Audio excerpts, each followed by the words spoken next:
สวัสดีครับทุกคนและกลับมาอีกครั้งครับกับ Go and Go Long Edit นั่นเองฮะเดี๋ยววันนี้ครับเราจะพาทุกคนไปยังประเทศอังกฤษกันนะครับเราจะเดินทางกันช่วงปลายเดือนสิงหาคมนะครับใช้เวลาทั้งหมด8วัน7คืนด้วยกันเริ่มกันที่วันที่1นะครับเราบินมาถึงกันที่ลอนดอนครับซึ่งทีมงานผมเนี่ยมาถึงก่อนนะเขาก็จะมีออกไปสำรวจกันเล็กน้อยนะครับว่ามีอะไรบ้างนะส่วนวันที่2ครับเราจะเริ่มเที่ยวกันจริงจังแล้วนะครับเราจะไปกันในเมืองก่อนเลยนะครับตามพิพิธภัณฑ์แจ็คเดอะริปเปอร์หอคอยลอนดอนตลาดเก่าแก่แล้วก็นั่งกระเช้าชมเมืองด้วยนะครับวันที่3ครับเป็นวันสุดท้ายในลอนดอนครับเราจะไปตามแลนด์มาร์คที่หลายๆคนเนี่ยน่าจะรู้จักกันนะครับแล้วก็ไปล่องเรือในแม่น้ำเทมด้วยนะครับส่วนวันที่4ครับออกเดินทางไป Pluckley Village นะครับมีชื่อเสียงในฐานะหมู่บ้านที่มีผีสิงอยู่มากที่สุดในอังกฤษนะครับซึ่งจริงๆแล้วเนี่ยครับก็เป็นหมู่บ้านปกติที่คนเขาอยู่กันได้แหละครับแต่ว่าแต่ละสถานที่เนี่ยครับจะมีตำนานซ่อนอยู่ครับเราก็เลยอยากไปตามรอยกันนะครับก็เลยจะไปสำรวจกันที่นี่ครับหลังจากนั้นครับเราจะมานอนกันที่เมืองแคนเทอร์เบอรีนะครับเป็นเมืองที่มีความสำคัญกับศาสนาคริสต์มากซึ่งเรานะครับก็มาถึงกันช่วงเย็นนะครับก็เลยไปสำรวจรอบๆกันก่อนครับส่วนวันที่5นะครับเราจะไปล่องเรือนะครับชมเมืองกันนะครับแล้วก็เข้าไปชมด้านในอาสนวิหารแห่งแรกของอังกฤษด้วยครับบอกเลยว่าอันนี้สวยงามมากนะครับหลังจากนั้นครับเราจะออกจากแคนเทอร์เบอรีครับไปที่เมืองมหาวิทยาลัยระดับโลกนะครับนั่นคือออกฟอร์ดนั่นเองคือนอกจากเรื่องการศึกษาแล้วนะครับที่นี่ดังมากเรื่องของโลเคชั่นถ่ายทำแฮร์รี่พอตเตอร์ครับเราจะพาเดินไปตามจุดสำคัญต่างๆในเมืองครับแล้วก็ไปดูบรรยากาศรอบๆด้วยครับส่วนวันที่6นะครับทุกคนจะได้เจอกับหมู่บ้านที่ขึ้นชื่อว่าสวยที่สุดในอังกฤษนะครับนั่นก็คือไบเบอรีนั่นเองมีชื่อเสียงจากภาพที่เคยไปอยู่บนพาสปอร์ตของอังกฤษนะส่วนหมู่บ้านที่2ครับคือคัสเซิลคอมนะครับเป็นหมู่บ้านนะครับที่เหมือนกับเราเนี่ยหลุดไปอยู่ในยุคกลางเลยนะครับไม่ได้เปลี่ยนแปลงอะไรมาหลายร้อยปีเลยนะส่วนวันที่7นะครับเราจะไปกันที่เมืองมรดกโลกของอังกฤษกันครับมีชื่อว่าเมืองบาธครับที่นี่มีโรงอาบน้ำยุคโรมันที่มีอายุกว่า 2,000 ปีรวมถึงยังมีสถาปัตยกรรมในยุครุ่งเรืองของอังกฤษด้วยนะแต่ละที่ต้องบอกเลยว่าสวยงามอลังการมากและที่สำคัญนะครับที่นี่มีมิวเซียมแฟรงเกนสไตน์ที่ทำดีมากครับและออกจากบาธมาหน่อยนึงครับเราจะมาหนึ่งในสิ่งมหัศจรรย์ของโลกนะครับนั่นคือ Stonehenge นั่นเองเป็นกลุ่มหินครับที่ถูกเรียงซ้อนไว้แบบนี้มาเป็นพันปีแล้วนะหลังจากนั้นครับเราจะขับรถกลับมาที่ลอนดอนและนอนโรงแรมใกล้สนามบินวันที่8ครับเดินทางกลับประเทศไทยกันครับและทั้งหมดนี้ครับคืออังกฤษในปี 2025 ของเรานั่นเองถ้าพร้อมแล้วนะครับเราจะย้อนกลับไปวันที่1ครับถึงมาตัดกำลังไปเอากระเป๋านะคะก็เดี๋ยวไปเช็คอินที่โรงแรมไม่รู้ได้ไหมเพราะว่าจองชื่อพี่บาสแต่เดี๋ยวไปลองดูก่อนก็เรามาถึงก่อนพี่บาสนะคะเดี๋ยวเราไปแอบเที่ยวก่อนเดี๋ยวไปแอบเที่ยวใช่ เดี๋ยวพาเย็นไปเที่ยวเย็นไม่เคยมาที่ไทยไม่เคยพี่พินเขาเรียนที่นี่ก่อนหน้านี้เรียนที่ลอนดอนพี่เรียนที่แมนเชสเตอร์มั่ว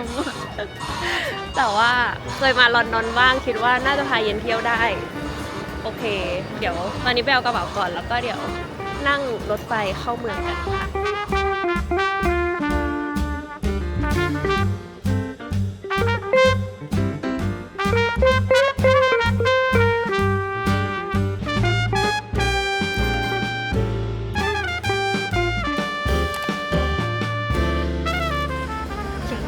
ร้อยแล้วกำลังจะออกไปเที่ยวจะพาไปไหนจะพาไปชัยนาทาวน์ไปกินข้าวเดี๋ยวนั่งรถไฟไปนะคะทุกคน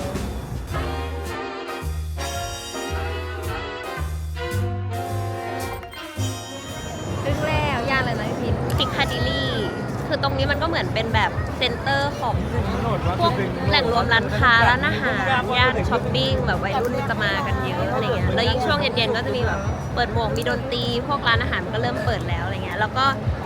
ใกล้ๆกันจะมีชัยนาทาวน์เดี๋ยวเราจะพาเย็นไปชัยนาทาวน์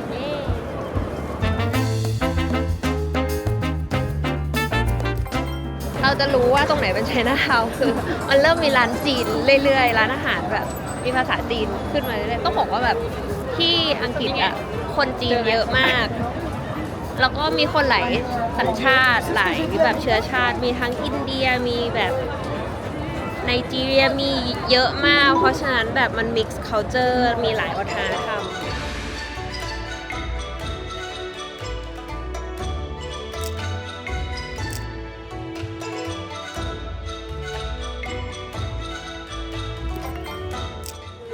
แล้วก็มากินร้านอาหารดูทรงน่าจะเป็นคนเกาหลีแท้ๆคิดว่าใช่เพราะเจ้าของร้านเป็นคนเกาหลีแล้วก็มีลายเซ็นดาราเกาหลีเยอะมาแล้วอาหารมาแล้ว นี่มีจาจามยอนซุปกิมจิแล้วก็บิบิมบับอิ่มแล้วเดี๋ยวเราจะกลับ โรงแรมกันไปรอพี่บาสนะคะพี่บาสแลนดิ้งแล้วใครว่างๆก็มาย่านนี้นะย่านอะไรนะพิคาดิลีใช้นาทาวน์มันจะอยู่ติดๆกัน ก็มาได้ แต่แนะนำว่ามาเย็นๆจะคึกคักกว่าแต่ก็ถ้ามาก็ดูแลโทรศัพท์กับของดีๆเพราะว่าคนเยอะมากระวังพิกพ็อกเก็ตใช่ถ้าใครเจอก็ตะโกนพิกพ็อกเก็ต เพราะว่าคนมันเยอะจริง คนเยอะมาก แบบเดินชนกันแบบว่าเป็นแบบโห ไหลชนไหลอ่ะ โอเค เจอกันที่โรงแรมครับ สวัสดีครับทุกคนนะฮะ ตอนนี้ผมอยู่ที่สหราชอาณาจักรนะครับหรือว่าอังกฤษนะที่เมืองลอนดอนนั่นเองต้องบอกว่านี่เป็นลอนดอนรอบที่2ของผมแต่ว่าเป็นครั้งแรกที่เราถ่ายนะรอบแรกที่มาคือผมไม่เคยถ่ายเลยนะครับแล้วก็รอบนี้มาอยู่อังกฤษเนี่ยประมาณเกือบ10 วันนะฮะก็ตื่นเต้นเพราะว่าไม่เคยถ่ายเดี๋ยวเราจะถ่ายให้ดูกันนะครับว่าลอนดอนมีอะไรใหม่ๆมีอะไรอัปเดตบ้างบรรยากาศเป็นยังไงนี่เราอยู่ในช่วงประมาณปลายเดือนกรกฎาคมนะครับหรือว่าเอาง่ายๆก็คือกำลังจะเข้าสู่ช่วงต้นเดือนสิงหานะเป็นแบบไฮซีซั่นของเขาเพราะว่ามันกำลังร้อนถูกไหมแต่มันจะไม่ร้อนมากครับช่วงที่เรามาแล้วก็แน่นอนลอนดอนเนี่ยฝนจะตกบ่อยๆนะเพราะฉะนั้นก็ต้องเตรียมร่มมาด้วยฮะเดี๋ยวเราไปแล้วตอนนี้เรารอทีมงานเพราะว่ารอบนี้เรามากันแค่3 คนนะครับบัสพินเย็นไปต้องบอกนะครับว่านี่เป็นการกลับมาอังกฤษอีกครั้งหนึ่งครับในรอบหลายปีของเราเลยนะเวลาพูดถึงประเทศนี้ครับหลายคนอาจจะสับสนกันนะครับว่าไออังกฤษกับสหราชอาณาจักรเนี่ยมันเหมือนหรือต่างกันยังไงใช่ไหมจริงๆแล้วเนี่ยนะครับอังกฤษเนี่ยครับเป็นแค่1 ใน 4ประเทศองค์ประกอบนะครับที่รวมตัวกันเป็นสหราชอาณาจักรครับหรือที่เราเรียกกันสั้นๆว่า UK นั่นแหละได้แก่ประเทศอังกฤษนะครับสกอตแลนด์เวลส์และไอร์แลนด์เหนือแต่ที่รวมตัวกันอยู่ในสหราชอาณาจักรเนี่ยนะครับเพราะว่าเป็นเหตุผลทางประวัติศาสตร์ที่มีมายาวนานครับและถึงแม้ว่าแต่ละประเทศครับเขาจะมีรัฐบาลท้องถิ่นของตัวเองนะแต่ก็ยังคงมีรัฐบาลกลางนะครับที่ดูแลเรื่องใหญ่ๆอยู่ครับเช่นการต่างประเทศการอาหารหรือว่าเศรษฐกิจและนี่คือเป็นเหตุผลครับว่าทำไมอังกฤษเนี่ยถึงมีธง2 แบบครับนั่นคือธงชาติอังกฤษที่เป็นแบบรูปกากบาทสีแดงบนพื้นขาวเรียกว่าเซนต์จอร์จครอสนะครับส่วนธงที่เราเห็นบ่อยที่สุดครับคือที่มีลายซ้อนกันหลายชั้นนะครับสีแดงขาวน้ำเงินคือธงของสหราชอาณาจักรนะครับหรือที่ถูกเรียกว่า Union Jack นั่นเองและถ้าถามว่าประเทศไหนที่ใหญ่ที่สุดใน UK นะครับก็ต้องตอบว่าประเทศอังกฤษนี่แหละครับตั้งอยู่ทางตอนใต้ของเกาะบริเตนใหญ่นะโดยมีเมืองหลวงคือลอนดอนเรียกได้ว่าเป็นเมืองที่ผ่านประวัติศาสตร์และเรื่องราวสำคัญมามากมายนะฮะโดยหนึ่งในเหตุการณ์สำคัญครับที่คนพูดถึงกันอยู่บ่อยๆเลยก็คือ The Great Fire of London นะครับเป็นเหตุการณ์ไฟไหม้ครั้งใหญ่ในปีคศ1666เผาเมืองไปเกือบทั้งเมืองเลยยาวนานกว่า 4 วันมีบ้านเรือนเสียหายกว่า 13,000 หลังครับซึ่งหลังเหตุการณ์นี้นะครับเมืองก็ถูกสร้างขึ้นใหม่ถือว่าเป็นจุดเริ่มต้นของลอนดอนสมัยใหม่นั่นเองต่อมาครับในช่วงศตวรรษที่ 18-19 นะครับอังกฤษเนี่ยก็เข้าสู่ยุคปฏิวัติอุตสาหกรรมทีนี้ลอนดอนเนี่ยก็ยิ่งเติบโตเร็วขึ้นไปอีกมีทั้งโรงงานมีแรงงานคนอพยพมาจากทั่วทุกสารทิศนะฮะกลายเป็นศูนย์กลางของโลกในด้านเศรษฐกิจการเงินและวัฒนธรรมและพอเมืองเติบโตเนี่ยครับก็ต้องมีระบบเดินทางที่รองรับคนจำนวนมากใช่ไหมและนี่แหละครับคือที่มาของรถไฟใต้ดินแห่งแรกของโลกครับคนลอนดอนครับเรียกกันว่า The Tube นะครับเปิดใช้งานมาตั้งแต่ 1863 ครับซึ่งในตอนแรกเนี่ยเป็นแค่เส้นทางสั้นๆเองนะที่ใช้รถไฟไอน้ำจนเขาพัฒนามาเรื่อยๆนะครับตอนนี้ก็มีเส้นทางเชื่อมไปทั่วลอนดอนและจนมาถึงปัจจุบันนี้ครับลอนดอนก็ยังคงเป็น1 ในเมืองสำคัญของโลกเต็มไปด้วยประวัติศาสตร์และความทันสมัยผสมผสานกันอย่างลงตัวซึ่งเดี๋ยวไปดูกันดีกว่านะครับว่าลอนดอนรอบนี้จะพาทุกคนไปที่ไหนกันบ้าง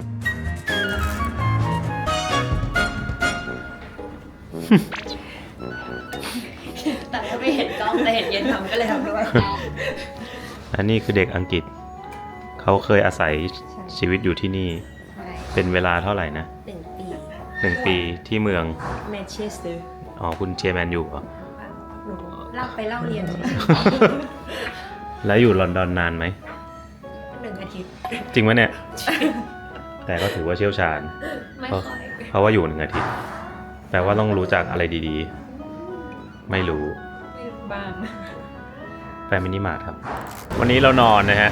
แถวย่านวอเตอร์ลูเนี่ยวอเตอร์ลูก็จะอยู่ใกล้ๆกับบิ๊กเบนลอนดอนไอก็คือแลนด์มาร์คหลักแหละมันใกล้หมดก็เลยคิดว่าเรานอนตรงนี้ดีกว่าเวลามาเที่ยวจะได้เดินได้ง่ายครับแต่ที่แรกที่เราจะไปวันนี้แปลกนิดนึงก็ไม่เชิงแปลกหรอกเป็นสถานที่ที่ผมอยากไปฮะก็คือเป็นมิวเซียมของ1 ในฆาตกรต่อเนื่องที่เรียกได้ว่ามีชื่อเสียงอันดับต้นๆของโลกนะฮะนั่นคือแจ็คเดอะริปเปอร์มิวเซียมนะ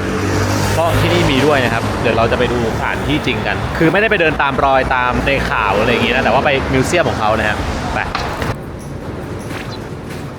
ดมซะด้วยดมแล้วได้เลย ถ้ามันหอมๆแล้วมันสุก นี่อันเนี้ยสุก เพื่อลูกเดียว กินกล้วยตอนเช้าจากนี้ก็ไปใต้ดินลอนดอนนะฮะการเดินทางในลอนดอนนะครับเราสามารถที่จะใช้บัตรที่เรามีครับแตะได้เลย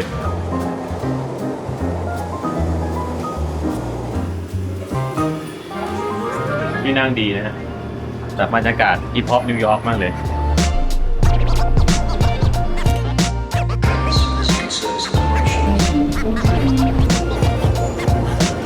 ตอนนี้เรามาอยู่เขาเรียกว่าย่านอะไรนะ Tower Hill ใช่ไหมครับว่าแต่นี้จะใกล้ Tower of London กับ Tower Bridge บรรยากาศร่มรื่นอากาศเย็นสบายใจ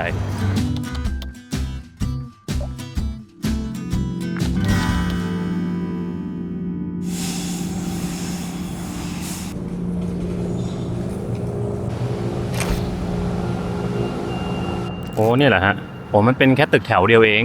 แต่ถ้าหลายๆคนยังไม่เคยรู้นะครับว่าแจ็ค เดอะ ริปเปอร์คือใครครับเราไปฟังข้อมูลคร่าวๆกันก่อนดีกว่าครับ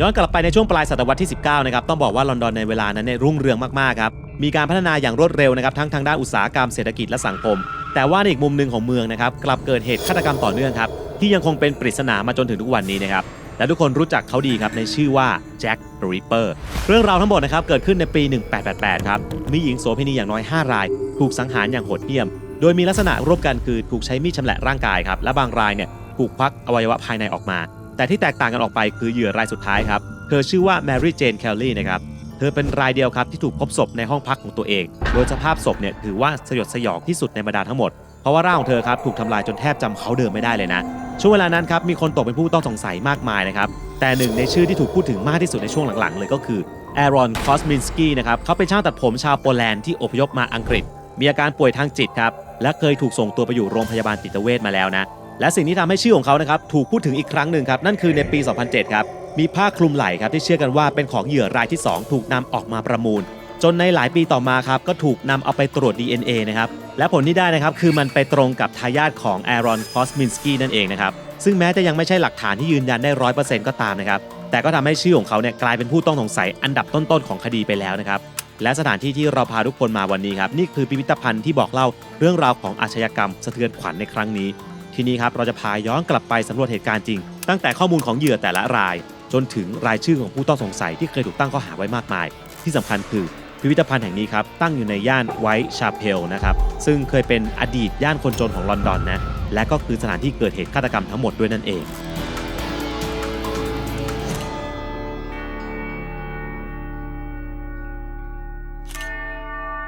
ข้างหน้าก็เป็นเมอร์เชนไดส์ก่อนเนี่ยลองไปดูกัน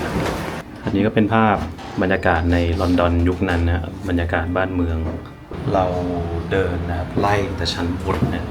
ค่อยๆลงมาข้างล่าง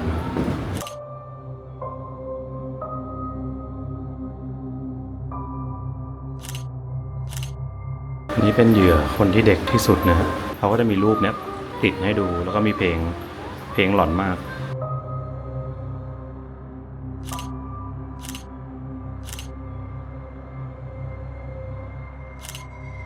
เกี่ยวกับสถานีตำรวจแล้วก็คนที่นั่งอยู่คือสารวัตรที่ทำคดีแจ็ค เดอะ ริปเปอร์ในปีนั้นสารวัตรเมงูเล็กไม่ใช่สารวัตรแอบเบอรินโอเคนั่นโคนันโทษทีเขาก็จำลองเป็นภาพเนาะตอนที่เขามีการสืบคดีนะฮะเนี่ยครับเหมือนในหนังเลยที่จะต้องแบบเอาเชือกเอาได้ใช่ไหมเส้นมาโยงความเกี่ยวข้องนะครับเพราะว่าเนี่ยในถนนเนี่ยฮะที่มันเกิดคดีเนี่ยมันก็อยู่ในละแวกเดียวกันนะแต่ว่าผู้ร้ายเนี่ยก็คือต้องเป็นคนที่อาศัยอยู่ในแถบนั้นแล้วก็จะมีผู้ต้องสงสัยหลายคนใช่ไหมว่าเป็นคนนี่คือสันนิษฐานอันล่าสุดใช่ป่ะ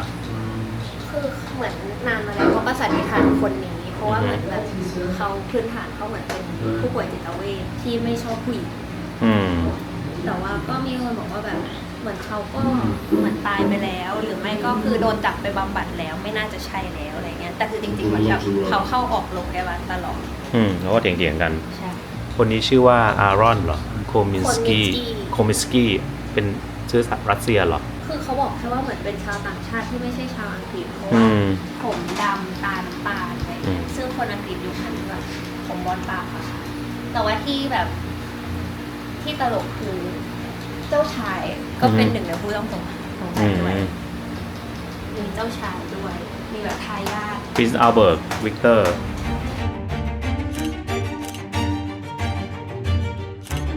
อ๋อ นี่คือจดหมายแจ็คเดอะริปเปอร์เขียน แบบฟอร์มเฮลอะไรอย่างเงี้ย อันนี้น่าจะเป็นก๊อปปี้มาให้ดูนะหรือเปล่า แต่ทำไมต้องใส่กรอบ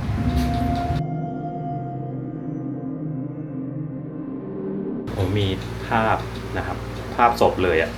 ให้ดู แบบไม่ใส่เสื้อผ้าเลยนะฮะอันนี้เราไม่น่าจะถ่ายแล้วกัน เพราะว่าถ้าใครอยากเห็นของจริงมาดูที่มิวเซียมนะครับ แต่คือตรงนี้เขาถ่ายรูปนะครับของเหยื่อตอนที่เสียชีวิตแล้วนะครับมีให้ดูตรงนี้เลย ที่ผมกำลังดูอยู่เนี่ยโอ้นั้นหนังสือพิมพ์เขาแบบสวยมากเขาแบบวาดเป็นการ์ตูนไปเลยอ่ะอ๋อแต่มันก็ใช้ในการบอกเรื่องอะเนาะว่ามันเกิดอะไรขึ้น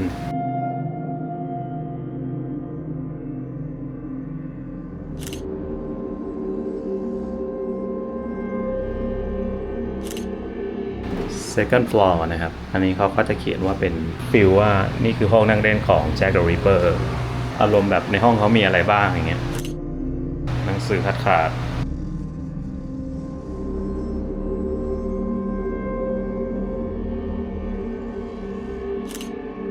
จะบอกว่าที่นี่แคบมากนะถ้าเกิดว่ามาตอนที่คนเยอะนี่คือแบบจะดูลำบากมากแต่ตกใจมีคนอยู่ในห้องนะฮะ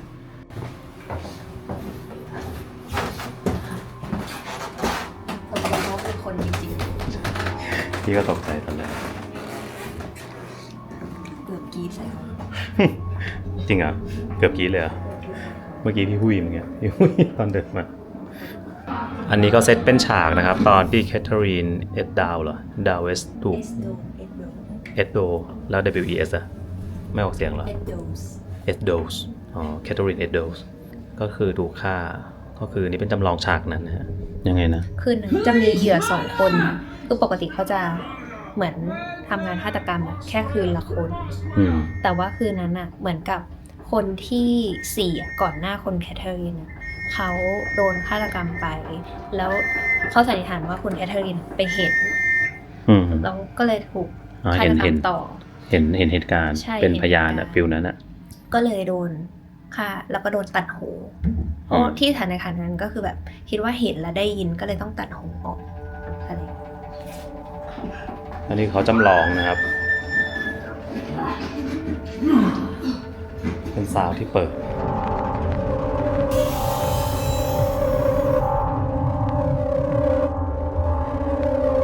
โอเคข้างล่างเป็นห้องสุดท้ายนะครับมีห้องน้ำด้วยอุ้ยตกใจอีกแล้วตอนแรกนึกว่าคนจริงแต่ไม่ใช่คนจริง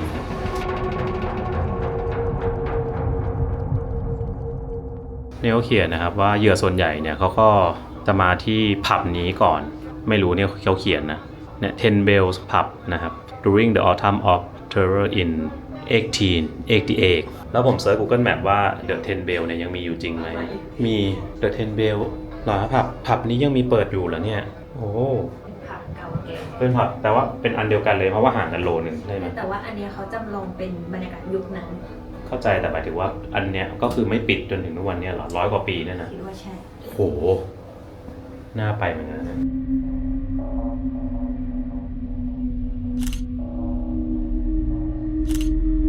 มิวเซียมแจ็คเดอะริปเปอร์ฮะใคร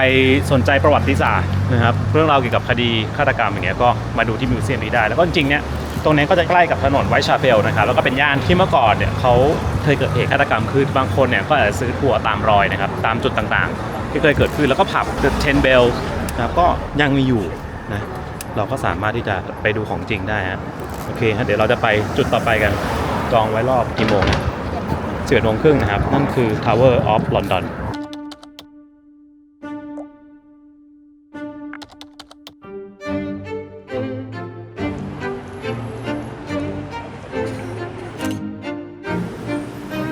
ถึงแล้วนะฮะที่นี่คือ Tower of London เขาบอกว่าที่นี่นะเป็นทั้งป้อมปราการราชวังเป็นคุกเป็นสวนสัตว์คือเคยเป็นมาแทบทุกอย่างนะฮะอยู่ตรงนี้เลยกลางเมืองเลยอยู่ติดกับ Tower Bridge นะครับและหนึ่งในไฮไลท์ริมแม่น้ำเทมส์ของลอนดอนนะครับนี่คือ Tower of London นะเป็นหนึ่งในสิ่งก่อสร้างที่เก่าแก่มากๆของอังกฤษ ถูกสร้างขึ้นในปี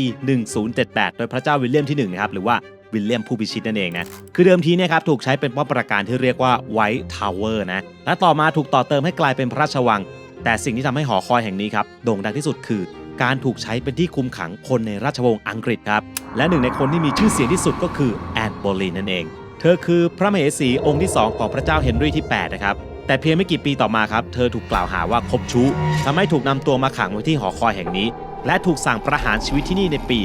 1536 ครับและในเวลาต่อมาครับลูกสาวของแอนน์โบลีนครับก็ได้ขึ้นครองราชย์ครับกลายมาเป็นควีนอลิซาเบธที่1ที่เรารู้จักกันนั่นเองนะถือว่าเป็นหนึ่งในราชินีที่ยิ่งใหญ่ที่สุดของอังกฤษนะครับและจนถึงทุกวันนี้ครับหลายคนยังเชื่อว่าวิญญาณของแอนน์โบลีนนะครับยังคงปรากฏตัวให้เห็นอยู่ในภายในหอคอยนะและไม่ใช่แค่แอนน์โบลีนเท่านั้นนะครับเพราะว่ายังมีเลดี้เจนเกรย์นะครับราชินีผู้ครองบัลลังก์เพียง9วันครับก็เคยถูกขังและประหารชีวิตภายในหอคอยแห่งนี้ด้วยแล้วก็ยังมีคนในราชวงศ์อีกหลายคนนะครับที่จบชีวิตลงที่นี่ซึ่งคนก็เชื่อกันนะครับว่าวิญญาณของพวกเขานะครับยังคงวนเวียนอยู่ไม่ไปไหนจนทำให้ที่นี่ครับขึ้นชื่อว่าเป็นหนึ่งในสถานที่ที่มีผีเยอะและเฮี้ยนที่สุดแห่งหนึ่งในอังกฤษเลยที่นี่เราต้องจองเป็นรอบนะครับเพราะว่าเวลาเข้าแต่ละรอบเนี่ยเราจะต้องเลือกเวลานะแต่ใหญ่มากนี่อยู่ข้างๆปกติรอบๆนี่ไม่มีน้ำเหรอหรือว่ามันเมื่อก่อนมีตอนนี้ปลูกใช่ไหมตอนแรกเห็นเหมือนธนูนึกว่ามีคนยืนจะยิงธนูจริงๆไม่ใช่นะเป็นหุ่นว้าวอันนี้มีเป็นเหมือนซากกำแพงเก่าเหรออยู่ตรงนี้ด้วยนะฮะยืนดูได้ที่นี่เป็น World Heritage นะฮะเป็น Fortress ก็คือเป็นป้อมปราการเป็น Palace เป็นคุกนะฮะโอ้โหใช้ครบคือมันเปลี่ยนตามยุคสมัยถูกไหมไม่ได้ใช้พร้อมกันข้างหน้าเราเป็น Tower Bridge นะฮะนี่เป็นสะพานที่เรามักจะเห็นในหนังบ่อยๆที่ยกขึ้นได้นะมีเรือผ่านพอดีและอย่างที่หลายคนรู้จักกันดีนะครับว่าลอนดอนเนี่ยนะครับมีแม่น้ำสายสำคัญชื่อว่าแม่น้ำเทมส์ใช่ไหมถือว่าเป็นเส้นทางหลักของเมืองมาตั้งแต่สมัยโบราณนะครับซึ่งอีกหนึ่งแลนด์มาร์คที่อยู่ริมแม่น้ำนี้ครับคือสะพานหอคอยหรือว่า Tower Bridge นั่นเองครับแต่ต้องบอกก่อนนะครับว่าที่นี่หลายคนเนี่ยมักจะสับสนนะครับเข้าใจว่าที่นี่คือลอนดอนบริดจ์นะครับแต่จริงๆแล้วไม่ใช่นะครับที่นี่ชื่อจริงๆคือ Tower Bridge ส่วนลอนดอนบริดจ์นะครับเป็นอีกสะพานหนึ่งครับซึ่งอยู่ถัดไปนั่นเองนะและสะพานนี้ครับถูกสร้างขึ้นนะครับในช่วงปลายศตวรรษที่19ครับเพื่อแก้ปัญหาจราจรในลอนดอนที่ติดขัดในช่วงเวลานั้นนะต้องบอกกันเลยนะครับว่าสะพานนี้ไม่ใช่แค่สวยเท่านั้นนะแต่กว่าเขาจะสร้างเสร็จเนี่ยโอ้โหไม่ใช่เรื่องง่ายนะเพราะว่าต้องใช้เวลากว่า8ปีเต็มมีค่าใช้จ่ายมากกว่า1ล้านปอนด์และใช้อิฐไปมากกว่า31ล้านก้อนและตอนที่เปิดใช้งานครั้งแรกเนี่ยนะครับ Tower Bridge เนี่ยนะครับถือว่าเป็นสะพานยกที่ทันสมัยที่สุดในยุคนั้นเลยนะเพราะว่ามันสามารถยกตัวสะพานขึ้นให้เรือเนี่ยผ่านไปได้โดยใช้พลังงานไอน้ำนะฮะก่อนที่ในเวลาต่อมานะครับจะเปลี่ยนมาใช้ระบบไฟฟ้าในภายหลังส่วนดีไซน์ของสะพานก็ไม่ธรรมดานะครับเป็นแบบนีโอโกธิกนะครับให้เข้ากับหอคอยแห่งลอนดอนที่อยู่ใกล้กันด้วยนะจนหลายคนคิดว่ามันคือสะพานยุคกลางทั้งที่จริงๆแล้วเนี่ยนะครับเพิ่งมีมาไม่ถึง150ปีนี้เองนะและทุกวันนี้นะครับนอกจากจะเป็นสะพานที่ใช้งานจริงแล้วเนี่ยก็ยังเป็นจุดถ่ายรูปที่นักท่องเที่ยวครับต้องแวะมากันสักครั้งหนึ่งนั่นเอง Uber Boat แล้วมันไปไหนมันโฆษณาเฉยๆป่ะไม่เราเรียกได้เหรอแวะรับแล้วเหรอเราจะต้องไปขึ้นที่ท่าเรืออ๋อไม่ได้แบบกดเรียกแล้วนั่งไปไหนมันก็จะมีสถานีมานั่งชมวิวกันมาดูทรงแล้วรู้สึกว่าบ้านเขาถังขยะเยอะมากเลยเนี่ย1ถังใช่ไหมข้างหน้าเรามีอีก2ถัง3ถังคือมีทุกจุดอ่ะดูฝั่งซ้ายเนี่ยเห็นปะมีถังขยะหมดโอเคเดี๋ยวเราจะเข้าข้างในกันนะฮะนี่คือหน้าประตูทางเข้านะครับแล้วก็เดี๋ยวเราก็สามารถออกมาถ่าย Tower Bridge ต่อได้ด้วยมันอยู่ติดกันนะครับ3คนคือที่นี่มันเคยใช้เป็นสวนสัตว์หลวงตอนพระเจ้าเหมือนไม่แน่ใจว่าช่วงไหนแต่ช่วงคิงเฮนรี่ที่3ก็คือเวลาพระราชคันตุกะมาเขาก็จะมีการแลกเปลี่ยนสัตว์กันซึ่งตอนนั้นเหมือนนอร์เวย์มาแล้วให้เป็นหมีขั้วโลกแล้วนอร์เวย์เอาหมีขั้วโลกมาขึ้นมาทางเรืออย่างเงี้ยหรอน่าจะใช่แต่ว่ามันก็คงจะหนาวกว่านี้ในสมัยก่อนแล้วเขาก็เหมือนเอาโซ่ล่ามขาหมีขั้วโลกไว้แล้วก็ให้ลงไปว่ายน้ำหาปลาในแม่น้ำเทมส์ก็เป็นหมีขั้วโลกตัวแรกที่อยู่ในแม่น้ำเทมส์ซึ่งก็เดาว่าน่าจะเป็นตัวนี้เพราะว่าเล่ามาตั้งนานนะนี่ที่เขาทำไว้ก็น่าจะเป็นไอหมอเนี่ยแหละโอเคครับโหใหญ่มากก็เป็นพาเลทก็ไม่แปลกใจนะแต่ว่าเหมือนมีเมืองนึงอยู่ในนี้อีกทีนึงอ่ะโอ้โหอุ้ยอีกาเต็มเลยอ่ะแล้วใกล้ชิดซะด้วยราเวน ระวังนะครับเรเวนเมย์ไบต์นะครับก็คือมันกัดนะเนี่ยเขาบอกไอ้นี่มันอันธพาลนะดิไอ้นกเนี่ยแล้วมันมีบางตัวโดนจับบางตัวอยู่ข้างนอกคืออะไรวะมีชื่อด้วยป้ายแทะป้ายอีกแทะป้ายเขาโอผมกำลังสงสัยอยู่ว่าที่เนี่ยมีอีกาใช่ไหมครับที่เขาตั้งชื่อให้เสร็จสับเลยนะแต่ว่าก็มีตัวข้างนอกมาข้างนอกคือไม่เกี่ยวใช่ไหมแค่มายุ่งเฉยๆนี่ครับเลี้ยงแบบอย่างดีไม่ค่อยเห็นคนเลี้ยงอีกาไว้ในกรงอย่างนี้ครับมันไม่ได้อีกาธรรมดานะมันตัวใหญ่แบบใหญ่เบ้อเริ่มใหญ่เท่าลูกหมาเขาบอกว่าเหตุผลที่มีอีกานะครับหรือว่าเรเวนอยู่ใน Tower of London นะเพราะว่าตามตำนานของอังกฤษเชื่อว่าหากอีกาหายไปจากหอคอยแห่งลอนดอนอาณาจักรและราชวงศ์อังกฤษจะถึงการล่มสลายฮะเขาก็เลยต้องเลี้ยงอีกาไว้แบบเลี้ยงอย่างเคร่งครัดทำไว้ตลอดเวลาอย่างน้อย6ตัวแล้วต้องมีผู้ดูแลประจำด้วยนะเขาเรียกว่า Raven Master นะฮะก็คืออันนี้เป็นความเชื่อในตำนานเขาก็เลยต้องมีอีกา6ตัวแต่นี่ก็มีเกินนะมี8อย่างน้อย6ตัวและตัวข้างนอกเกี่ยวอะไรตัวข้างนอกคือไม้เฉยอย่างเงี้ยเหรอด้านหลังมันเปิดไว้ไหนข้างหลังเปิดเหรอใช่ที่มันออกไปเขาไม่ได้ขังเหรอก็คือเขาเลี้ยงแบบปล่อยเหรอเนี่ยเพิ่งรู้ว่าเนี่ยมีหัวด้วยค่ะไม่นี่ข้างหลังก็ปิดนี่กรงนี้เปิดเหรอแล้วเขาก็ไม่ไปไหนเหรอเขาก็อยู่ตรงนี้มีข้าวกินทุกวันอย่างเงี้ยเหรอที่มาของคำว่าหุบปากก็คือเอาปากอีกปากหนึ่งงับไว้หุบปากซะอย่าพูดมากอันนี้อารมณ์แบบห้ามผัวพูดอะ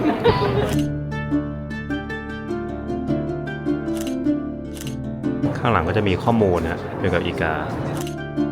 เขาก็มีป้ายบอกนะครับว่าทำไมเป็นมิธแอนด์เลเจนด์เนี่ยคือตำนานเรื่องเล่าเกี่ยวกับว่าทำไมต้องมีการเก็บเรเวนเอาไว้ในหอคอยนี้ด้วยนะฮะก็เขาก็จะมีเขียนอธิบายไว้หมดเลยก็คนมาก็จะไม่งงนะมันต้องมีอีกาอะไรเงี้ยบรรยากาศเหมือนย้อนยุคอะไรอ่ะเขาปลูกดอกอะไรขึ้นเต็มเลย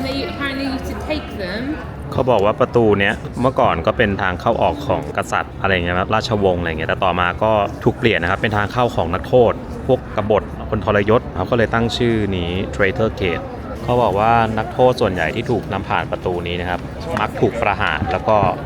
ไม่ได้กลับไปอีกเลยนะก็เลยเป็นหนึ่งในประตูที่น่ากลัวนะครับเกี่ยวข้องกับโศกนาฏกรรมต่างๆบุคคลสำคัญในอังกฤษหลายคนเลยนะเขาก็มีการเขียนข้อมูลไว้ส่วนนี้ครับเราจะเข้าไป Bloody Tower หอคอยแห่งเลือดเดี๋ยวเราจะลงไปนี้ at the tower ก็คือเป็นห้องทรมานนะอยู่ข้างล่างที่เขาสร้างไว้ก่อนลงมีคำเตือนด้วยนะฮะบอกว่าเนี่ยในนี้มันจะมีพวกกราฟิกภาพนะครับอะไรต่างๆที่แบบอาจจะกระทบกระเทือนจิตใจของผู้ชมบางคนนะเพราะฉะนั้นก็ไปดูกันครับโอ้โหคือมันจะใช้เพราะว่าที่ทางมันเล็กมากนะในนี้ก็จะเป็นพวกเครื่องทรมานต่างๆนะครับซึ่งเดี๋ยวอาจจะต้องหาคำอธิบายนะอันนี้แบบโหดมากคือให้คนนั่งเงี้ยแล้วบีบใช่ไหมบีบแบบทั้งตัวแต่ละเครื่องนี่ก็คือจับคนนะครับมัดมือมัดเท้านะครับแล้วก็เครื่องนี้ก็ดึงให้ตัวแยกออกจากกันแบบทรมานแบบยืดตัวเนี่ยมันน่ากลัวตรงมันมีรอยคนที่เราเห็นไหมจับขึงแขนขึ้นมาแล้วก็ดึงน่ากลัวมากก็คือนี่ก็เป็น torture room ครับที่แบบเครื่องทรมานในอังกฤษแต่เขาบอกว่าจริงๆมันก็ไม่ได้แบบเป็นกินช่วงเวลายาวนานขนาดนั้นที่เขาแบบมีการทรมานอะไรอย่างเงี้ยในประวัติศาสตร์ก็อาจจะไปศึกษาเพิ่มนะถ้าใครสนใจเรื่องพวกนี้แต่ว่าน่ากลัวมากเครื่องแบบนั้น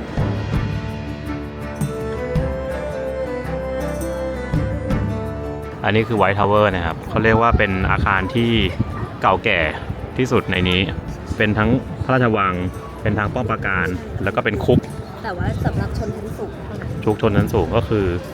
ราชินีก็เคยอยู่ที่นี่ใช่ไหมเป็นคุกสำหรับนักโทษเช่นพระนางแอนส์โบลินแล้วก็เป็นที่ประหารชีวิตด้วยโอเค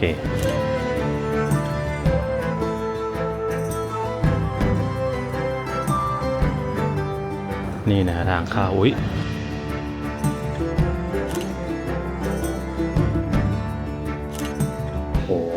มีเกราะในยุคนั้นให้ดูด้วยนี่อันนี้ใส่ที่ม้านะ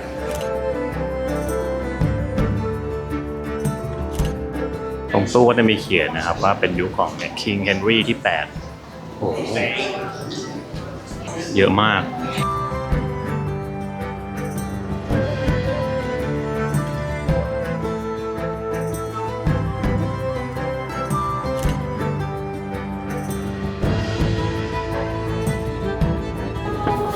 ในนี้เป็นชาเพลแล้วนะครับเขาก็จะบอกให้เราถอดหมวกออกโอ้เขามีเป็นแบบดาบของแต่ละพระองค์ด้วยนะฮะโหทำเท่มากโอ้นี่คือขวานโล่นะครับหมวกสวยมากโอ้โหทางอะไรครับเนี่ยอันนี้น่าจะสมัยใหม่แล้วมีไฟโอ้ห้องอาวุธนี่คือปืนใหญ่นี่คือปืนในสมัยนั้นนะโอ้ยเยอะมาก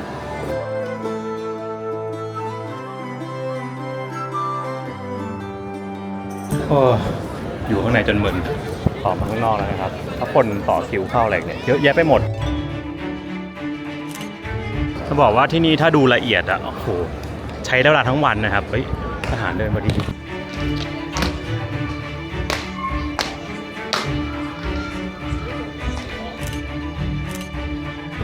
Excuse me, can I take a photo with you? Yeah, of course you can. Okay, just tell me. I'll stand still and you, yeah. Say hi. Hi. Hi. Thank you. Have a nice day. Okay. Bye bye. Thank you. Hi guys. เขา nice มากเลย ออกมาแล้วนะฮะก็คือซื้อไม่มีโต๊ะไม่มีอะไรนะครับเป็นฟิตแอนด์ชิพเดินออกมาจากทาวเวอร์ก็ไปหาที่นั่งกินเอาซอสโอ้มันใหญ่นะเนี่ยซื้อเสร็จนะฮะได้มาเป็นแบบนี้แล้วคุณก็ต้องไปหาที่นั่งเอาเองซึ่งผมก็ได้ที่นั่งเรียบร้อยแล้วตรงนี้นี่เองสั่งมาก็นั่งกินไปเลยนะจริงๆก็ไม่ได้สะดวกมากแต่ก็โอเคใช้ได้อะ traditional fish and chip โอเคอยู่เรามาเดินริมน้ำกันนะฮะจังหวะ Tower Bridge นะครับยกขึ้นพอดีเลยนะฮะได้เห็นก็คนก็ถ่ายกันเต็มเลยว่าสะพานยกขึ้นนะจังหวะนี้คนก็จะข้ามไม่ได้นะครับเขาให้เรือผ่านไหนเรือหรือเรือยังอีกไกลหรือยกเป็นเวลาหรืออะไรไม่เห็นมีเรือเลยเรืออยู่ฝั่งนู้นเหรอนี่ฮะเรากำลังจะเดินข้ามลอนดอนบริดจ์นะครับนี่ครับอยู่บนลอนดอนบริดจ์แล้วจากลอนดอนบริดจ์เนี่ยมองไปจะเห็นทาวเวอร์บริดจ์โอเค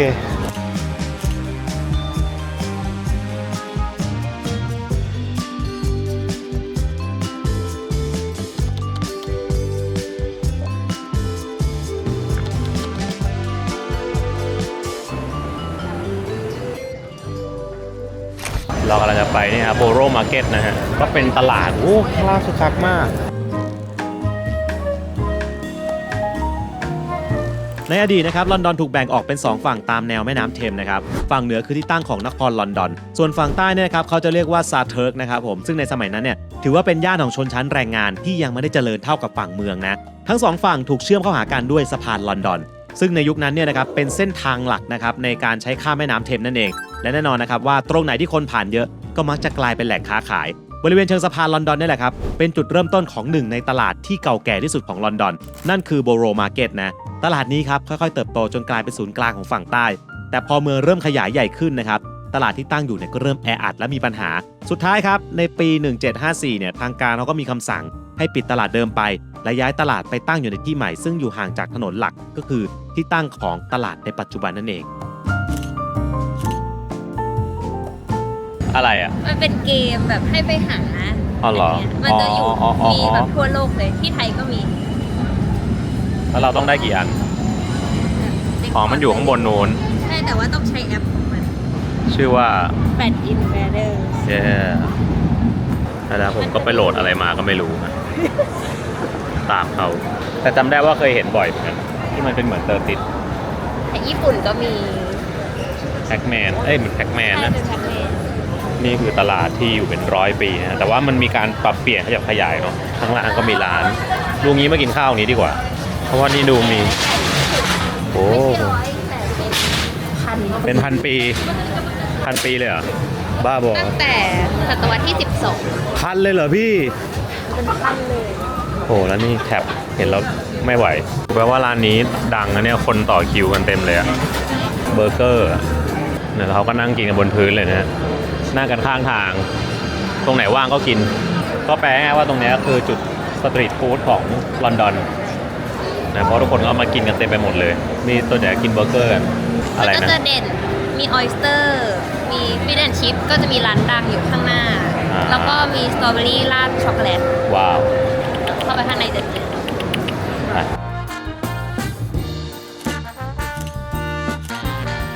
ว้าวโหของกินเยอะมากโอ้โหแบบบรรยากาศแบบคลาสสิกมากที่เนี่ยเหมือนเคยมาแล้วเลยจำไม่ค่อยได้แล้ว มีฟิชแอนด์ชิพร้านดัง อันนี้เหรออันนี้คือร้านดังโอ้โหดูคิวซะก่อนคุณผู้ชมอย่าหวัง เพิ่มสด อ๋อก็คือไม่ได้ทำเอาไว้แล้วก็คือทอดจานต่อจานคนเยอะมากนะต่อคิววายมัชรูมริซอตโต้ แอดเฟรชทัฟเฟิล ว้าวกลิ่นทรัฟเฟิลแรงมาก แล้วคนเยอะมากทุกร้านนะไม่ได้คาดหวังว่าจะได้กินเลย อันนี้ร้านสตรอเบอรี่ อ๋อที่แบบเป็นถ้วยมีสตรอเบอรี่แล้วช็อกโกแลตอยู่ข้างบนเนี่ยโหทิวยาวเกิน ยาวแต่ว่ามันจะรันเร็วนะ ใช่เพราะว่าเขาทำเร็วเขาแค่เอาสตรอเบอรี่ใส่แล้วก็กดช็อกโกแลตโอ้ข้าวผัดสเปนนะเขาทำแบบสดๆหม้อเบิ่มเริ่มเลยน่ากินมาก แล้วก็พวกซีฟู้ดนะฮะเราสามารถสั่งได้เลยที่เนี่ยคือถ้าร้านไหนดังเนี่ยครับจะแบบคนมันจะเยอะแบบเวอร์เลยอะเยอะแบบโหเต็มไปหมดอ่ะจนไม่มีทางเดินนี่ผมเลยเดินหนีออกมาก่อน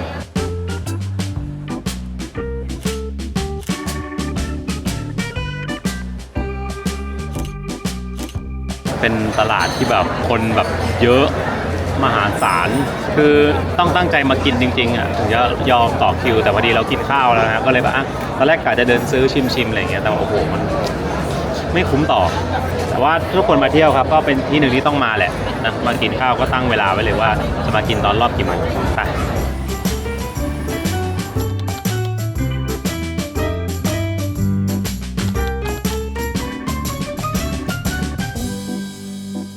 มาอีกมาร์เก็ตหนึ่งนะฮะนี่คือ Leiden Hall Market นะครับเป็นอีกโลเคชันหนึ่งที่เขาใช้ถ่าย Harry Potter นะครับหรือว่าตอกแพรกรใช่ไหมเราชื่ออยู่นะใช่แล้วนะโอ้ข้างในสวยมากไปตลาดฝั่งใต้มาแล้วครับกลับมาที่ลอนดอนฝั่งเหนือกันบ้างครับตอนนี้เราอยู่กันที่ Leiden Hall Market นะตลาดเก่าแก่ที่มีมาตั้งแต่ปี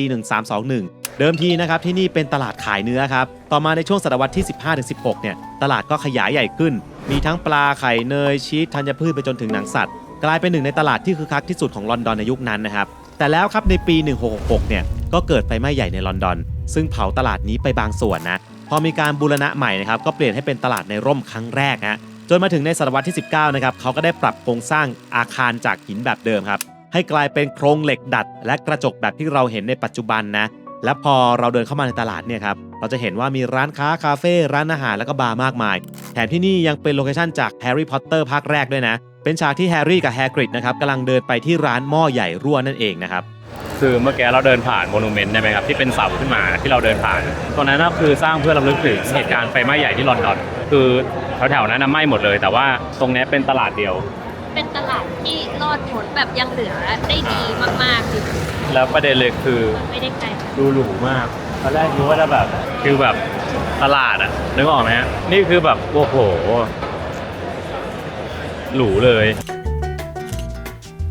นี่บรรยากาศครับก็คือแบบดูดีมากแล้วเขาก็มีตั้งออกมาข้างนอกแล้วข้างนอกเนี่ยเขาเหมือนคุยธุรกิจกันแล้วก็ดื่มเบียร์ครับผมเนี่ยข้างๆเนี่ยดื่มเบียร์กันแล้วก็มีร้านที่กำลังจะเปิดนะฮะเหมือนฟิลอเวนิวอะเป็นร้านนะไม่ได้เป็นมาร์เก็ตแบบที่เราเข้าใจอะชอบคำนี้มาก Best Coffee in Town ของดีๆอย่างนั้นแต่ที่นี่ไม่ได้ใหญ่มากนะครับเนี่ยแค่ประมาณเดินมาสุดตรงนี้ก็หมดแล้วแต่สวย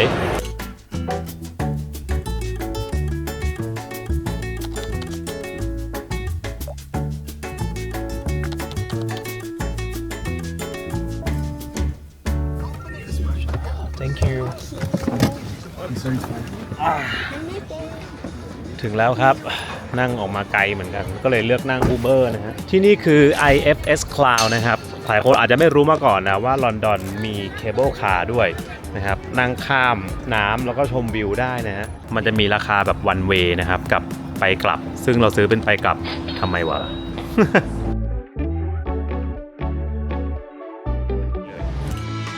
ม มันก็เปิดแล้วก็ขึ้นไม่มีเจ้าหน้าที่อยู่แล้วอยากขึ้นด้านไหนก็ขึ้นเลยอ๋อเนี่ยครับมันข้ามแม่น้ำนี่คือยังเป็นแม่น้ำเทมอยู่ป่ะสูงกว่าห้อยตองแต่งอยู่กลางวิหารขยับแล้วโอเค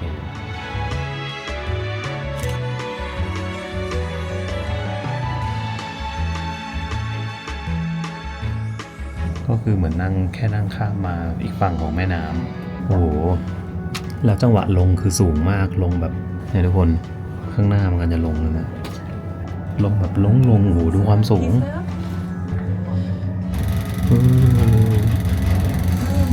ดูที่โอ้โห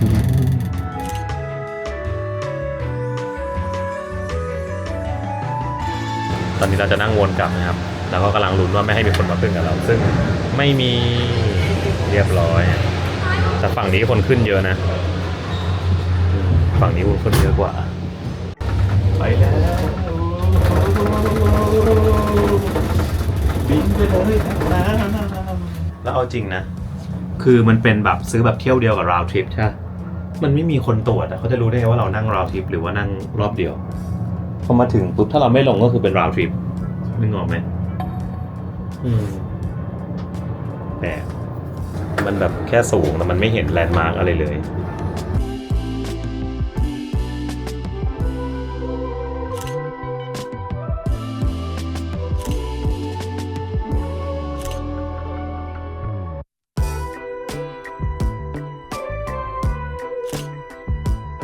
ลงมาเรียบร้อยแล้วครับคือผมว่ามันก็ขึ้นไปสูงดีแล้วก็ถ้าช่วงพระอาทิตย์ตกแสงส้มๆก็น่าจะสวยแต่ว่าประเด็นเลยคือมันไม่ค่อยมีอะไรให้ดูคือขึ้นไปแล้วเนี่ยมันไม่ได้เห็นแลนด์มาร์กอะไรเพราะว่าตรงนี้มันอยู่ออกมาจากไอ้โซนที่เป็นแลนด์มาร์กเนี่ยค่อนข้างพอสมควรนะฮะไกลนิดนึงนะฮะนั่งรถมาเมื่อกี้ก็กี่นาที10 กว่า 20 นาทีปะ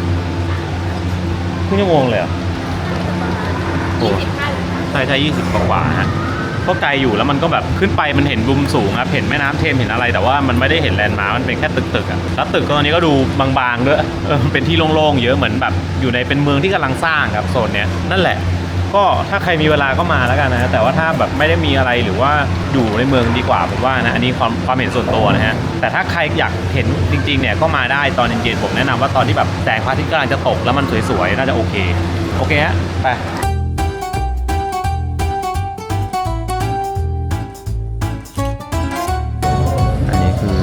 มิวเซียมนะครับโอ้คนเยอะมาก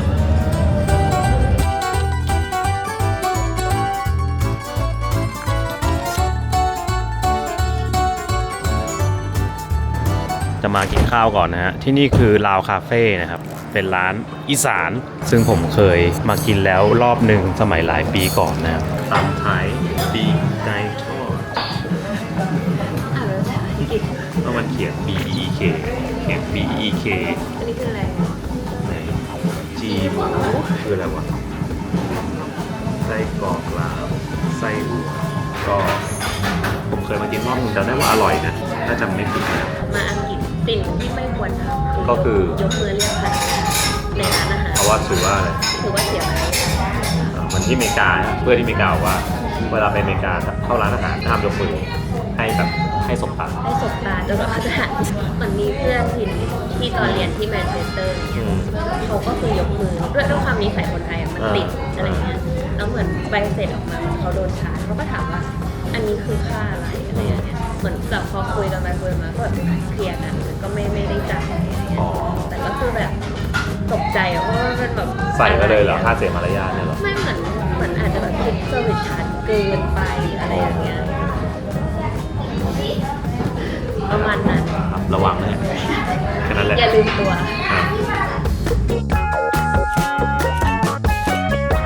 แซมจะดูมูรสชาติแบบไส้เลยรสชาติบ้านเกิดยอดเยี่ยมไปเลยคุณผู้ชมไม่มีกระเทียมลาบหมู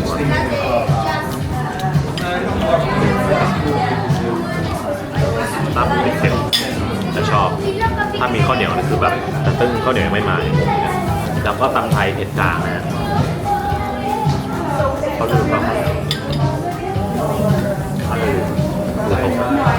อ๋อก็ไม่ได้เยอะมาก แต่ว่าก็ไม่กินเยอะแบ่งกันได้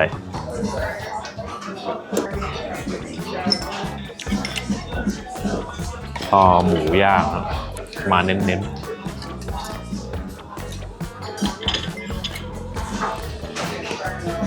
อร่อยแต่น้ำจิ้มไม่แซ่บนะน้ำจิ้มเป็นหวานๆนั่นชอบแจ่วมากกว่าถ้ามีแจ่วอิ่มเรียบร้อยนะครับราคาทั้งหมด72ปอนด์นะครับก็ตีเป็นเงินไทยประมาณ 3,000 กว่าบาทตีง่ายๆครับหัวละ1,000 กว่าบาทเพราะฉะนั้นถ้ากินร้านอาหารดีๆนะฮะในลอนดอนเนี่ยก็ตกประมาณหัวละ1,000คิดประมาณนี้เนาะแต่รสชาติอร่อยดีฮะแล้วก็ตอนนี้เขาก็เริ่มกินเบียร์กันแล้วเต็มไปหมดเขาชอบยืนกินหน้าร้านกันด้วยนะเห็นปะเนี่ยแบบยืนกินชิวๆอ่ะเดี๋ยวเราจะเดินไปย่านโซโหนะฮะโซโหก็คือเป็นแบบย่านบันเทิงแบบช้อปปิ้งอะไรอย่างเงี้ยมีพวกร้านอาหารพวกผับพวกบาร์อยู่เยอะๆนะฮะก็ไปแถวนั้นสักช่วงหนึ่งเราค่อยกลับนะก็เป็นอีกย่านหนึ่งที่แบบถ้ามาลอนดอนก็ไปเดินเล่นกันคราวนี้ผมก็ไปแฮงเอาท์ตรงนั้นแต่เดี๋ยวจะเดินผ่านสวนก่อนว้าวโอ้ตรงนี้เส้นนี้แบบร้านอาหารเยอะมากนะข้างหน้าเขามีชุมนุมอะไรสักอย่างมีธงอังกฤษแล้วก็ธงอิสราเอลเขาประท้วงกันนะฮะแล้วก็โอ้แต่ตรงนี้บรรยากาศคนละเรื่องเลยนี่สวนสาธารณะเขาแบบเก้าอี้แบบเก้าอี้หาดอะนอนกันชิลเลยอ๋อเขามีหนังฉายอ่ะชิลมากเลยนะเขามีแบบว่าเป็นร้านอะบูธขายเบียร์นะฮะแล้วก็ฉายคอนเสิร์ตอะฉายคอนเสิร์ตแล้วก็เปิดเพลงมีเก้าอี้นั่ง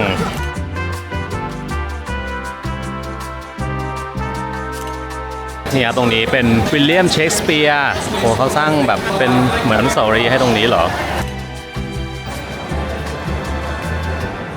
มีรถ3ล้อด้วยฮะ3ล้อติดไฟโอ้โหคันนี้ชมพูเลยก็เป็นย่านช้อปปิ้งฮะตรงนู้นเป็นไชน่าทาวน์นะครับเมื่อวานพินกับเย็นมาแล้วไชน่าทาวน์ก็แบบเขาก็แต่งจีนเลยแล้วก็จะมีพวกอาหารจีนอาหารเกาหลีอาหารอะไรเงี้ยให้กินกันอาหารเอเชียย่านนี้ครับตอนกลางคืนเขาจะเปิดไฟแบบเยอะมากเลยแต่ว่าตอนนี้ยังไม่มืดใช่ไหมแต่ก็เริ่มเปิดกันแล้วนะเพราะว่าตอนนี้ประมาณ6:30นะครับที่เขาต่อคิวคนเยอะมากแต่ละที่เราก็จะเห็นว่ามีบาร์เขาเริ่มเปิดไฟเนี่ยคนก็นั่งชิลกันแถวนี้คนเยอะมากทุกที่ในลอนดอนเลยตอนนี้เหมือนคนแห่กันมาเที่ยวอ่ะความตั้งใจผมคือจะแวะมาเจอเพื่อนแป๊บหนึ่งนะสัก1 แก้วนะครับไหนๆก็มาแล้วนะแล้วก็ค่อยอยู่ร้านนี้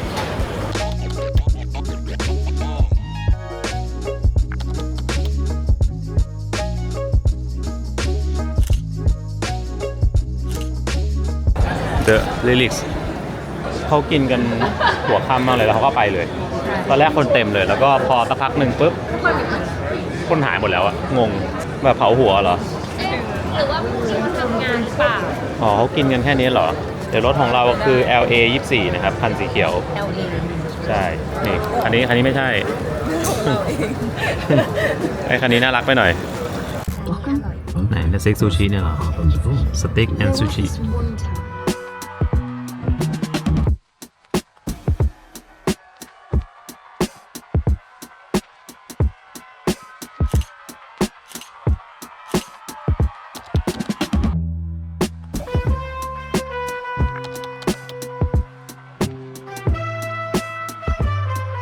โอเคครับก็ถึงที่พักแล้วนะฮะจริงๆตรงนี้อยู่ใกล้ลอนดอนอายมากนะครับอย่างที่วันนี้เราไปเคเบิลคาร์มาใช่ไหมถ้าใครอยากชมวิวนะผมคิดว่าลอนดอนอายดีกว่าเพราะว่ามันเห็นแลนด์มาร์คด้วยนะครับเดี๋ยววันนี้ไปนอนก่อนพรุ่งนี้จะพากันไปกันต่อครับว่าในลอนดอนมีอะไรอีกบ้างไปอรุณสวัสดิ์เช้าวันใหม่อันแสนสดใสจุกรูนะหาอะไรกินกันก่อนดีกว่าตอนเช้าที่อันนี้อ่านว่าอะไรเฟรดจะมีอยู่ในลอนดอนในอังกฤษเยอะในยุโรปก็มีนะจำได้เป็นฟิลแบบขนมปังกาแฟอะไรอย่างเงี้ย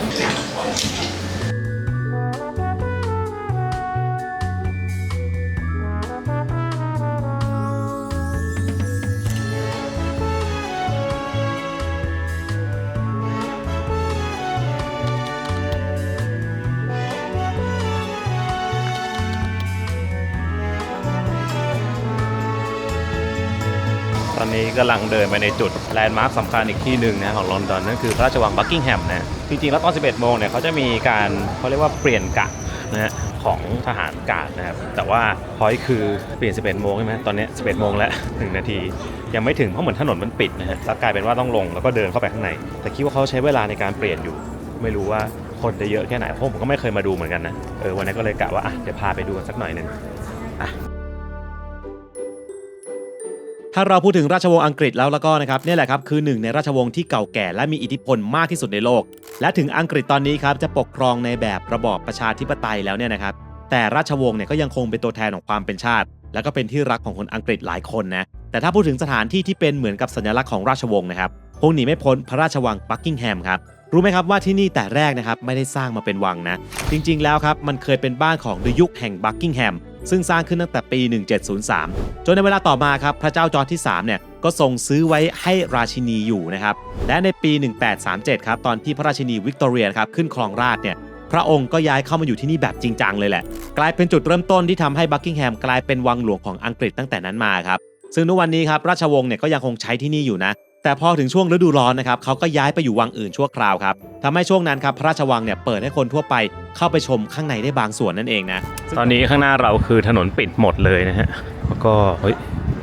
มีเสียงแต่ด้วยเริ่มแล้วนี่โหเขากั้นหมดเลยอะ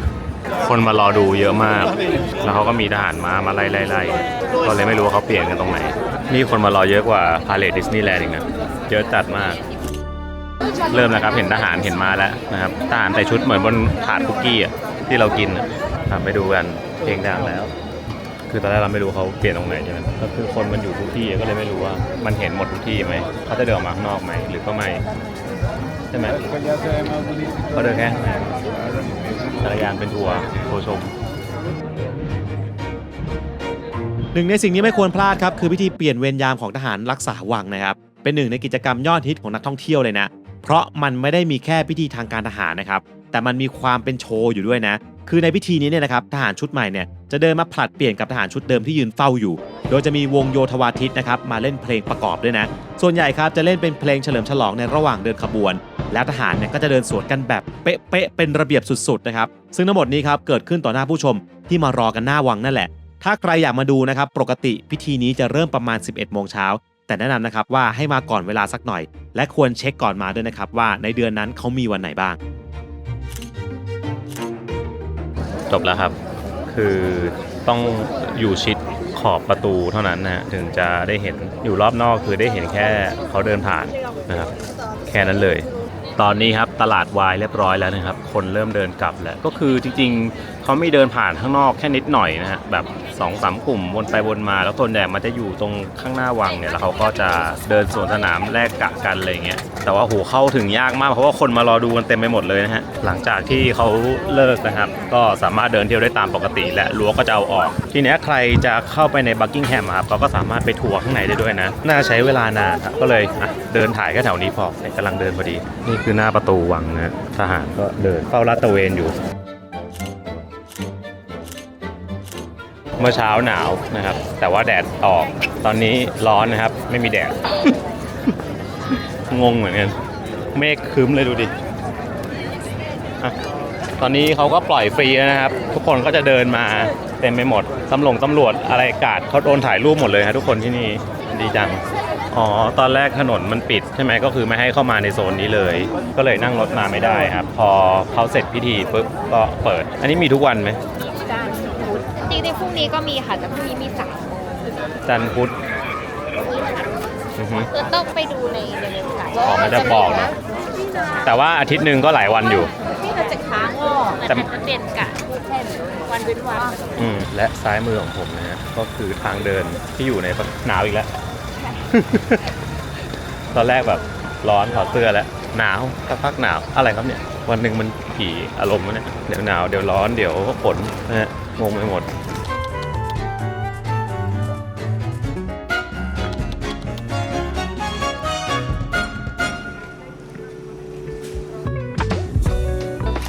ถัดจากราชวังครับก็เป็นนี่สวนสาธารณะและเป็นสวนสาธารณะแบบในหนังอ่ะคือมันน่านอนมากอ่ะน่าปูเสื่อนอนตอนนี้เลย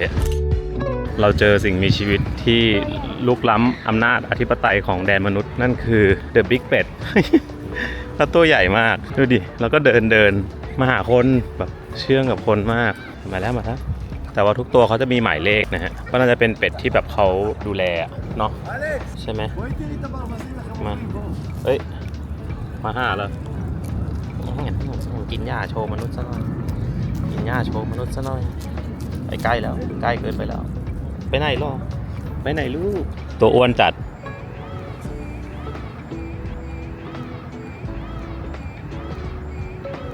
ไปแล้ว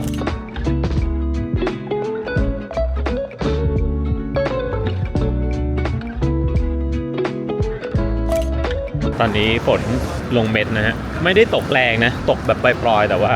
ก็ปกติเนี่ยใครมาเที่ยวลอนดอนจะรู้ครับว่าอากาศวันหนึ่งมันหลากหลายมากเดี๋ยวร้อนเดี๋ยวหนาวเดี๋ยวฝนนะเพราะฉะนั้นก็พกร่มไว้ด้วยแล้วกันนะครับหรือไม่ก็ใส่หมวกก็ได้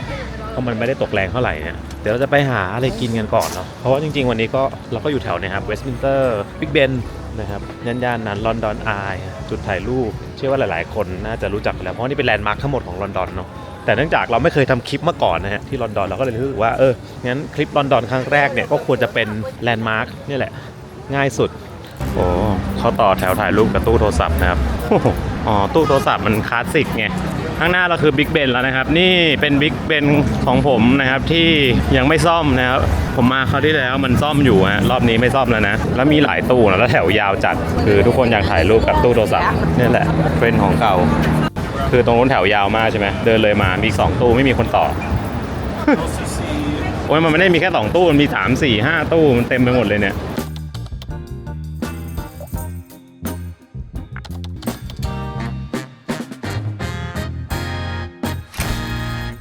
คือแถวเนี้ยร้านไหนก็เต็มนะครับพอใจเหมือนกันเดี๋ยวลองถามร้านนี้ดูอันนี้เขาบอกว่ามีนะให้รอ10 นาทีแปลว่าโต๊ะกำลังเคลียร์อยู่แล้วเป็นเครื่องเรียกแบบนี้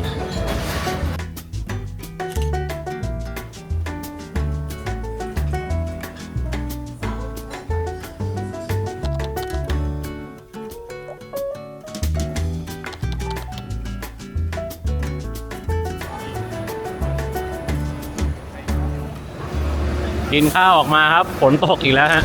แต่บิ๊กเบนสวยมากจริงๆจริงๆเขาบอกว่าบิ๊กเบนไม่ใช่บิ๊กเบนหอนาฬิกานี้ไม่ได้ชื่อบิ๊กเบนโอ้แต่สวยจริงนะฮะแล้วตอนนี้ก็ตกจริงนะครับไม่ได้ตกเล่นครับฝนที่นี่น่าจะเป็นหนึ่งในจุดแรกๆนะครับที่หลายคนนึกถึงเวลาไปลอนดอนนะเรากำลังอยู่ที่หอนาฬิกาที่คนส่วนใหญ่มักจะเรียกว่าบิ๊กเบนนะครับแต่จริงๆรู้ไหมครับว่าบิ๊กเบนไม่ได้ชื่อบิ๊กเบนนะครับหลายคนงงนะคือจะหมายความว่าบิ๊กเบนนะครับไม่ใช่ชื่อของตัวหอนาฬิกาครับแต่ชื่อจริงของหอนาฬิกานี้คือหออลิซาเบธครับถูกสร้างขึ้นนะครับเป็นส่วนหนึ่งของพระราชวังเวสต์มินสเตอร์นะครับผมมีความสูงประมาณ96 เมตรนะความพิเศษคือมันเป็นหอนาฬิกาที่มีหน้าปัดทั้ง4ด้านที่ใหญ่ที่สุดในโลกส่วนคำว่าบิ๊กเบนนะครับที่เราได้ยินกันจนชินแล้วเนี่ยครับจริงๆแล้วเป็นชื่อของระฆังใบใหญ่นะครับซึ่งอยู่ด้านในฮะมีชื่ออย่างเป็นทางการว่า The Great Bell นะครับซึ่งหนักเกือบ14 ตันนะและจะตีทุกชั่วโมงเพื่อลั่นบอกเวลานั่นเองโดยที่มาของชื่อ Big Ben นะครับก็ยังไม่มีคำตอบที่ชัดเจน 100% ครับแต่เชื่อกันว่าน่าจะตั้งตามชื่อของเซอร์เบนจามินฮอลล์นะครับซึ่งเป็นคนดูแลติดตั้งหอระฆังในตอนนั้นแถมเขานะครับเป็นคนที่ตัวสูงใหญ่ด้วยครับก็เลยน่าจะเป็นที่มาของชื่อ Big Ben นี่แหละ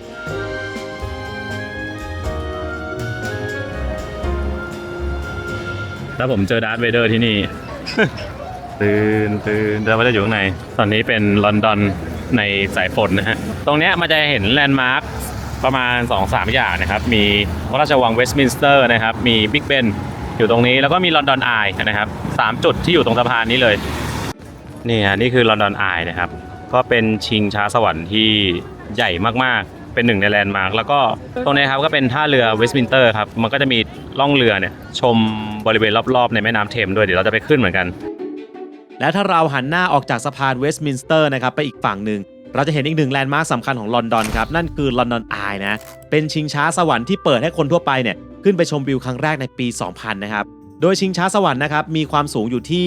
135 เมตรซึ่งตอนนั้นครับก็ต้องถือว่าสูงที่สุดในโลกแล้วนะครับก่อนจะถูกแซงในปี 2006 นะครับโดย Star of หนานชางนั่นเองครับที่ประเทศจีนนะแม้จะไม่ใช่เบอร์ 1ของโลกแล้วก็ตามนะครับแต่ลอนดอนอายก็ยังคงเป็นชิงช้าสวรรค์ที่สูงที่สุดในยุโรปตะวันตกครับจนถึงตอนนี้อยู่ดีครับอีกเรื่องที่น่าสนใจครับคือตอนแรกเนี่ยเขาไม่ได้ตั้งใจจะสร้างถาวรเลยนะมันถูกวางแผนให้เป็นโครงสร้างชั่วคราวนะครับแค่ประมาณ5 ปีเท่านั้นแต่ด้วยกระแสตอบรับโอ้โหดีมากครับคนแห่มาขึ้นกันทุกวันครับสุดท้ายเลยกลายเป็นหนึ่งในสัญลักษณ์ประจำเมืองไปโดยปริยายทุกวันนี้ครับมีนักท่องเที่ยวมาเยือนลอนดอนอายเนี่ยกันเป็นล้านคนต่อปีเลยนะและใช่ครับทุกคนตอนนี้ฝนหยุดแล้วครับแดดกลับมาแล้วฮะ แต่แล้วบรรยากาศก็เปลี่ยนไปครับสดใสขึ้นมาทันที ผมละเชื่อทุกคนดูที่นี่บรรยากาศคือเมื่อกี้ฝนตกใช่ไหมยืนแป๊บเดียวแดดออกร้อนแล้วอะไรครับเนี่ยทำตัวไม่ค่อยถูกเหมือนกันนะ1 วันหลายฤดูมากฮะที่ลอนดอนโอเคแดดมาแล้วอะไรคือการมีรถถังวิ่งผ่านกลางเมือง แล้วข้างบนก็เป็นเหมือนคนเซลฟี่เลยไม่รู้ว่า จริงจังหรือเล่นๆอ่ะอะไรครับเนี่ย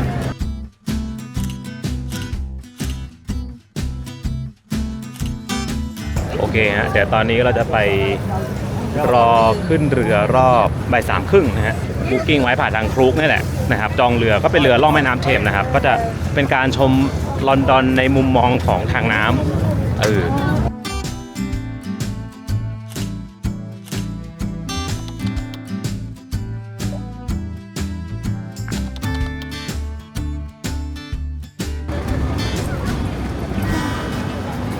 โอเคมาที่ท่าเรือเวสต์มินสเตอร์นะครับก็ซื้อมาแล้วเดี๋ยวน่าจะโชว์เป็น QR code ให้เขาได้เลยพอแดดลงปุ๊บหนาวอีกแล้ว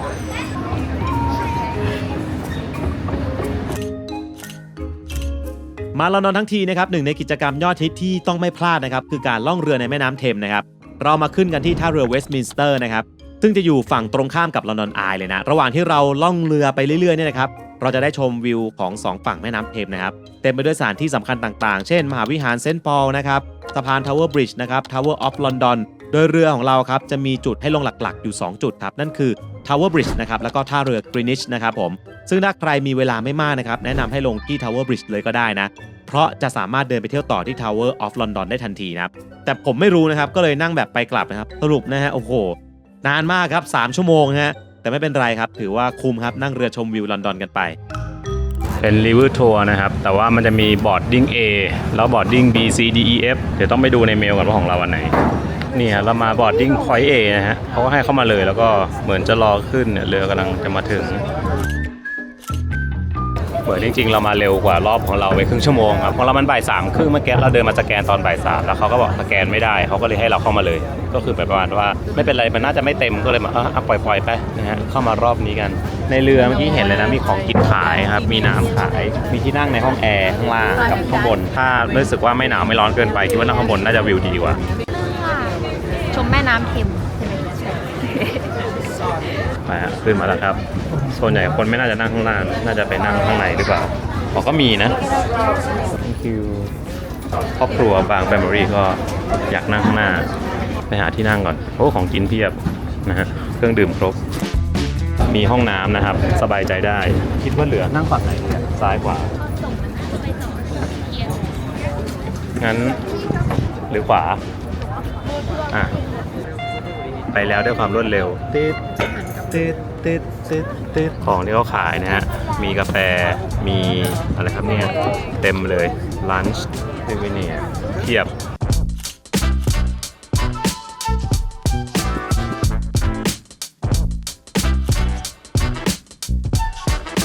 We do cross the river and we make a quick stop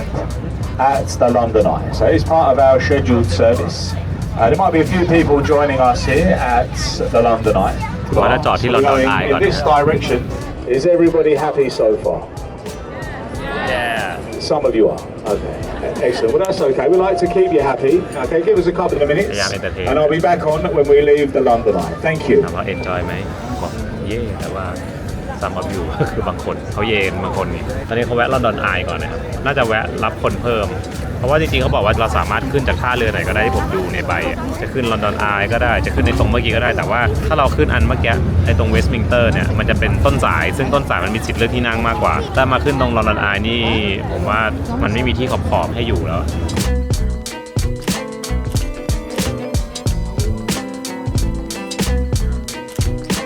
Firefighting equipment in the unlikely event. Now, if you're up on the top deck, please wave and smile at the people. If you see anybody up there, give them a wave, give them a smile. There we go. So this is Charing Cross Railway Bridge. We actually pass beneath a railway line and also above a railway line. So underneath the boats running parallel are the London Underground's Bakerloo and Northern lines underneath the river.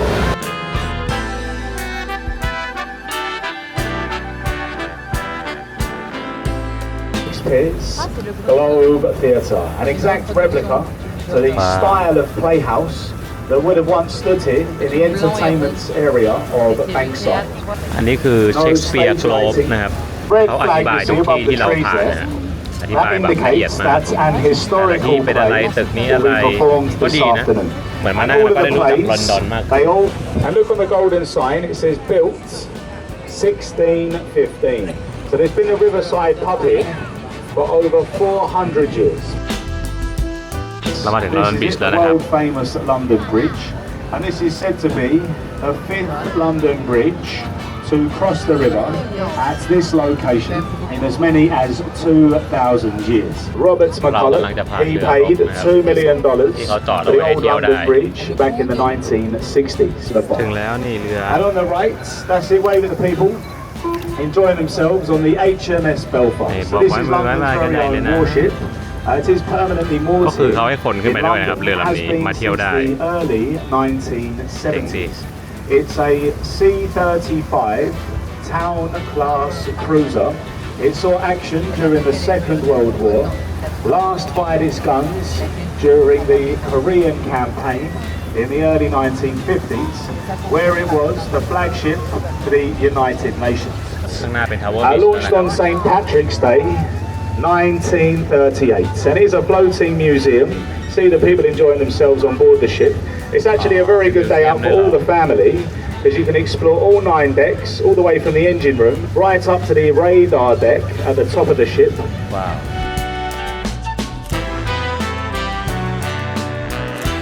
โอ้ใกล้มาก Opening ceremony 30th of สวย June, มากเพิ่งเห็นใกล้ๆฮะ 1894. Now นี่ some คือ say it was Tower Bridge older, นะครับ but it was built in keeping ตอนนี้เขาจอดที่สถานีทาวเวอร์นะครับ ก็คือตรง Tower of London แล้วก็ Tower Bridge นะครับ ตรงนี้คือลงได้ บางคนก็ลงตรงนี้เลยเพราะว่าจะไปเที่ยวต่อ แต่ว่าเราอ่ะจะนั่งวนกลับมันจะอันดับไปจะเป็น Greenwich Greenwich คือตรงไหนไม่รู้เหมือนกันนะครับเพราะเราจะกลับไปลง Westminster นะครับหนาวด้วยตอนนี้เริ่มหนาวแล้ว ตอนนี้เรามาถึงสถานีนะครับ Greenwich นะครับทีนี้กำลังงงอยู่ว่าต้องลงไหมเพราะว่าเหมือนเขาพูดว่าแบบเรือมันจะกลับตอน5 โมง 10 นาทีอะไรเงี้ย5 โมง 50 ก็คือจริงตรงนี้มันก็แวะเที่ยวได้ครับมันมีแบบเป็นย่านแบบเก่าใหม่ผสมกันประวัติศาสตร์ตอนนั้นมีเวทีคอนเสิร์ตด้วยนะแต่ว่าบางคนอาจจะนั่งเรือกลับเลยก็ได้หรือเปล่าซึ่งตอนนี้กำลังไปถามอยู่ว่าเรือมันกลับเลยไหมหรือว่าเราต้องลงกำลังงงสรุปเขาต้องเบรกนะครับให้เราลงก็คือ5 โมง 10 นาทีค่อยกลับมาอีกรอบหนึ่ง ว่าชั้นล่างทั้งหมดจะเบรกห้องน้ำใช้ไม่ได้บาร์ใช้ไม่ได้ แต่ขึ้นไปนั่งรอเฉยๆได้ เอาไงรอไหมไปอ่ะ offices in here, and I mention it as they have recently Ladies, made sure เรา they're กลับ going มา to say ถึง yes, เวสต์มินตันแล้ว as it does take half an hour เวสต์มิน to เตอร์ complete อะไร a กันเนี่ย rotation. งงไปหมดแล้ว As you can see, it is moving.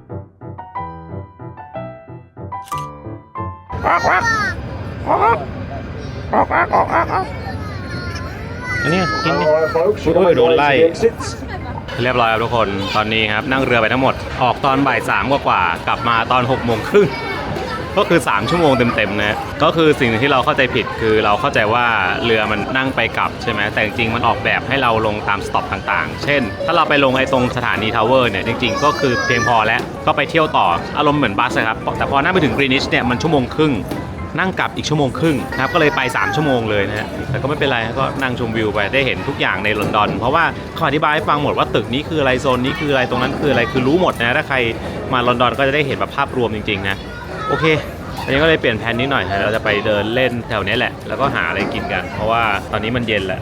ตู้โทรศัพท์ทั้งเมืองถ้าตู้นี้มันใช้ได้จริงอยู่ปะหรือว่าพังไปแล้วแค่เป็นพร็อพ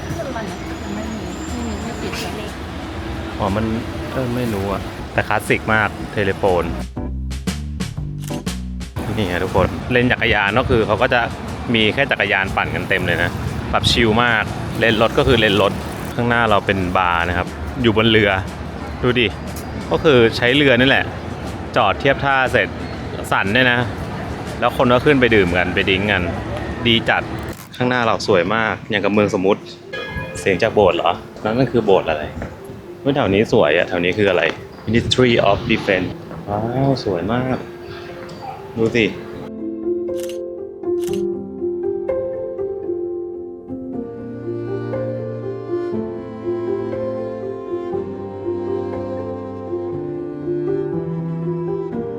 ตอนนี้เรากำลังเดินไป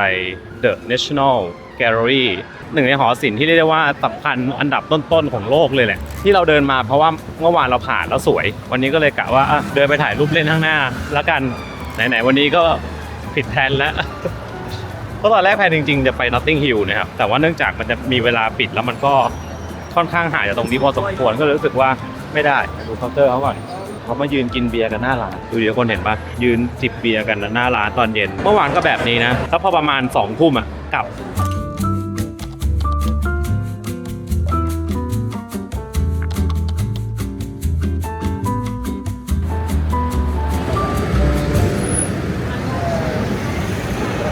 แต่เป็นไฟเขียวที่เป็นโชว์สัญลักษณ์อะไรเทศเหรออ้าวไปแล้วนี่ฮะทราฟังการ์สแควร์นะฮะแล้วก็คนก็มานั่งอยู่ตรงนั้นน่ะตรงเสาเนี่ยเต็มไปหมดเลยทีนี้เดี๋ยวเราจะต้องข้ามไปตรงนู้นนะฮะแต่สวยมากเนี่ยคนก็มานั่งเล่นก็กลายเป็นเหมือนพื้นที่สาธารณะไปแม้จะไม่เข้าไปดูแกลเลอรี่ก็ตามนะครับตอนนี้เราอยู่กันที่จัตุรัสนะครับทราฟัลการ์นะครับผมซึ่งเป็นหนึ่งในจัตุรัสที่สำคัญที่สุดของลอนดอนตั้งอยู่ใจกลางเมืองและอยู่ด้านหน้าของ The National Gallery นะครับหรือว่าหอศิลป์แห่งชาติของอังกฤษนั่นเองโดยด้านในครับมีงานศิลปะระดับโลกมากมายให้ชมกันฟรีด้วยนะส่วนชื่อของจัตุรัสนี้ครับมีที่มานะฮะซึ่งมันถูกตั้งขึ้นนะครับเพื่อระลึกถึงยุทธนาวีที่ทราฟัลการ์นะครับซึ่งเป็นการรบทางทะเลครั้งสำคัญในปี 1805 ระหว่างกองทัพอังกฤษนะครับผมกับกองทัพผสมของฝรั่งเศสและสเปนนั่นเองนะโดยรบกันที่นอกชายฝั่งตอนใต้ของสเปนครับบริเวณแหลมที่มีชื่อว่าทราฟัลการ์โดยจุดเด่นของจัตุรัสนี้ครับคือเสาสูงตรงกลางที่เรียกว่าเนลสันคอลัมน์นะมีความสูงประมาณ52 เมตรบนยอดเสาครับเป็นรูปปั้นของพลเรือเอกโฮราชิโอเนลสันครับผู้บัญชาการรบในศึกทราฟัลการ์นั่นเองนะฮะและแม้เขาจะเป็นคนนำกองทัพอังกฤษชนะศึกในครั้งนั้นได้ก็ตามนะครับแต่ตัวเขาเองเนี่ยก็ต้องจบชีวิตลงในการรบครั้งนั้นด้วยเช่นกันครับโอเคเขาบอกว่าขึ้นได้แต่ห้ามขี่สิงโตเนี่ย คือเขาก็นั่งกันใช่ไหมแต่ว่ามีป้ายนี่ห้ามอยู่นี่ห้ามนะจ๊ะขี่สิงโตเนี่ย และที่นี่ก็กลายเป็นที่พักผ่อนหย่อนใจของเด็กๆนะฮะมากันเต็มไปหมดเลยดูสิจริงๆถือว่าในตัวเมืองลอนดอนนี่เป็นเมืองที่คนเยอะมากนะครับแบบวุ่นวายแต่ก็แน่นอนครับลอนดอนเป็นมหานครอันดับท็อปของโลกเนาะคนมาเยือนเยอะอยู่แล้วแต่ในอีกมุมนึงมันก็มีความแบบชิลๆน่าเดินเล่นนะมีอะไรสวยๆงามให้ดูเยอะนะฮะเดี๋ยวจากตรงเนี้ยเดี๋ยวเดินขึ้นไปบนนั้นก็ไปหาข้าวกินกันเพราะว่าตั้งใจว่าเดี๋ยวกลางวันกินอาหารประจำชาติเข้าไปแล้วก็คือฟิชแอนด์ชิพเดี๋ยวตอนนี้เราไปหาอาหารเอเชียกินบ้างดีกว่าไปก็คือทุกคนนะครับเขาก็นั่งเหมือนแบบเป็นที่พักผ่อนหย่อนใจกันไปแล้วก็ดี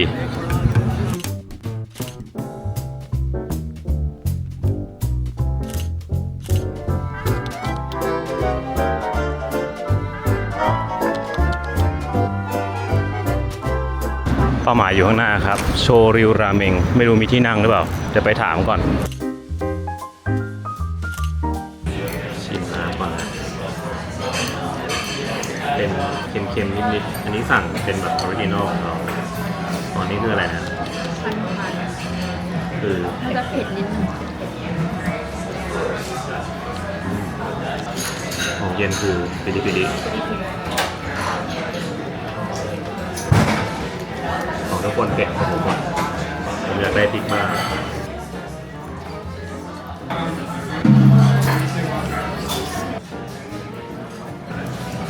กิมจินะเปรี้ยวมาก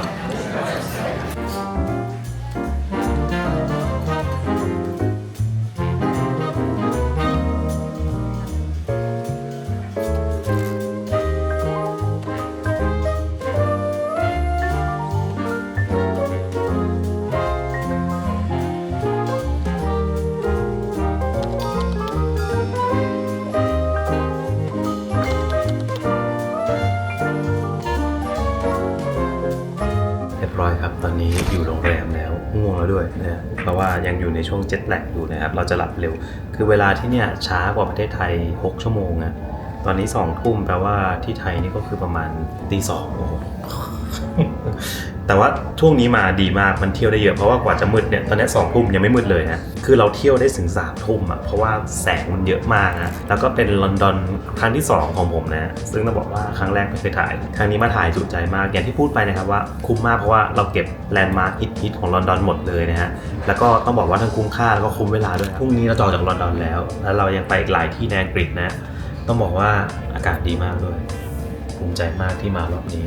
ตอนนี้จะไปนอนครับเพราะมันง่วงมากจริง บิ๊กเบนรอบดึกใช่แล้ว ก่อนพระอาทิตย์ตก เดี๋ยวจะพาไปถ่ายจุดถ่ายลับ ก็ไม่ลับนะ คนรู้เยอะแล้ว แต่ว่ามันจะมีจุดที่บางคนอาจจะไม่รู้สำหรับการถ่ายบิ๊กเบนนะคะ คือให้ลงบันไดไป เดี๋ยวเราพาไปดีกว่า ต้องอยู่ฝั่งตรงข้ามกับบิ๊กเบนแล้วมันก็จะมีบันไดใช่ไหม แล้วก็ลงบันไดไป เดี๋ยวพาไป คนเยอะมาก คนเยอะมาก โอเค มันอาจจะไม่ใช่ที่รับอีกต่อไปแล้วอะโอเค นี่ทุกคนมาต่อคิวแล้ว มุมมันจะเป็นประมาณนี้นะสามารถจริงๆยืนตรงที่คนที่ถ่ายรูปอะอาจจะสวย สวยมาก คือพี่น่ะเคยมาตอนเหมือนตอนกลางวันใช่ไหม แต่ว่าวันนั้นที่มามันอึมครึมหน่อย ไฟยังไม่เปิดมาแล้วล่ะใช่ แล้วรู้สึกว่ามาตอนเย็นอะสวยกว่ามากๆ แล้วก็บรรยากาศมันแบบโรแมนติก ตรงนี้คือมีผนังเป็นรูปหัวใจเยอะมาก เยอะมากอะ อันนี้คือเขามาระบายเองหรือว่ามันมี จะระบายเอง มันไม่ใช่สติกเกอร์นะ มันเป็นสีอะ มาระบาย ติดเข้าไปเลยอะ เดี๋ยวนะมันเป็นกำแพงมันเป็นลายป่ะแล้วคนก็มาเขียนป่ะดูหัวใจด้านบนนี้มาดูแพทเทิร์นไหมเป็นไปได้ป่ะเดี๋ยวทุกคนดูดิ สีอะเหมือนกัน สีเหมือนกันหมดเลย ใครรู้คอมเมนต์บอกเราด้วย เพราะเราไม่รู้ บรรยากาศดีมากทุกคนดูดิบรรยากาศดีมากดูดิแล้วทุกคนมานั่งแบบนั่งดูเลนนั่ง จริ ดู ง น้ำอย่างเงี้ย ทุกคน เราเจอ เราเจอความจริ เรา งแล้ว เจอความจริงแล้ว ซึ่งจะอ่านให้ฟัง ก็คือ ไม่ใช่กำแพงคู่รัก ขอโทษ คือเป็นกำแพงอนุสรณ์โควิดแห่งชาติ ซึ่งจัดทำขึ้นโดยครอบครัวผู้สูญเสียคนรักจากโควิด -19 หัวใจแต่ละดวงก็จะแทนหนึ่งคนที่เคยเป็นที่รักของคนคนนั้นอะไรเงี้ย ก็ แต่คิดว่าน่าจะมีคนเข้าใจผิดเหมือนเราอยู่นะแต่ว่า ใช่ บางคนก็ ใช่ เขียนแบบ มันมีเขียนหลายแบบมาก ใช่ คือเราว่าวัตถุประสงค์หลักอะคืออย่างที่เราบอกแต่ว่าพอมันอยู่ไปนานๆแบบยุคโควิดมันเริ่มซาลงแล้วก็คือมันเบนอินกับชีวิตทุกคนไปแล้วอะ โอเคทุกคนเดี๋ยวเรามาหามุมถ่ายรูปอีกสักรอบหนึ่งตรงนี้น่าจะสวยเนี่ยมีตรงสะพานเห็นปะตรงสะพานยืนแล้วก็เดี๋ยวกล้องเดี๋ยวยิงไปเห็นบิ๊กเบนโอ้ยสวย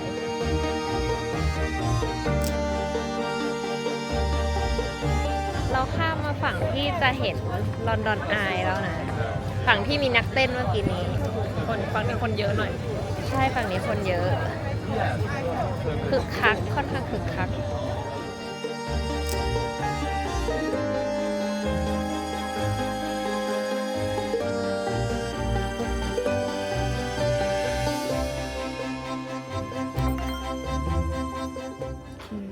ถึงโรงแรมแล้ว เย่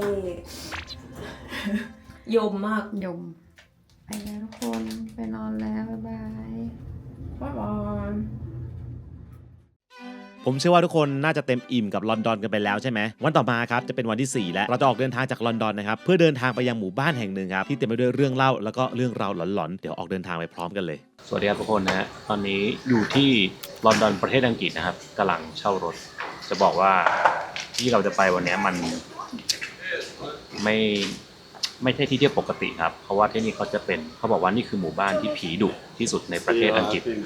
ซึ่งจริงหรือเปล่าไม่รู้แต่ว่าเราจะพาทุกคนไปที่หมู่บ้านนี้กันครับไป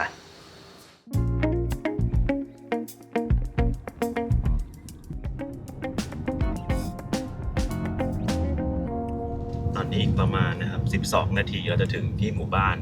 ที่มีชื่อว่า Puckley Village นะครับก็ตอนนี้เป็นแบบเขาเรียกว่าอะไรอะชนบทอังกฤษแล้วอะข้างทางคือเป็นป่านะครับแล้วก็มีหมู่บ้านเล็กๆมีคนเดินคือพักลิวิลเลจนะครับจริงๆก็เป็นหมู่บ้านธรรมดานี่แหละแต่ว่าที่มันมีชื่อเสียงจริงๆเพราะว่ามันลง Guinness World Record มีรายงานว่ามีผีเยอะที่สุดในอังกฤษเหรอแค่ในอังกฤษบางทีผมก็สงสัยว่า Guinness หลังๆนี่คือแบบอะไรที่มันพิสูจน์ไม่ได้ก็ลงเหรอ แต่คืออันนี้เขาก็อาจจะเป็นเพราะมันมีรายงานเยอะจริงๆนะฮะและจริงๆเขามีถึงขั้นมีการแบบซื้อทัวร์นะครับซื้อทัวร์เพื่อมาที่หมู่บ้านนี้โดยเฉพาะก็มีเพราะว่ามันมีตำนานแบบผี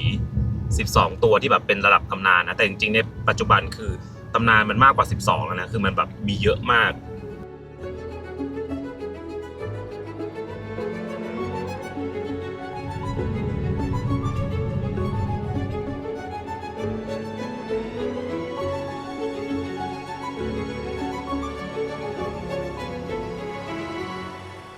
โอเคครับทุกคนตอนนี้เราอยู่ที่ Pluckley Village แล้วนะครับก็เป็นหมู่บ้านเล็กๆนะฮะบรรยากาศสงบมีรถขับผ่านเรื่อยๆแต่ไม่เยอะมากแล้ววันนี้ก็ท้องฟ้าครึ้มๆบรรยากาศอึมครึมนะแต่หลายคนยังงงว่าแล้วทำไมที่นี่ถึงถูกขนานนามว่าผีดุที่สุดในประเทศอังกฤษนะฮะไปฟังกันตอนนี้นะครับเราอยู่กันที่ Pluckley Village นะครับเป็นหมู่บ้านเล็กๆแห่งหนึ่งในเมืองเคนนะซึ่งอยู่ทางตะวันออกเฉียงใต้ของอังกฤษครับถ้าดูเผินๆเนี่ยมันคือหมู่บ้านในชนบทที่ดูเงียบสงบใช่ไหมแต่จริงๆแล้วเนี่ยนะครับที่นี่กลับมีชื่อเสียงโด่งดังในเรื่องผีครับเรื่องเล่าผีของที่นี่ครับถูกพูดถึงต่อกันมาหลาย10ปีเลยนะแต่คำถามคือทำไมหมู่บ้านนี้ถึงกลายเป็นหมู่บ้านผีสิงไปได้ล่ะต้องบอกก่อนนะครับว่า Pluckley เป็นหมู่บ้านที่เก่าแก่มากแล้วนะครับมีประวัติยาวนานกว่า1,000 ปีผ่านทั้งสงครามการจลาจลโรคระบาดรวมถึงยุคที่อังกฤษครับเจริญรุ่งเรืองจากอุตสาหกรรมสิ่งทอแต่จุดเริ่มต้นของเรื่องเล่าผีที่ทุกคนทั่วไปรู้จักครับเริ่มต้นจากชายที่มีชื่อว่าเฟรเดริกเซนเดอร์สนะครับผมเขาเกิดและเติบโตในหมู่บ้านนี้ครับและได้ยินเรื่องผีมาตั้งแต่เด็กจากนั้นครับทั้งปู่และย่าของคนในชุมชนเนี่ยซึ่งในช่วงปี 1955 ครับเขาได้รวมเรื่องราวเหล่านั้นเอาไว้ในหนังสือที่มีชื่อว่า Pluckley Was My Playground ครับเป็นหนังสือที่เล่าเรื่องราวความทรงจำในวัยเด็กครับรวมถึงตำนานผีในหมู่บ้านซึ่งหนังสือเล่มนี้นี่แหละครับที่จุดกระแสให้คนเนี่ยเริ่มสนใจและในเวลาต่อมาครับหมู่บ้านนี้ก็ถูกพูดถึงมากขึ้นเรื่อยๆจนกระทั่งในปี 1989 Pluckley ถูกบันทึกลงใน Guinness World Record ว่าเป็นหมู่บ้านที่มีผีสิงมากที่สุดในอังกฤษว่ากันว่านะครับมีวิญญาณที่ยังวนเวียนอยู่ที่นี่ไม่ต่ำกว่า12ดวงและบางคนก็เชื่อนะครับว่ามันมีมากกว่านั้นด้วยและในวันนี้แหละครับเราจะไปสำรวจที่หมู่บ้านแห่งนี้กันทีละจุดทีละตำนานว่าในความเงียบสงบของที่นี่ซ่อนเรื่องราวอะไรไว้บ้างนะซึ่งเดี๋ยวที่แรกเราจะไปเนี่ยต้องบอกว่าเราอาจจะไปไม่ครบ12จุดไม่ใช่12จุดสิหมายถึงว่าผี12ตัวเนี่ยที่ดังที่สุดนะฮะที่เขาจะมีทัวร์มาดูเราไม่น่าจะไปดูครบนะฮะแต่ว่าเราจะไปให้มากที่สุดเพราะว่าไม่รู้มันอยู่ตรงไหนบ้างที่แรกคือโบสถ์เซนต์นิโคลัสจริงๆหมู่บ้านสวยมากนะแต่ก็ดูน่ากลัวและแน่นอนผมได้พาคนไทยนะครับมาเพิ่มตำนาน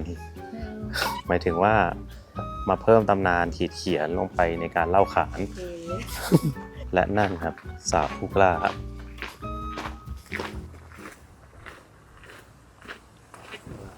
โบสถ์เก่ามากเขาบอกว่าตระกูลเดอริงเนี่ยครับก็มีความเกี่ยวข้องกับโบสถ์นี้แล้วก็ฝังเขาเรียกว่าอะไรนะสุสานของตระกูลเนี่ยครับก็อยู่ข้างในโบสถ์แต่ที่นี่ไม่ได้มีแค่วิญญาณที่เกี่ยวข้องกับตระกูลเดอริงนะครับ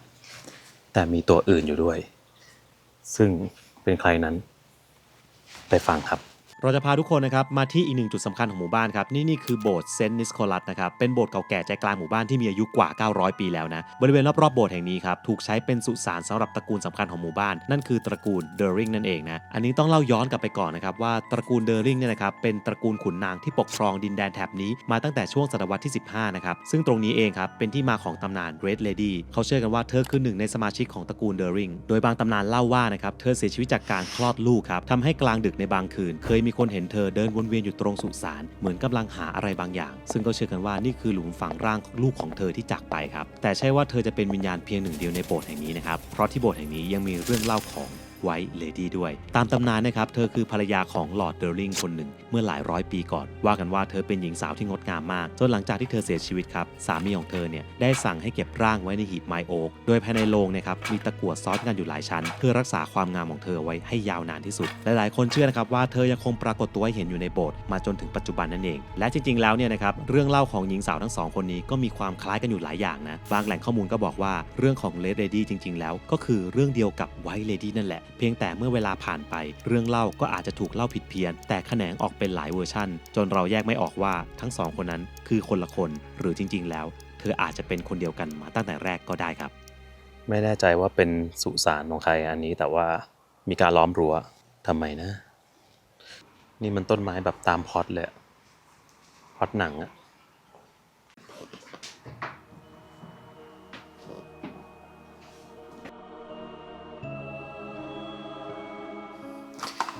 มาแล้วต้องบริจาคครับวันนี้เขาโดเนทด้วยการใช้บัตรเครดิตแตะได้เลยนะครับคือมาถ่ายสถานที่เขาก็ต้องบำรุงสถานที่นะ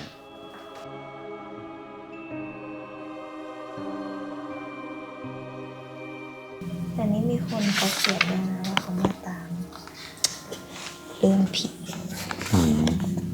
The Ghost We have come here to visit the goat get up there at Parkley Village คือที่นี่มันจะมีเรื่องของ Red Lady ไว้ กับ White Lady Red Lady เนี่ยน่าจะเป็นคุณในตระกูลเดอริง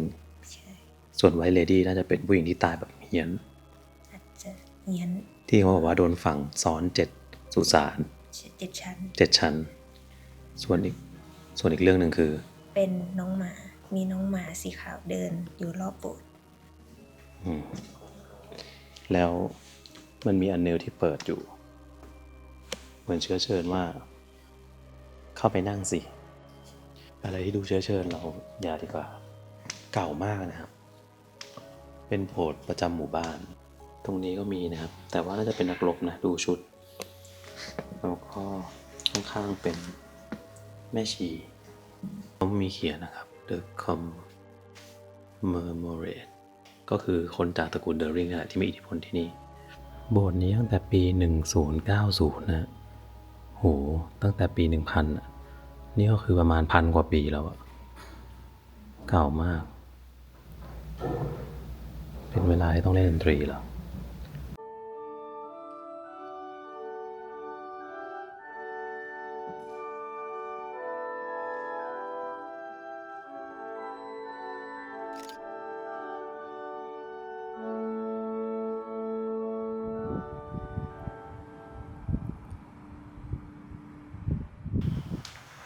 เหมือนเขามาเล่นคือไม่มีคนเลยนะครับในโบสถ์อะมีแค่เราเขาก็มาเล่น ไม่รู้ว่าปกติมันต้องเล่นตามเวลานี้หรือเปล่าเพราะว่ามันเป็นเวลาบ่ายโมงนะโหตรงนี้น่ากลัวมากแค่เดินผ่านเท่านั้น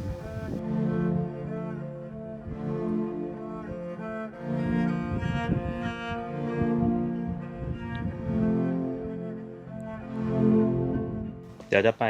The Black Horse ผับนะครับก็คือม้าดำมันไม่ได้ผับธรรมดานะผับอันนี้อายุประมาณ500 กว่าปีนะฮะคือเขาบอกว่าเดิมเนี่ยมันเป็นบ้านไร่ที่แบบเป็นคูนาล้อมรอบของตระกูลเดอริงใช่ไหมเขาบอกว่าตระกูลเดอริงนี่แทบจะเป็นเจ้าของทุกอย่างนะในหมู่บ้านแห่งนี้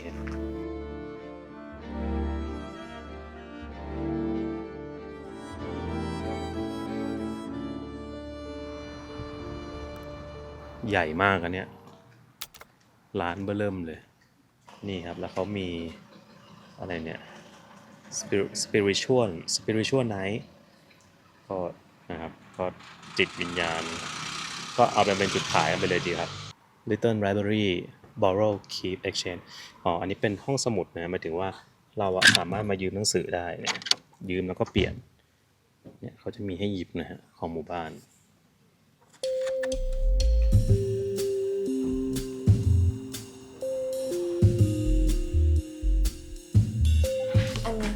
นี่ไง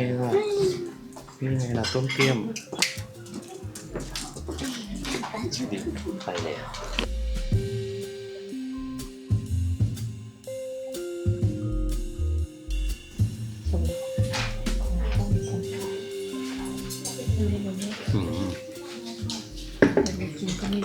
อร่อยมากอีกที่หนึ่งในหมู่บ้านนี้ครับที่มีคนพูดถึงกันเยอะมากครับก็คือผับที่มีชื่อว่า The Black Horse นะครับเป็นผับเล็กๆที่อยู่กลางหมู่บ้านเลยนะดูเผินๆเนี่ยอาจจะเหมือนกับผับเก่าแบบคันทรีทั่วไปนะแต่ถ้าย้อนกลับไปดูจริงๆแล้วเนี่ยนะครับอาคารหลังนี้ถูกสร้างมากว่า500 ปีแล้วนะครับเมื่อก่อนเนี่ยเคยเป็นบ้านของตระกูลเดอริงเนี่ยนะแต่พอเวลาผ่านไปก็ถูกเปลี่ยนให้มาเป็นผับแล้วก็ยังคงโครงสร้างเก่าๆเอาไว้เหมือนกับว่าเรากำลังเดินอยู่ในบ้านโบราณจริงๆนะและเรื่องที่ทำให้ผับนี้เป็นที่พูดถึงมากที่สุดไม่ใช่แค่เพราะมันเก่าครับแต่เพราะตำนานผีล่องหนที่อยู่ อยู่ในร้านต่างหากเขาว่ากันว่าวิญญาณตนนี้ชอบแกล้งคนครับมีสิ่งของบางอย่างที่วางอยู่ดีๆเนี่ยก็ขยับเองได้อย่างเช่นเก้าอี้ที่อยู่ๆเนี่ยก็เคลื่อนที่เองได้แถมยังมีสิ่งของที่หายไปเฉยๆด้วยนะเป็นเสื้อผ้าบ้างของใช้บ้างแต่พอเวลาผ่านไปหลายวันมันก็กลับมาโผล่อยู่ในร้านแบบงงๆเคยมีผู้จัดการคนหนึ่งเล่าไว้ว่าในวันอาทิตย์แรกที่เธอเข้ามาทำงานตอนกำลังเตรียมตัวเปิดร้านช่วงเที่ยงเธอเห็นแก้วชั้นบนค่อยๆเลื่อนตัวเองออกมาทีละนิดครับจนเกือบตกจากชั้นทั้งที่ไม่มีลมและไม่มีใครอยู่แถวนั้นเลยและไม่ใช่แค่พนักงานเท่านั้นนะครับลูกค้าหลายคนก็เจอเหมือนกันหลายคนบอกว่าเห็นเด็กเล็กคนนึงครับวิ่งเล่นอยู่ในผับซึ่งบางคนก็เชื่อนะครับว่าอาจจะเป็นวิญญาณของเด็กคนนี้เนี่ยแหละที่คอยแกล้งคนในผับนี้นี่เองแขวนผีไว้หน้าห้องเลยเหรอนะฮะเป็นเคล็ดออกมาแล้วนะฮะเขาไม่ได้ให้ถ่ายข้างในทั้งหมดนะฮะคือตอนแรกเดินเข้าไปถ่ายใช่ไหมแล้วเขาก็แบบถ่ายได้ข้างหน้านะแต่ว่าโซนข้างหลังไม่ให้ถ่ายก็เลยแบบแปลกๆ ทำไมไม่ให้ถ่ายหมดทั้งที่ข้างหลังก็เป็นที่นั่งปกตินะฮะนั่นแหละหรือเขากลัวเราถ่ายติดอะไรสักอย่างนะก็ที่นี่ก็จะเป็นอีกจุดหนึ่งครับที่มีตำนานเรื่องเล่านะฮะมากมายแต่ก็เป็นผับที่สวยดีนะครับแล้วก็ดูแบบโฮมมี่นิดนึงบ้านๆกันเอง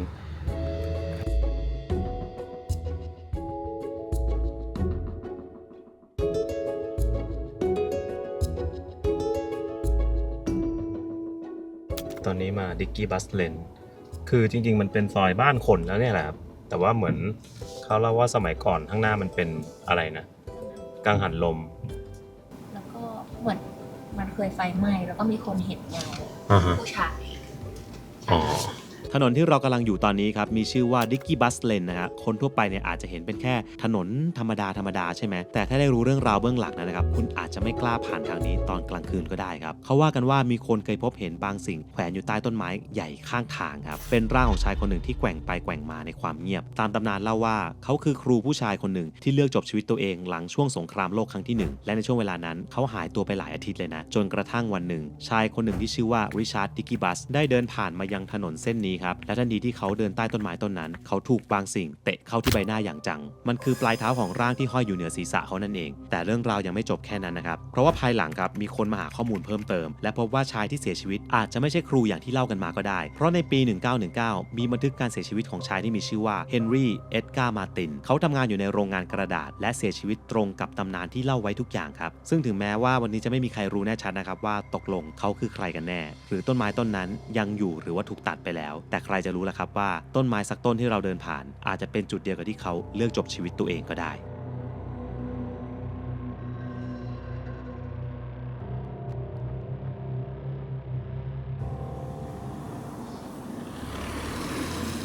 ตรงนี้มันเป็นจุดข้างทางครับชื่อว่าพินน็อกบริดจ์นะครับคือสมัยก่อนมันเป็นสะพานเล็กๆเนี่ยแต่ว่าปัจจุบันมันไม่มีสะพานแล้วนะแล้วป้ายมันเก่ามากนะครับทุกคนเดี๋ยวผมจะพาไปดูป้ายนะเนี่ยนี่คือป้ายแบบโบราณมาก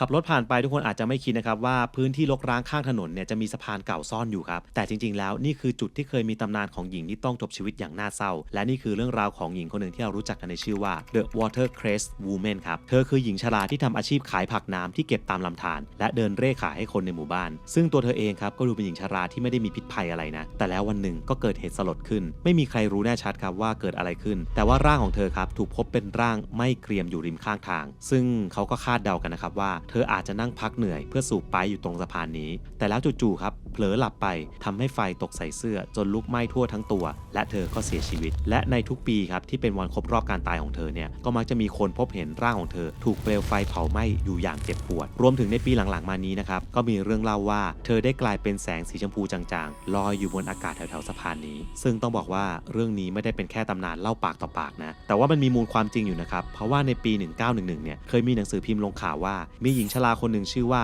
ซาร่าชาร์ปถูกพบว่าเสียชีวิตจากการถูกไฟเผาทั้งตัวจริงๆและก็เป็นเรื่องที่เกิดขึ้นในบริเวณหมู่บ้านนี้จริงๆด้วยนั่นเองเรื่องเล่าของ Watercress Lady นะครับก็เป็นหญิงชราที่เขาชอบแบบสูบไปหรือสูบบุหรี่นี่แหละนั่งอยู่ริมแถวสะพานใช่ไหมแล้วก็อย่างที่เมื่อกี้ทุกคนได้ฟังก็คือเธอถูกไฟคลอกแล้วโดดลงน้ำเสร็จอาบน้ำไม่ใช่อาบน้ำว่ายน้ำไม่เป็นอีกคือทุกวันนี้มันไม่มีแล้วสะพานนี้แต่เขายังคงมีป้ายเอาไว้อยู่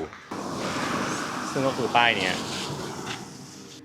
คือเขาเอาป้ายไว้เพราะว่ามันเป็นเรื่องเล่าแหละ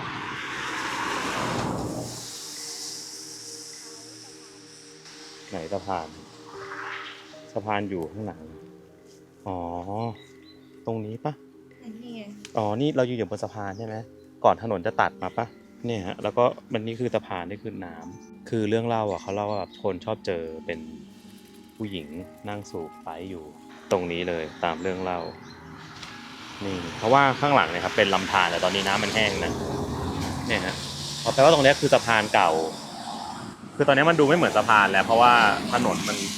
มันสร้างยาวมาถึงนี่แหละมันเป็นลำธารยาวถึงนู่นเลยแต่ว่าจริงๆตรงนี้คือสะพานไม่ใช่ถนนนะถนนน่าจะมาทำทีหลังถ้าไม่สังเกตจริงๆจะไม่รู้เลยนะฮะว่าตรงนี้มันเป็นลำธารนะอยู่ข้างทางแล้วป่ามันก็ขึ้นรกมากนะครับ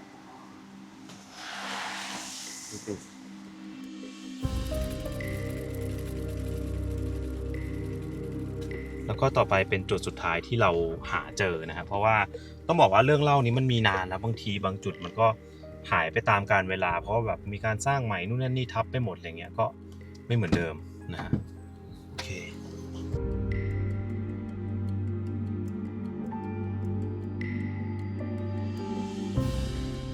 โอเคครับจุดสุดท้ายนะครับจริงๆไม่ใช่จุดทั้งหมดนะฮะแต่ว่าเป็นจุดสุดท้ายที่เรารู้พิกัดนี่คือ Daring Wood นะครับหรือว่ามีอีกฉายาหนึ่งว่า Screaming Wood ก็คือเป็นป่าแห่งการกรีดร้องเขาบอกว่าตอนดึกๆเนี่ยตอนกลางคืนจะชอบได้ยินเสียงกรีดร้องออกมานะครับก็คือมีชายคนที่แบบถูกดินถมทับบ้างนะมีเรื่องเล่าของนายพลมีเรื่องนักศึกษาหายมีเรื่องของคนที่มา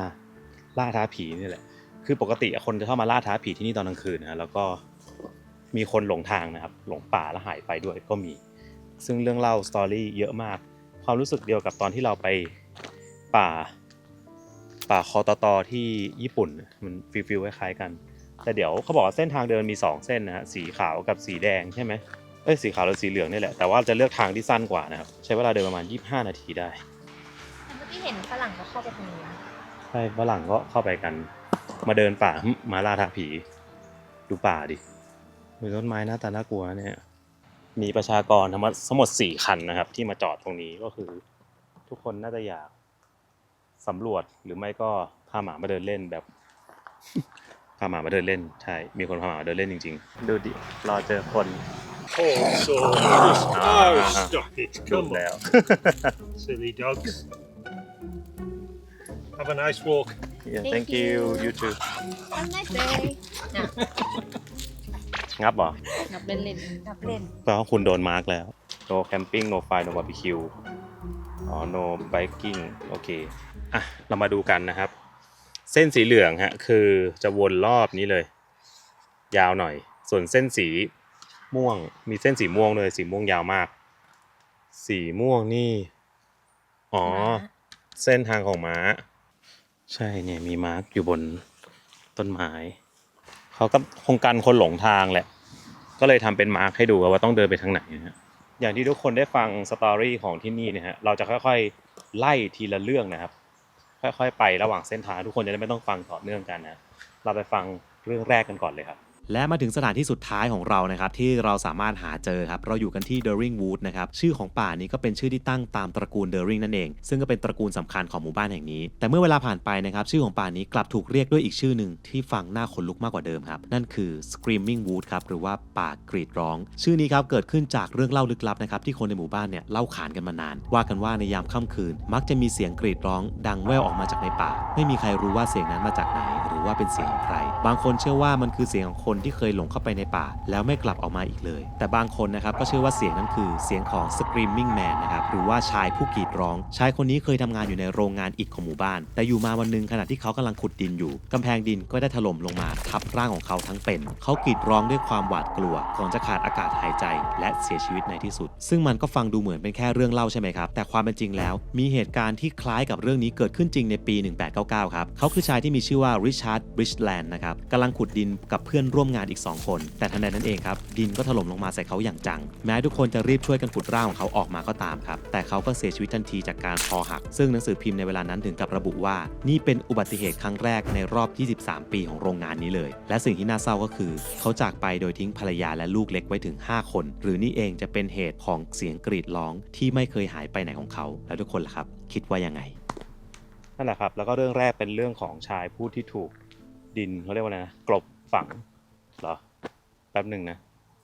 มันต้องเลี้ยวหรือยังอ่ะไม่แปลกใจว่าทำไมหลงทางเขาไม่มีป้ายบอกในตอนนี้โอเคฮะคือนอกจากเรื่องนี้ฮะมันก็ยังมีเรื่องเขาเรียกว่าเป็นพล็อตย่อยนะครับของป่ายนี่คือป่ายนี้นี่โอ้โหแบบสตอรี่เยอะจัด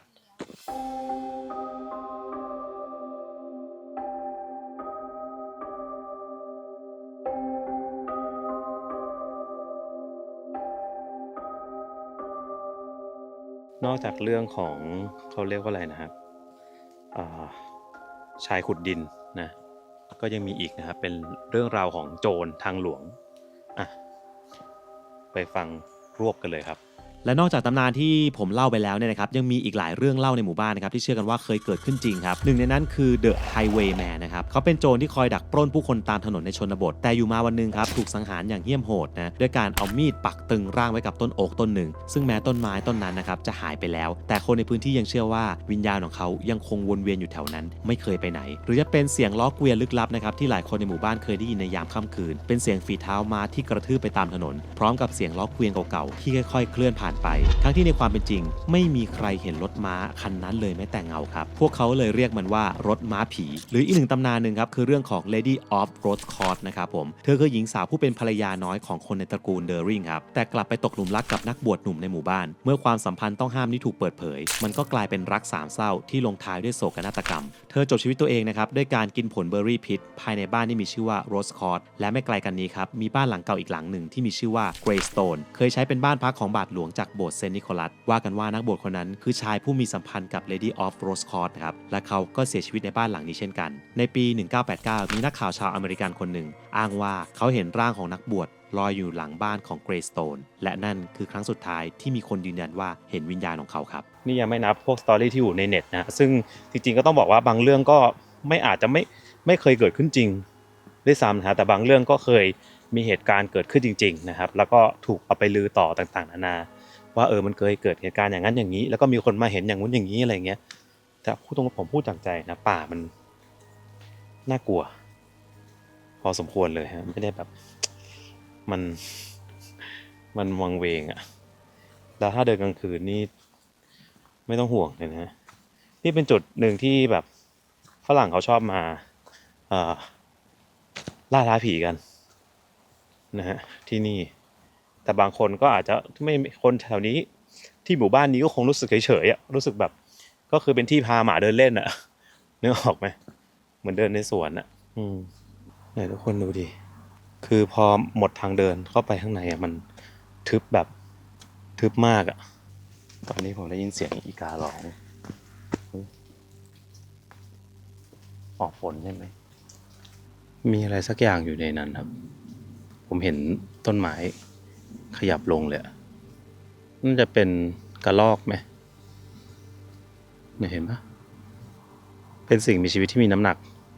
นี่อาจจะเป็นเหตุผลที่มีคนชอบเล่าว่าเห็นเงาอะไรนู่นนั่นนี่เพราะว่าป่ามันทึบถ้าสมมติว่าไม่มีจริงอ่ะก็แปลว่ามันพอมันอยู่ป่าเงี้ยมันหล่อนได้หมดนึกออกไหม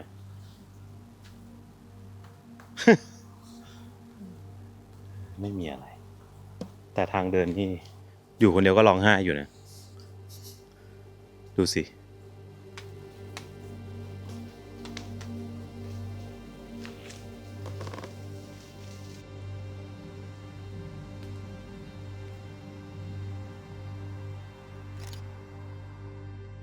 มีเสียงเด็กตะโกนอยู่ข้างหน้าเหมือนประมาณว่าเขาน่าจะเข้ามาเดินป่าปะไม่ใช่ว่าเดินไปไม่มีใครนะ เดินไปไม่มีใครนี่ผมหลอนแล้วนะโอ้ข้างหน้าต้นไม้ล้มนะครับเห็นไหมต้นไม้ปิดทาง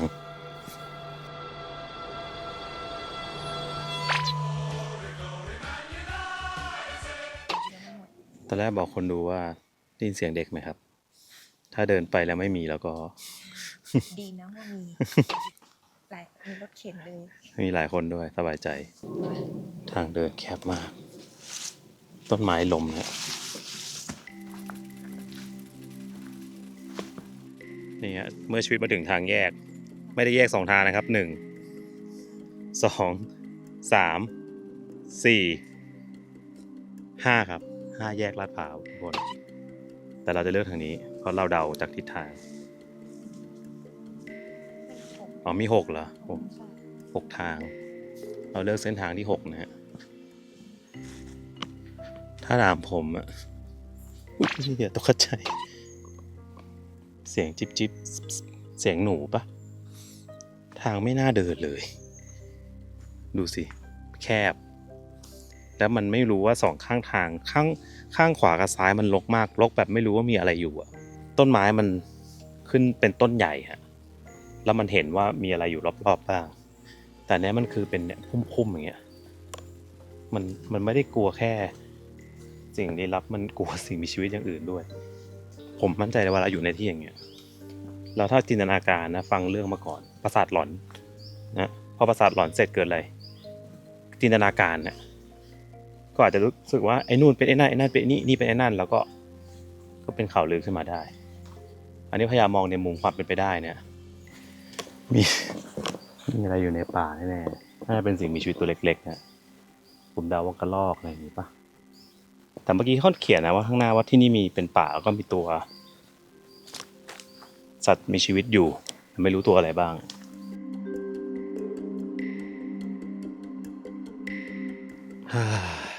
ถึงทางออกแล้วครับนี่ขนาดเลือกเส้นทางที่สั้นสุดนะมีความแบบไม่รู้ว่าเดินเข้ามาดูอะไรกันมันก็ไม่ได้มีอะไรให้ดูขนาดนั้นบรรยากาศมันดูน่ากลัวมากกว่าด้วยซ้ำแต่ป่านี้นะแต่เราก็ถึงทางออกจนได้นะครับใช้เวลาเดินจริงๆก็เท่าไหร่เนาะเราเร็วกว่านั้นเนาะเนี่ยเอาเป็นว่าใครมาอยากลองมาเดินเล่นแทนผมแล้วเดินยาวกว่านี้ก็ได้นะครับไม่ว่ากันนะลองดูเดี๋ยวเราไปที่รถก่อนและทั้งหมดนั้นนะครับคือสตอรี่ทั้งหมดของ Puckley Village นะครับหมู่บ้านที่เรียกได้ว่าผีดุที่สุดในอังกฤษนะครับถึงขั้นได้ลง Guinness World Record นะมันสุดยอดมากจริงๆนะก็ต้องบอกว่าพอมาจริงๆมันก็ไม่ได้ดูมันก็มีน่ากลัวบ้างโดยเฉพาะตรงบริเวณโบสถ์นะแล้วก็ในป่าที่ผมรู้สึกว่ามันดูน่ากลัวนะแต่อย่างตอนไปผับเนี่ยก็ปกตินะฮะอาจจะ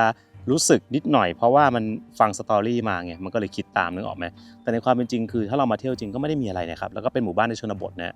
ก็อันนี้ก็แล้วแต่ความเชื่อส่วนบุคคลนะครับแต่แน่นอนครับว่าตำนานเรื่องเล่าต่างๆเนี่ยเขาพูดกันจริงๆนะครับแล้วก็มีการบันทึกจริงๆเพราะฉะนั้นแล้วนะครับทั้งหมดนี้ก็คือการพามา Puckley Village ที่ประเทศอังกฤษหมู่บ้านที่ผีดุที่สุดนะครับ และตอนนี้นะครับถ้าใครกำลังดูใน YouTube อยู่นะครับเรามี Membership นะครับเปิดให้ทุกคนเนี่ยเข้ามาสมัครกันแล้วนะเดือนละประมาณ80 บาทครับคุณจะได้รับเป็นอีโมจิพิเศษที่ใช้ได้เฉพาะสมาชิกและมี Loyalty Badge นะครับซึ่งเป็นชาวบ้านวิลสันนะครับซึ่งแต่ละอันนะครับจะไม่เหมือนกันนะก็จะบอกว่าคุณเป็นผู้สนับสนุนเรามาแล้วกี่เดือนนะครับและเดี๋ยวในอนาคตครับเราอาจจะมีคอนเทนต์พิเศษนะครับสำหรับ Member ด้วยครับก็รอติดตามกันนะเพราะฉะนั้นนะครับใครอยากสนับสนุนเรากับทีมงานครับไปกดสมัครเลยเดี๋ยววันนี้เราจะไปกันแล้วฮะมีรถขับเข้ามาได้คันนึงโอเคหลังจากสำรวจไปรอบๆแล้วนะครับก็ต้องบอกว่านี่เป็นหนึ่งในหมู่บ้านที่ผมอยากมานะครับเพราะว่ามันมีเรื่องราวเรื่องเล่าอยู่เต็มไปหมดใช่ไหมพอเราพอใจแล้วนะครับเราก็จะเดินทางกันต่อครับเราจะไปกันที่เมืองแคนเทอร์เบอรีครับเมืองนี้เนี่ยน่าจะเป็นอีกเมืองนึงที่สำคัญมากๆของอังกฤษนะฮะเรียกได้ว่าเป็นเมืองที่ศาสนาคริสต์เนี่ยมารุ่งเรืองอีกครั้งหนึ่งได้เลยนะฮะซึ่งเดี๋ยวเราจะพาทุกคนไปรู้จักที่นี่กันแล้วเราจะไปนอนที่นี่กันด้วยสวัสดีครับประชาชนชาวไทยทุกคนนะครับกับผมพานุพัฒน์จากโกเวนโกนะครับชื่อบาสนะหลายคนบอกว่าดูบ่อยแต่ไม่รู้พี่ชื่ออะไรเพราะว่าพี่ไม่พูดชื่อตัวเองนะครับก็เลยบอกว่าผมชื่อบาสนะครับจากโกเวนโกตอนนี้อยู่ที่ประเทศอังกฤษนะครับสหราชอาณาจักรนะครับผมเรากำลังจะเดินทางไปเมืองหนึ่งที่ใช้เวลาเดินทางไม่ไกลนะครับจากลอนดอนนั่นก็คือเมืองที่มีชื่อว่าแคนเทอร์เบอรีนะครับเป็นเมืองจะเรียกว่าเล็กก็ไม่เชิงจะเรียกว่าใหญ่ก็ไม่ใช่แต่ว่าใช้เวลาเดินทางประมาณ2 ชั่วโมงนะจากลอนดอนเนี่ยครับก็เป็นหนึ่งในเมืองท่องเที่ยวแล้วก็จะได้สัมผัสอีกบรรยากาศหนึ่งนะไม่รู้ว่าช่วงนี้คนจะเยอะไหมเพราะว่ามันกำลังเป็นช่วงหน้าร้อนพอดีนะฮะเป็นแบบช่วงที่อากาศดีของเขานะครับหมายถึงว่ามันไม่ค่อยหนาวนั่นแหละโอเคเดี๋ยวเราขับรถไปกันไป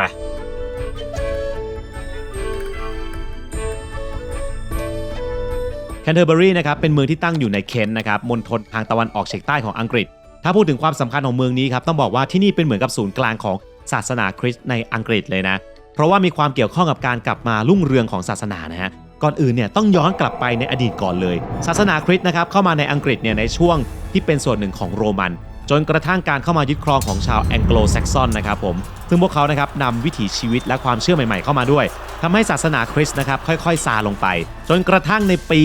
597 นะครับเซนต์ออกัสตินนะก็ถูกส่งตัวจากกรุงโรมพร้อมกับสหายอีกประมาณ 40 คนเข้ามาฟื้นฟูศาสนาคริสต์ในอังกฤษให้รุ่งเรืองขึ้นโดยเมืองที่ท่านเดินทางมาก็คือแคนเทอร์เบอรีของอาณาจักรเคนเนี่ยแหละครับและเหตุผลที่เลือกเดินทางมาที่นี่เนี่ยนะฮะเพราะว่ากษัตริย์ของอาณาจักรในตอนนั้นเนี่ยมีชื่อว่าเอเทลเบิร์ตซึ่งท่านเนี่ยนะครับมีราชินีที่นับถือคริสต์ครับชื่อว่าเบอร์ธาจนในที่สุดนะครับความตั้งใจของเซนต์ออกัสตินเนี่ยก็สำเร็จกษัตริย์เอเทลเบิร์ตเนี่ยนะครับหันมานับถือศาสนาคริสต์จริงๆนะซึ่งก็ถือว่าเป็นกษัตริย์คริสเตียนองค์แรกของชาวแองโกลแซกซอนเลยนะและต่อมาครับเซนต์ออกัสตินเนี่ยนะครับก็ได้กลายเป็นอาร์คบิชอปคนแรกของแคนเทอร์เบอรีซึ่งตำแหน่งนี้ครับก็ถือว่าเป็นผู้นำทางจิตวิญญาณของคริสตจักรในอังกฤษนะการเผยแพร่ศาสนาในครั้งนี้ครับก็ทำให้ศาสนาคริสต์เนี่ยกลายเป็นศาสนาหลักของอังกฤษภายในศตวรรษที่ 7 นั่นเองและเรื่องราวนี้ครับก็เป็นที่มาของมรดกโลกที่อยู่ในเมืองซึ่งก็ได้รับการขึ้นทะเบียนโดยยูเนสโกเมื่อปี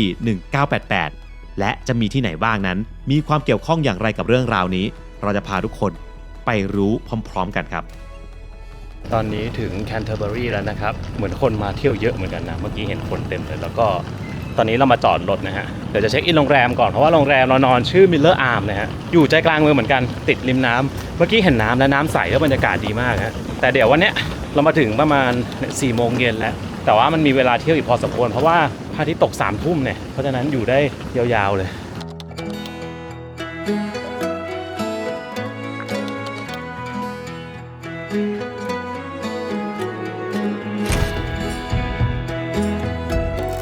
อันนี้เป็นหน้าโรงแรมนะระหว่างให้คุณพินไปเช็คอินผมขอสำรวจนิดนึงครับอยากให้ทุกคนเห็นน้ำที่นี่ฮะว้าวดูสิคุณดูความใสคือมันใสจนเห็นข้างล่างแล้วก็เนี่ยครับเขาจะมีการพายเรือแบบนี้นะเดี๋ยวพรุ่งนี้เราจะไปนั่งกันโอ้แล้วบ้านตรงนี้แบบหลังบ้านเป็นลำธารอย่างเงี้ยสวยมากเดี๋ยวเราเช็คอินได้เสร็จก่อนนะฮะแล้วก็เดี๋ยวจะพาไปเดินเล่นกันในหมู่บ้านน่ารักมากทุกคนได้เห็นบ้านเนี่ยฮะเนี่ยมันจะมีความคลาสสิกนิดนึงเห็นไหมเป็นอิฐอย่างเงี้ยฮะแล้วบ้านก็จะเบี้ยวๆด้วยนะแต่สวยโอเคครับห้องนอนเราว้าววิวสวยเนี่ยนี่หน้าห้องคือวิวนี้เลย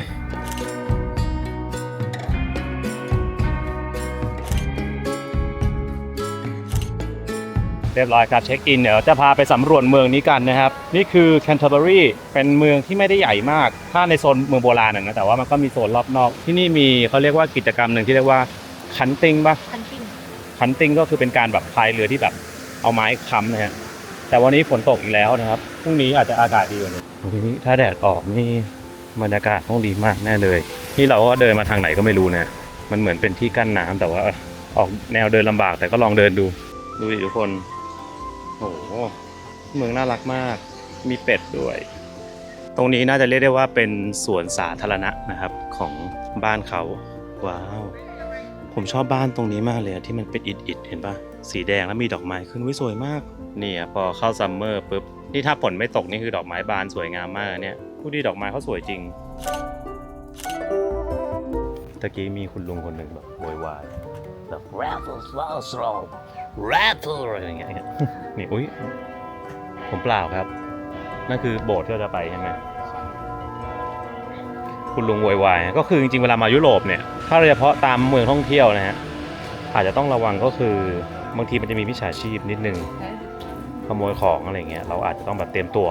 ป้องกันด้วยนะฮะแล้วก็อีกก้อนคือจะชอบมีคนแบบเขาก็จะบ่นอะไรเขาก็ไม่รู้ก็ไม่ต้องไปสนใจไม่ต้องไปไกลแค่นั้นแล้วจบแต่ที่เหลือสวยงามฮะแล้วตอนนี้โบสถ์ดังกึ่งงังแล้วบ้านเก่าที่ใช้หินทำฮะพอไม้มันขึ้นใช่ไหมแบบต้นไม้มันขึ้นอ่ะสวยมากข้างบนนี้เหมือนเขาร้องประสานเสียงอยู่มุ้ยพอมากเลยอ่ะ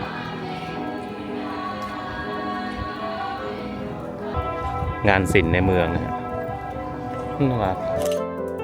ระฆังโบสถ์ดังนอนสต็อปมากเลยอ่ะกี่ทีแล้วอ่ะเกินไปโอ้โหเฮียคือใครอ่ะ well have to done again to want we wolf อ๋อเฮียเขาเป็นนักแสดงตลกชาวอังกฤษที่มีชื่อเสียงในเมืองนี้นะข้างหลังคือเทเตอร์เหรออ๋อนี่ไงมาโลเวอ่านว่างี้ปะไม่รู้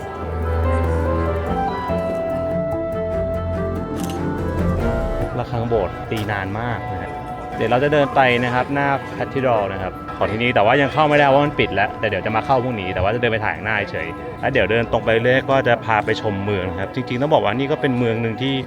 น่ารักมากพอเราเห็นจากเนี่ยตรงน้ำนะครับสวยจริงๆนะเดี๋ยวทุกคนดูดิเนาะบ้านที่เป็นหินนะมันคลาสสิกมากอะดังยาวนานเหลือเกินนะฮะ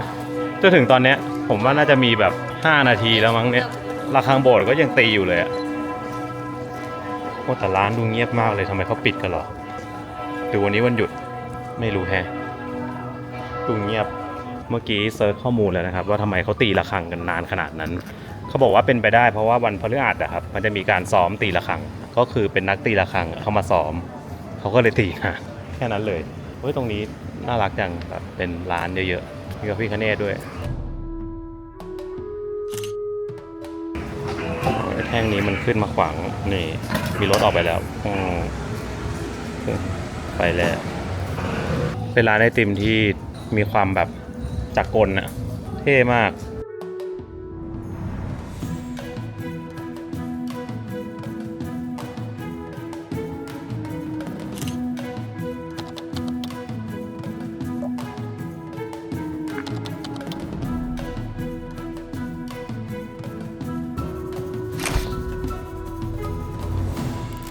อันนี้น่าจะเป็นจัตุรัสกลางเมืองเป็นจัตุรัสเล็กนะฮะมีเสาอยู่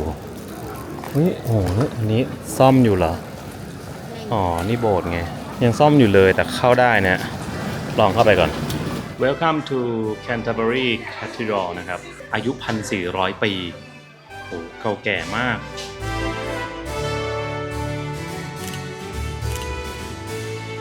ถ้าถามว่าอาสนวิหารแคนเทอร์เบอรีครับมีความสำคัญขนาดไหนนะต้องบอกว่านี่คืออาสนวิหารแห่งแรกของอังกฤษเลยนะครับและมีความเป็นมายาวนานกว่า 1,400 ปีมาแล้วนะเคยเกิดเหตุการณ์สำคัญหลายๆอย่างนะครับถ้าย้อนกลับไปครับในปี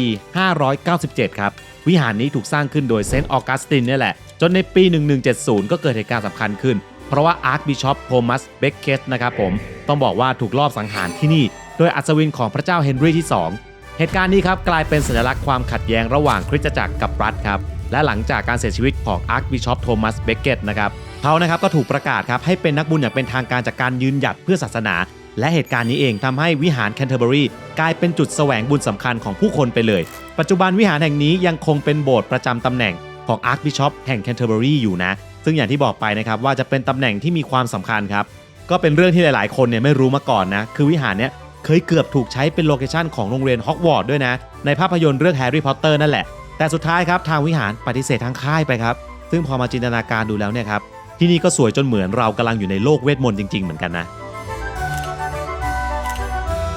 นอกจากอาสนวิหารแห่งแรกแล้วที่นี่ก็ยังมีโบสถ์แห่งแรกด้วยอยู่ที่เมืองนี้เหมือนกันนะฮะก็คือชื่อโบสถ์เซนต์มาร์ตินฮะแต่ว่า Canterbury Cathedral เนี่ยครับเป็นอาสนวิหารตอนแรกผมก็สงสัยว่าแล้ว Cathedral กับ Church เนี่ยมันต่างกันยังไงใช่ไหมคือสรุปแล้วพอนั่งเติมข้อมูลนะฮะคือผมไม่ได้นับถือศาสนาคริสต์นะมีตรงไหนผิดเพิ่มเติมได้นะก็คือสรุปง่ายๆว่าทุกอาสนวิหารเนี่ยครับคือโบสถ์แต่ไม่ใช่ทุกโบสถ์จะเป็นอาสนวิหารก็คือต้องเป็นโบสถ์ที่มีที่นั่งของประมุขหรือว่าบิชอปเนี่ยของเขตนั้นนะอยู่ซึ่งไม่เกี่ยวกับความใหญ่ความอลังการแต่ว่าส่วนใหญ่ที่ผมเห็นที่เขาใช้คำว่าแคทดรอลนี่คือแบบยิ่งใหญ่ทุกอันนะฮะที่ผมสังเกตนะโดยเฉพาะอันนี้ฮะที่นี่ใหญ่มากซึ่งตอนนี้ปิดแล้วแต่เราคิดว่าเดี๋ยวพรุ่งนี้เราจะมาเข้านะครับเพราะมันต้องจ่ายค่าเข้าก็สวยจริงและนี่ครับคือสัญลักษณ์ World Heritage นั่นเองตกลงมัน Open หรือ Close เนี่ยอาจจะ Open สำหรับคนที่มาทำพิธีอย่างนี้ปะ Open เปิดสำหรับ Our Service นะครับ All are welcome to join us ก็ไม่รู้ว่าสวิตเขามีอะไรบ้างแต่ว่าถ้าเป็น Sightseeing ปิดโอเคเขาจะมีสวดตอนเย็นหลังมีโรงแรมแล้วเป็นโรงแรม Cathedral Lock Canterbury แล้วเป็นแบบโรงแรมน่ารักมากทุกคนนอนดูโบสถ์อะเอาง่ายๆเนี่ยตรงข้ามเป็นโบสถ์โอ้โหสบายเลยทีนี้บ้านข้างหน้าน่ารักมากแล้วก็มีน้องหมานี่ไปไกลแล้วไอ้หมาน้อยแกจะไปที่ไหนแกจะฉี่แน่นอนคือเนี่ยครับ Canterbury World Heritage Site เนี่ยมันจะมี3ที่หลักๆก็คือ Canterbury Cathedral ที่เราอยู่ตรงนี้นะครับแล้วเข้าไปตรงนี้จะเป็น St. Augustine Abbey เป็นซากปรักหักพังแหละส่วนถัดมาครับก็คือ St. Martin Church อันนี้เขาบอกว่านี่จะเป็นโบสถ์แห่งแรกของเกาะอังกฤษไม่ใช่สิเขาใช้คำว่าเมื่อ spoken English เดี๋ยวไปดูป้ายก่อนเดี๋ยวไปดูป้ายมีเขียนอยู่ส่วนนี้ไม่ใช่ม้าเมืองทรอยแต่อย่างใดแต่คือม้า The Canterbury War Horse นะครับ War Horse ไม่ใช่ว่า Canterbury Cathedral The Friends Garden Jesus said I call your friend อันนี้เข้าไปเป็นอะไรวะเป็นสวนอุ้ยเป็นอนุสรณ์สถานเหรอครับสวยมากสงบมาก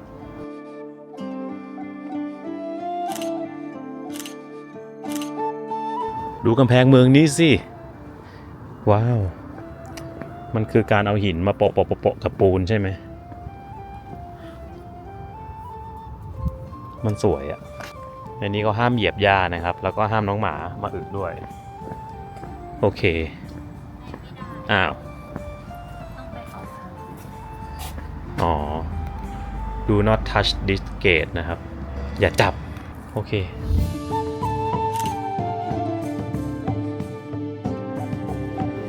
แล้วผมก็เจอร้านอาหารไทยครับ bangkokhouse.co.uk โอ้มีร้านอาหารไทยตรงนี้ด้วยผมบอกแล้วนะฮะร้านไทยต้องมีนี่ครับตัวนี้อยู่การันตีความอร่อย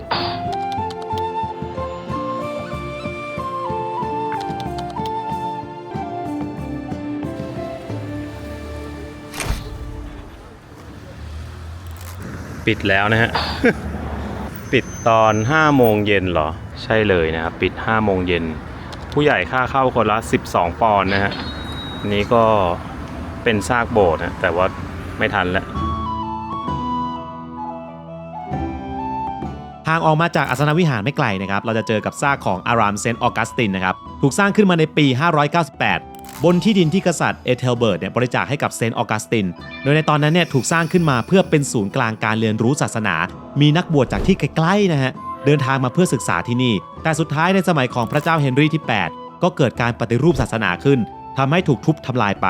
โดยสาเหตุการปฏิรูปเกิดมาจากพระเจ้าเฮนรี่ที่8เนี่ยท่านอยากหย่ากับพระนางแคทเธอรีนแห่งอารากอนนะครับแต่พระสันตะปาปาเนี่ยไม่อนุญาตครับท่านก็เลยเลือกตัดสัมพันธ์กับกรุงโรมแล้วก็ตั้งคริสตจักรแห่งอังกฤษขึ้นมาครับโดยให้กษัตริย์เป็นผู้นำสูงสุดแทนสมเด็จพระสันตะปาปาและมาจนปัจจุบันนี้ครับอารามนี้ก็กลายเป็นโบราณสถานให้คนเข้ามาศึกษาความเป็นมาได้นั่นเองผมกำลังสงสัยตัวเองครับผมกำลังเดินไปไหนครับเนี่ยคือมันปิดแล้วนะฮะนี่กำลังจะเดินไปโบสถ์เซนต์มาร์ตินที่เขาบอกว่าเป็นโบสถ์แรกของอังกฤษแต่ไม่มั่นใจว่ามันเข้าได้อีกไหมปิดแล้วเหมือนกันแหละแต่ว่ามันอาจจะเป็นแบบปิดแค่ไม่ให้เข้าในตัวโบสถ์หรือเปล่าอะไรอย่างเงี้ยก็เลยจะไปดูกันนะฮะ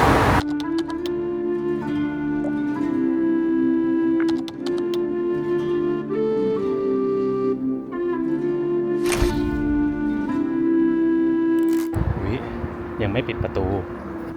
โอ้เดินเข้าได้นะครับนี่ป้ายเขาเขียนเลย Oldest Church in the English Speaking World นะครับในโลกของการใช้ภาษาอังกฤษการพูดภาษาอังกฤษเก่าแก่ที่สุดนะฮะนี่คือเซนต์มาร์ตินเชิร์ชนะครับเขาบอกว่าออริจินอลเนี่ยบิวในช่วงยุคโรมันเลยนะโหแบบ597 1,400 ปีเก่าจริงยุคโรมันอะ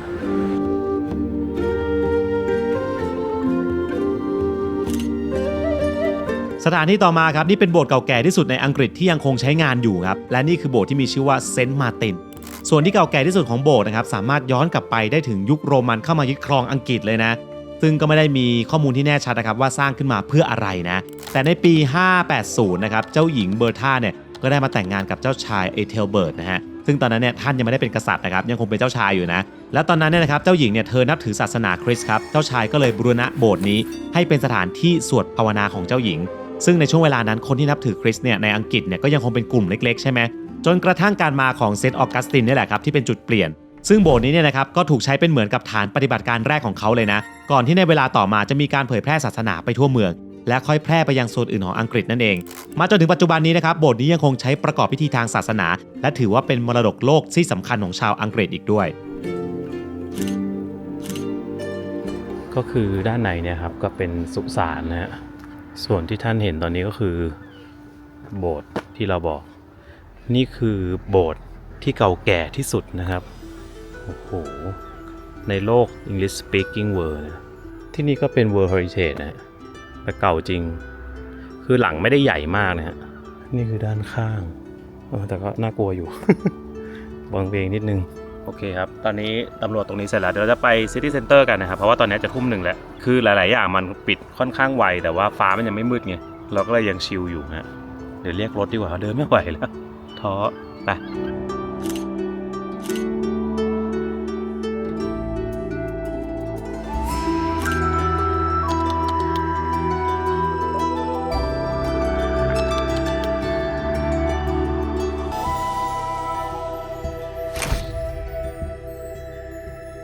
ตอนนี้ครับย้ายมาอยู่ตรงเวสเกตนะฮะนี่คือไม่ใช่เซ็นทรัลเวสเกตนะนี่คือซิตี้เซ็นเตอร์นะฮะทุกคนหันไปนี่เหมือนในเทพนิยายเลย1 2 3ดูดิเกินแดดมาพอดีโอ้แฟรี่เทลเลยเป็ดที่นี่ชีวิตดีกว่าเราอีกดูดิโอ้โหว่ายกราบเป็ดอาบน้ำในคลองน้ำใสมากทุกคนดูโอ้โหอาบน้ำในคลองชีวิตดีเกินส่วนอีกหนึ่งสถานที่สำคัญทางประวัติศาสตร์สำคัญของเมืองนะครับที่นี่คือ Westgate Tower ถูกสร้างขึ้นมาตั้งแต่ปี 1380 นะและถูกปรับเปลี่ยนการใช้งานมาหลายรูปแบบมากตอนแรกเนี่ยใช้เป็นป้อมปราการแล้วก็ประตูเมืองอย่างผู้แสวงบุญที่เดินทางมายังวิหารแคนเทอร์เบอรีเนี่ยก็จะเข้ามาทางประตูนี้นี่แหละครับต่อมาเนี่ยที่นี่ก็กลายเป็นเรือนจำเมืองครับสถานีตำรวจโรงเรียนสอนดนตรีสุดท้ายครับกลายเป็นพิพิธภัณฑ์ในปัจจุบันนะเรียกได้ว่าเป็นประตูเมืองยุคกลางที่ใหญ่ที่สุดที่ยังคงหลงเหลืออยู่ในอังกฤษและปัจจุบันนะครับก็เป็นเหมือนกับประตูเพื่อใช้เข้าไปยังใจกลางเมืองด้วยนะและใกล้ๆกันนี้ครับก็ยังมี Westgate Garden เป็นสวนสาธารณะที่ติดอยู่กับริมแม่น้ำสตูนะฮะถือว่าเป็นอีกหนึ่งจุดพักผ่อนหย่อนใจของคนในเมืองเลย Westgate ก็คือเป็นกำแพงเมืองน่าจะตั้งแต่สมัยก่อนนะแล้วก็ทะลุเข้าไปครับเราจะเจอกับ City Center แหล่งรวมร้านย่านความเจริญต่างๆนานานะในเมืองนี้ตรงนี้คนเยอะนะฮะเป็นจุดที่เวลามาเที่ยวในยุโรปเนี่ยต้องระวังนะแต่ไม่ต้องห่วงเราใช้แบ็คเซฟกระเป๋าเรา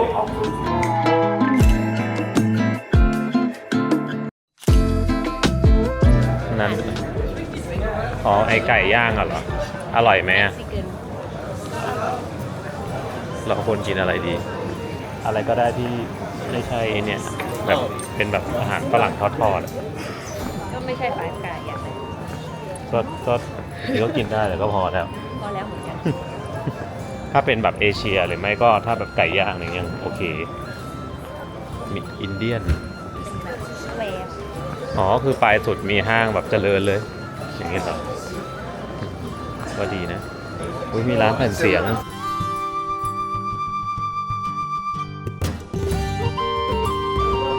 อันนี้ร้านโฮอะไรเนี่ยโฮดินี่เมจิกบาร์ว่ะบาร์เวทมนต์เฮ้ยบาร์มายากลเหรอใช่มีไลฟ์เมจิกอ๋อเขามีโชว์มายากลด้วยทุกวัน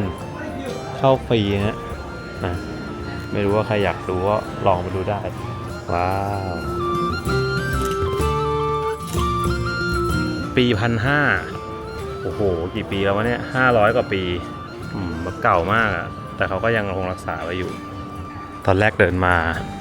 นึกว่าท่านชู2 นิ้วสู้ตายไม่ใช่ท่านถือไม้งามผมขอโทษนะตอนแรกผมนึกว่าชู2 นิ้วจริงๆแต่เป็นการถือไม้งามนะครับ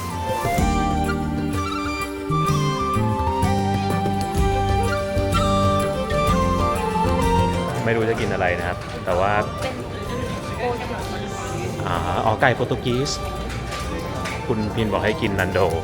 บอกว่าเคยกินเพราะว่ามันถูกมันไม่แพงแล้วมันอร่อยมันก็อร่อยใช่นะลองดูนะฮะนี่ครับไก่ตัวนี้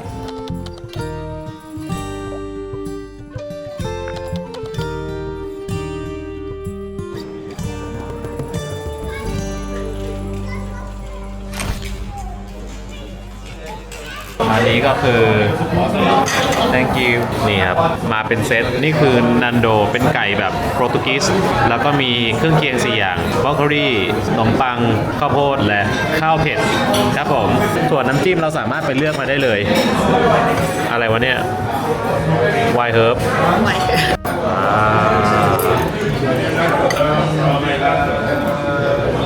ว้าว เราชิมแบบยังไม่ใส่น้ำจิ้ม นี่มันมีน้ำจิ้มมาแล้วนะครับบนหนังไก่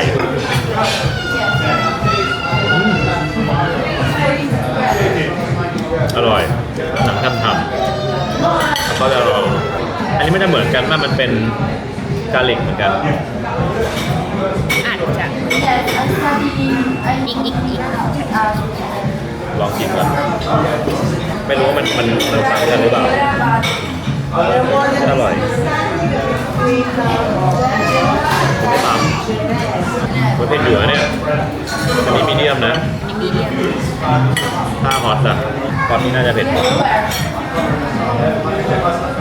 นี่มันสีคล้ายๆกันเลยลองชิม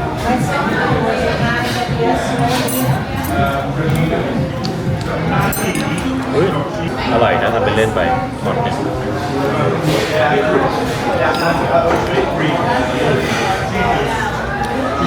ของดีไม่มีข้าวคือข้าวเผ็ด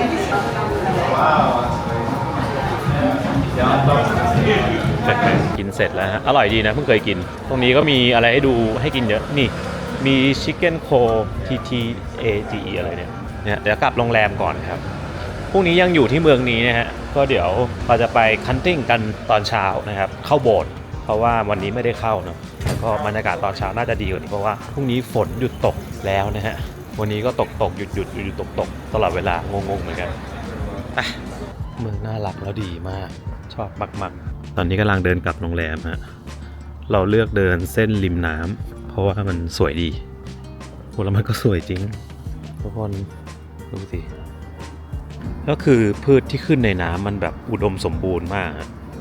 เยอะมากแล้วมันดูสะอาดดูแบบไม่เน่าอ่ะผมกำลังเดิน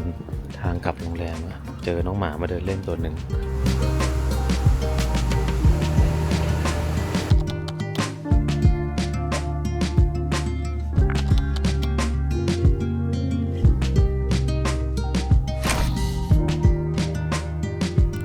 ถึงโรงแรมแล้วครับเดี๋ยวเจอกันพรุ่งนี้เช้า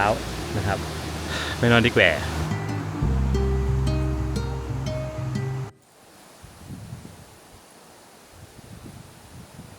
อรุณสวัสดิ์นะครับเพื่อนๆทุกคนเช้าเนี่ยเขาให้เลือกได้หลายอย่างนะแบบ English breakfast มี smoked salmon ขนมปังอะไรเงี้ยแต่ของผมเป็น English นะมีเมนูผมก็จะต้องพกน้ำจิ้มมาจากไทยเข้ามา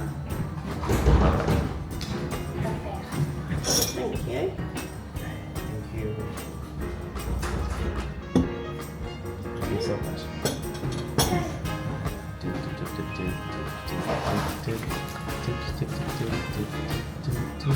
เย็นจิตละเป็นโดน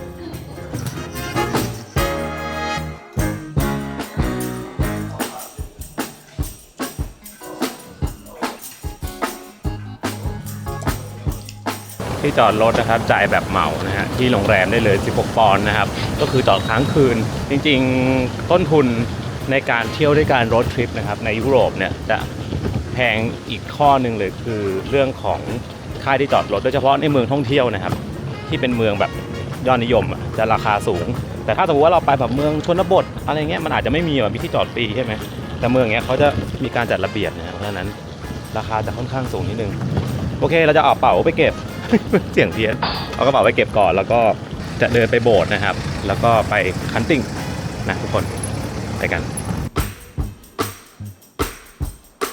จะเข้าโบสถ์นะครับแต่โบสถ์เปิดให้ไซต์ซีอิ้ง10 โมงก็คือยังเข้าไม่ได้แล้วคันติ้งคือเวลากี่โมงนะเราต้องไป10 โมง 10 โมง 10เนี่ยอันนี้5 นาทีเราก็เลยนี่ครับ Award Winning Coffee ไปไหนอะเข้าเลยเขาทำนานเนี่ยคนเดียวใช่แล้ว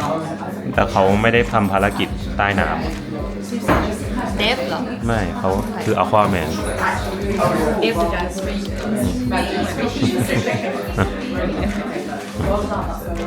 ก็คือเจสันโมโมอา ไม่น่าเลย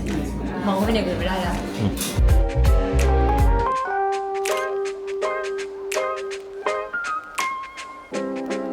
เราเดินไปขึ้นเรือนะฮะก็จริงๆในอังกฤษเนะครับมันก็จะมีหลายเมืองหลายหมู่บ้านที่เขามีกิจกรรมคันติ้งก็คือแบบล่องไปเนี่ยตามน้ำใช่ไหมแคมบริดจ์ก็มี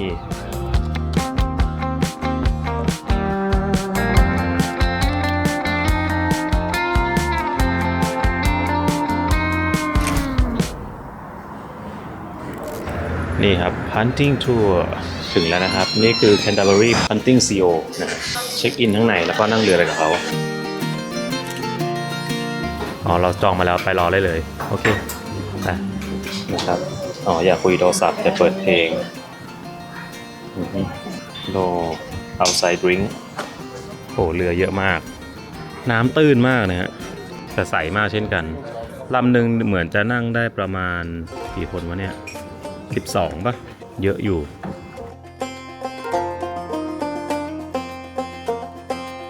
และแน่นอนนะครับหนึ่งกิจกรรมที่บอกเลยว่ามาถึงแคนเทอร์เบอรี่ไม่ทำไม่ได้ครับอันนี้ต้องมาลองครับคือการล่องเรือชมเมืองในแม่น้ำหรือที่เรียกกันว่าแคนเทอร์เบอรี่ฮันติ้งครับเรือที่ใช้เนี่ยครับจะเป็นเรือแบนนะครับแล้วคนพายเรือเนี่ยก็จะใช้ไม้ยาวๆครับดันไปกับพื้นแม่น้ำเพื่อให้เรือเนี่ยเคลื่อนไปข้างหน้า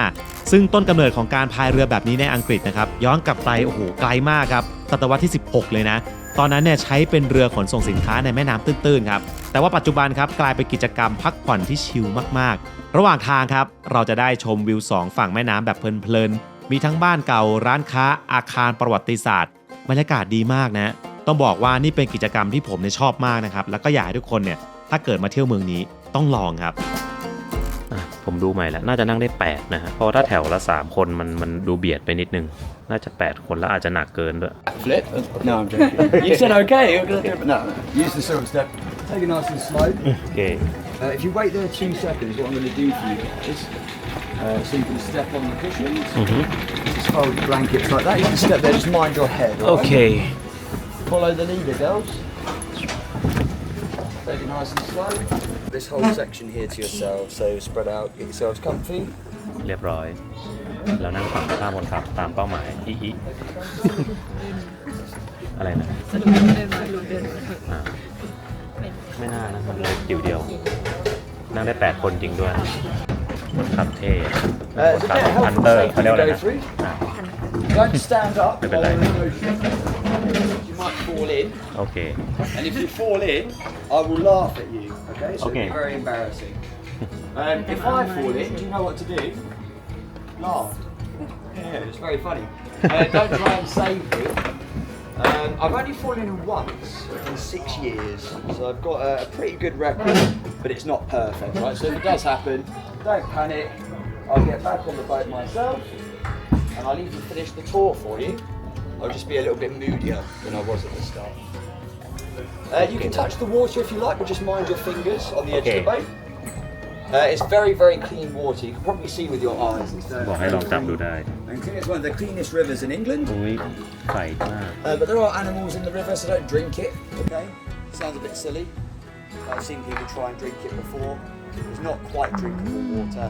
The animals do all sorts of unspeakable. And yeah, guys, welcome to Canterbury. We're touring a 2,000-year-old Roman canal today, guys. So it's a man-made, and they've always used the canal, or well, the river originally for fresh water supply, like fresh drinking water, and transport from the coast. So when the Romans first invaded England, this was one of the most important routes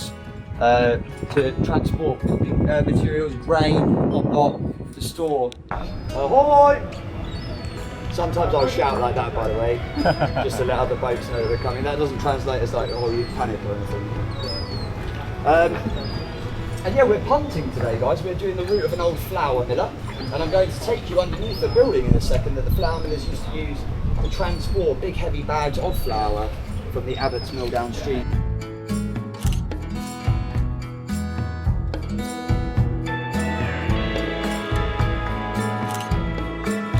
Yeah, guys, the East Bridge Hospital of St. Thomas ahead of us. It's a 12th century building, but the outside here was added in the 18th century. hence the date on the centre pillar here says 1796. This building was then commissioned by his nephew to house the fresh influx of pilgrims that had, basically influx into Canterbury. And they'd be able to live here for a few days, basically, while they were on pilgrimage for free. So they wouldn't have to pay. Hence the term hospital, so it's a place of hospitality. Perfectly designed for a punt like this. But you guys are a bit bigger than a bag of flour, so you have to mind your heads and shoulders and stuff. And I mentioned the spiders. I do like to mention them before we go into the tunnel, just in case anyone genuinely is scared of spiders. There's a protected species of cave spider that live in the tunnel, which I think is really cool. Like, it's in the cobwebs on the ceiling. Spooky. Very spooky. I've had to take up yoga for the last couple of years just to keep it going. It's quite tough. Everyone's still got their heads? Perfect. So we're entering like the Tudor district of the city. We've got a lovely little Tudor coach house over here. Tudor weaving house behind us that dates to the 16th century.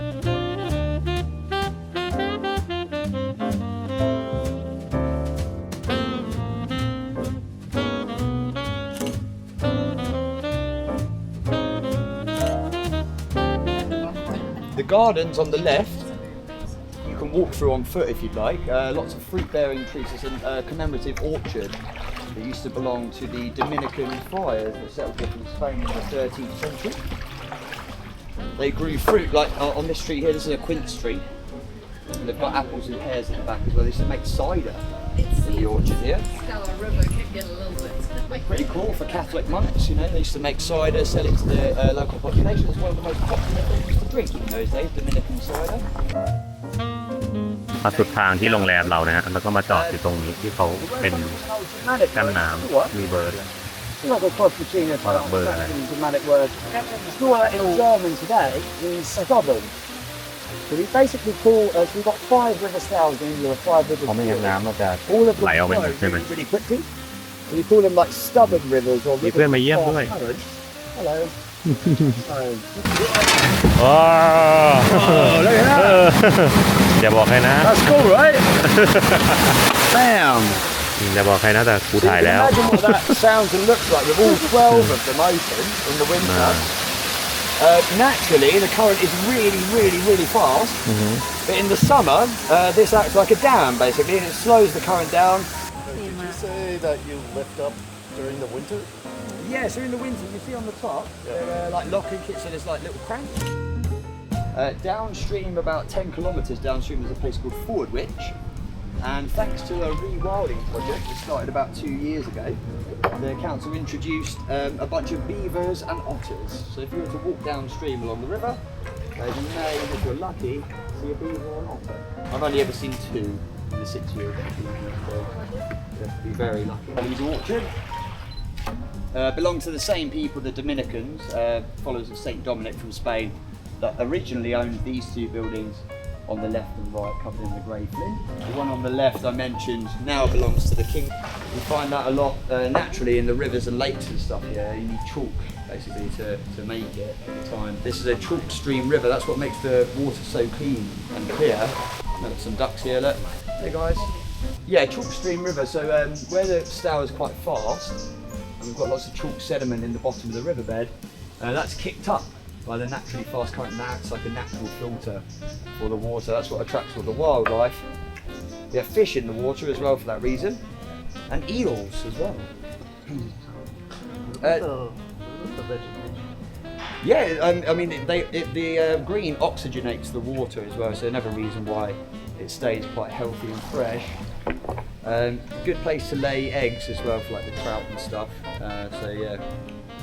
Council obliged, no one can cut them back, so even if it's a bit more difficult for us to push our boats against it, the fish were here first. We very much look after the environment here.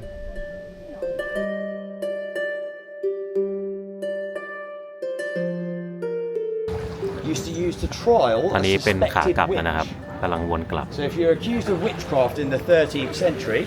you'd be sat in a little wooden chair like that above a deep body of สวยมาก water, tied to the chair, dunked in the water, and the theory was, it's very silly, if you survived the ducking, if you were risen back to the surface after about a minute and you were still alive, that was seen as proof of witchcraft, and you'd be burned at the stake. Which means if you drowned, you were dead, but innocent apparently. Arguably one of the sillier things that was done in the last 7 years. นี่ขามาฮะเขาพาเราเข้าช่องนี้ที่แบบแคบๆแต่ขากลับจะไปช่องที่สูงขึ้น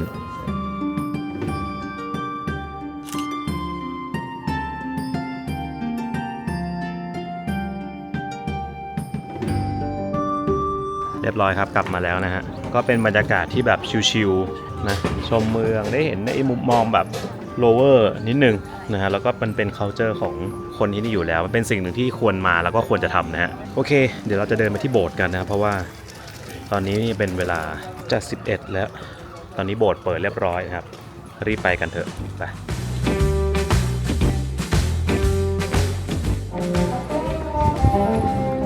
ว้าวเล่นคนเดียวเท่มากร้องด้วยอ้าวมีเสียงเจาะแย่หน่อย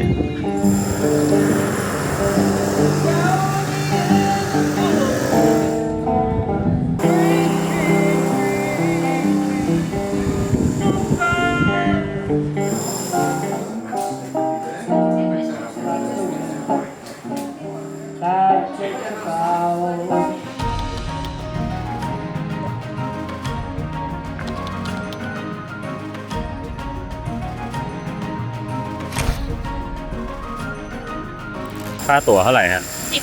19.50 อย่างแพงก็ตีว่า20นะครับ20ก็ประมาณคนละ800นะครับค่าเข้าแต่ไม่เป็นไรไปกันเถอะเพราะนี่คือซัมเมอร์ไงล่ะเข้าข้างในแหละแต่ว่าต้องถอดหมวกก่อนตามหลังแล้วไปแดดดีมากวันนี้เราต้องเงียบๆนะฮะแต่ข้างนอกเจาะดังมาก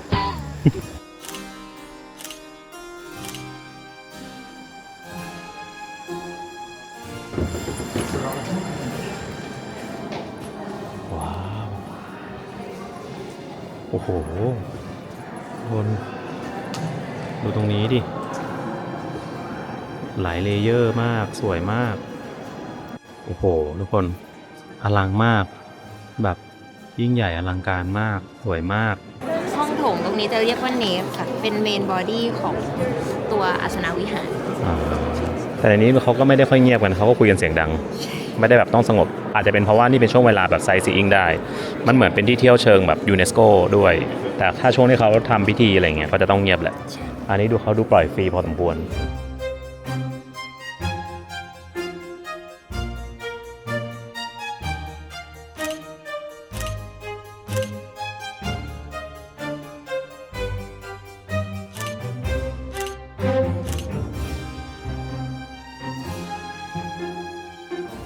คือแบบที่นี่สวยจริงนะมีดีเทลต่างๆนานาด้านข้างแบบเต็มไปหมดเลยอะเดินดูได้เลยนะฮะเนี่ยเขาจะมีป้ายแบบ in the memory of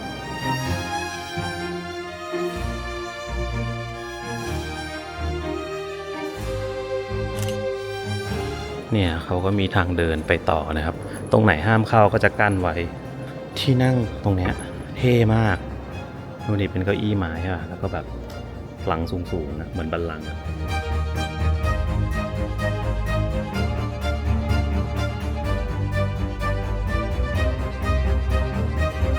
โอ้ตรงนี้สวยมาก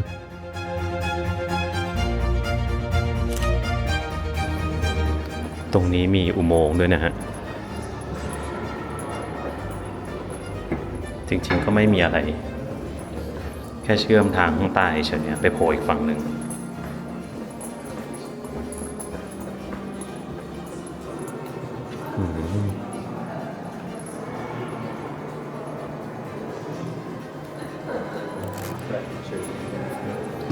โอ้โหใหญ่มากจริงๆเดินแบบไม่ทั่วเลยเราชอบที่เขาสร้างทุกอย่างอะมันสูงแบบสูงโปร่งแบบยิ่งใหญ่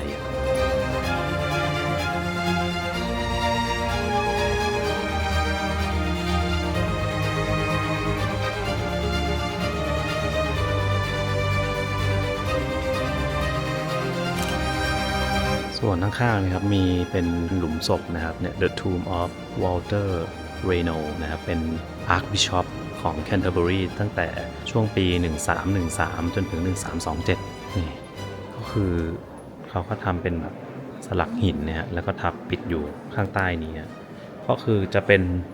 อยู่ที่แคท h ดรอลนี้เลย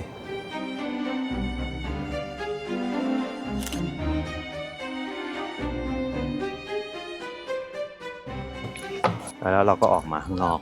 โอ้สวยจริงเยี่ยมนะฮะแนะนำนะครับว่าคือค่าเข้าแรงนิดนึงแต่แบบสวยมากควรเข้าไปเห็นนะฮะนี่คือเรียกได้ว่าเป็นแคท h ดรอลอัสนวิหารแรกของอังกฤษนะครับส่วนถ้าเราเดินไปต่อตรงนู้นเลยไกลๆเนี่ยครับเซนต์มาร์ตินเนี่ยก็จะเป็นโบสถ์นะครับเป็นเชิร์ชแรกของอังกฤษเหมือนกันไปไหนครับ ยำไก่เซฟ อ๋อเคยมากินแล้วเขาเรคคอมเมนต์มาว่าอร่อยมาก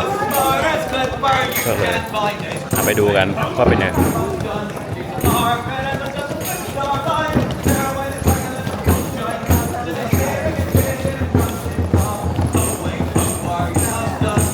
ไม่เต้นหน่อยเหรอเรารู้สึก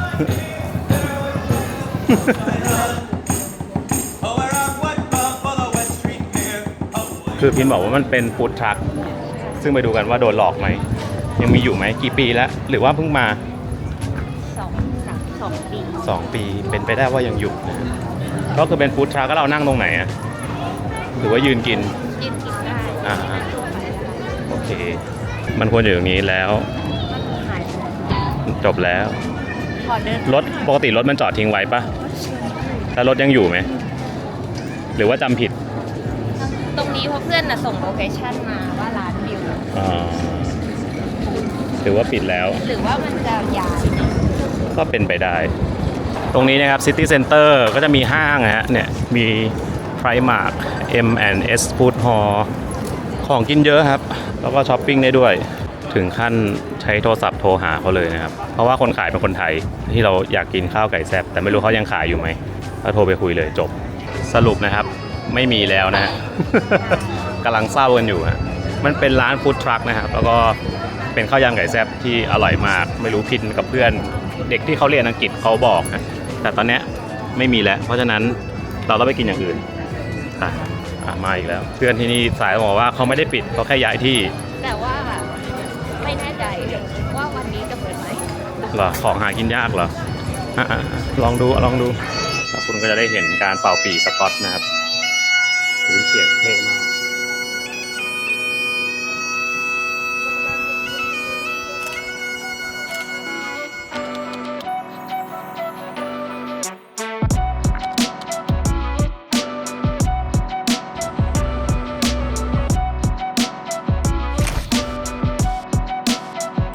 ใช่เหรอมันไม่ใช่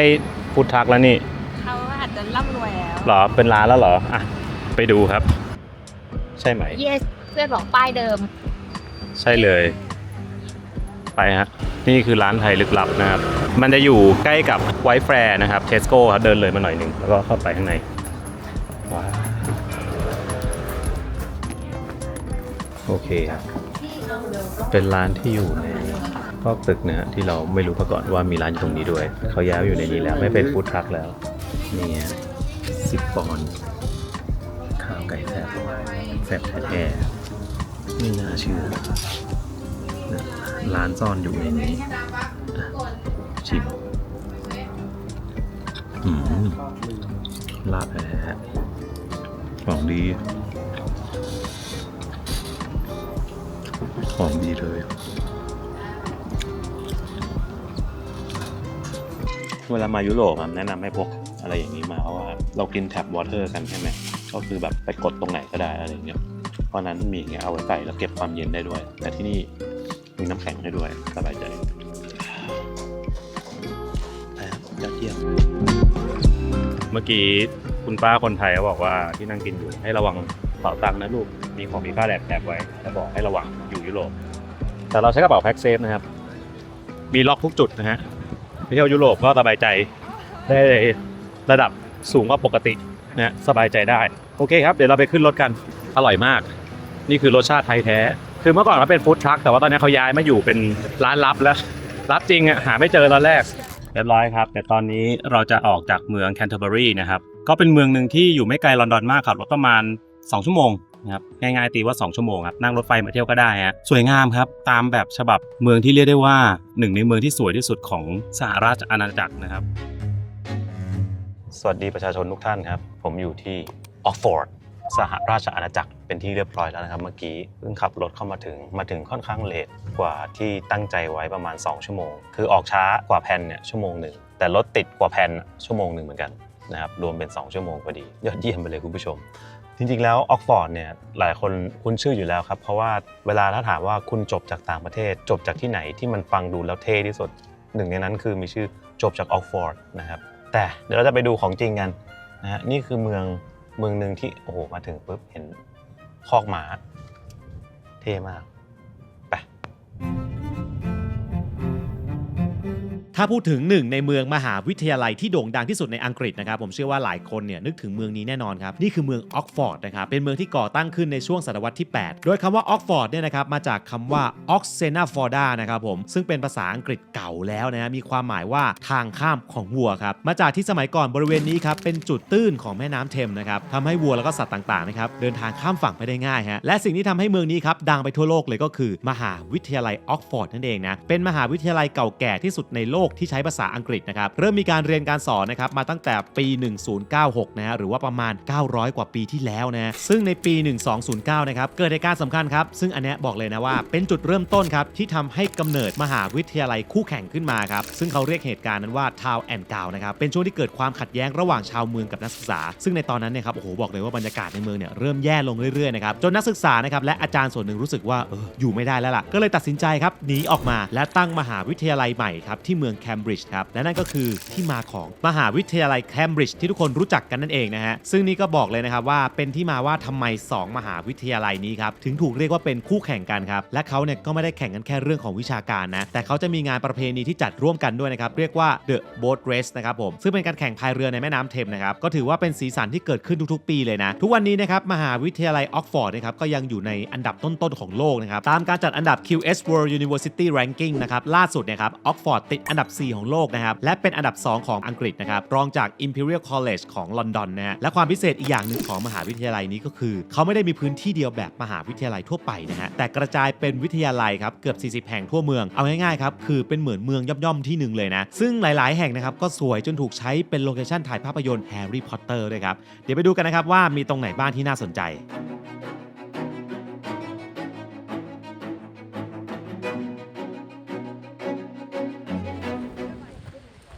ถึงแล้วนะครับไม่รู้ได้เข้าหรือเปล่ายังกับแฮร์รี่พอตเตอร์ก็ใช่น่ะสิเพราะเขาถ่ายข้างในเดี๋ยวเราไปดูกันสวยมากฮะเนี่ยที่นี่เขาปลูกดอกไม้แบบเป็นช่วงฤดูที่แบบมันสวยอะ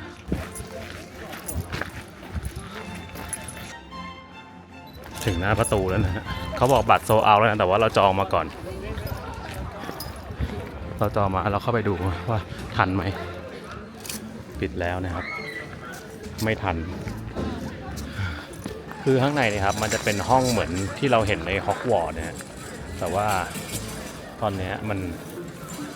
มาไม่ทันนะเพราะว่าตอนแรกอ่ะคือเราออกจากอีกเมืองก่อนหน้านี้เลทไป1 ชั่วโมงแต่ว่าจริงๆก็กะว่าทันแหละเพราะว่ามันขับรถแค่2 ชั่วโมงครึ่งแต่ปรากฏว่า Google Map ครับขึ้นไป3 ชั่วโมงครึ่งแล้วรถมันติดอะไรก็ไม่รู้ผมก็ไม่เข้าใจว่ามันติดอะไรเนี่ยแบบบนทางหลวงของเขาอะบวกมาชั่วโมงนึงสุดท้ายก็มาถึงไม่ทันนะแล้ววันนี้มาถึงฟ้าครึ้มเมฆเต็มไปหมดเหมือนแบบอันนี้เริ่มเหมือนเรื่อง Wednesday แล้วนะครับ Adam Family แล้วโอ้แต่ตรงนี้มันเจ๋งมากเลยทุกคนคือแบบอะไรคือการที่ต้นไม้มันขึ้นกับตึกแล้วแบบมันออกมาสวยอะ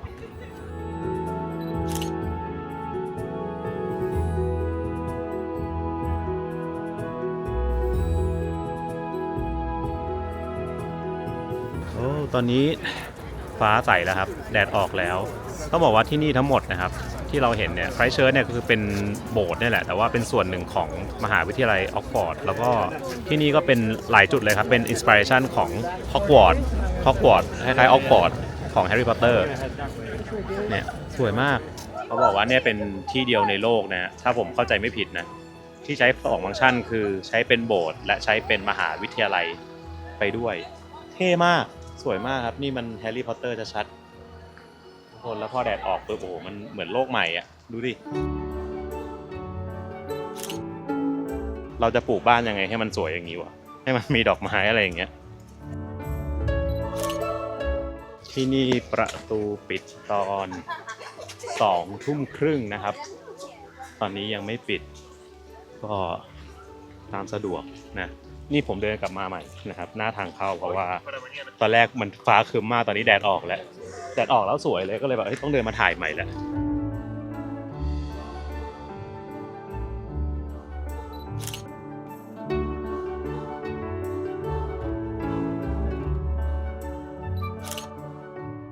มีชุดคุยเขาเหรอเท่อะ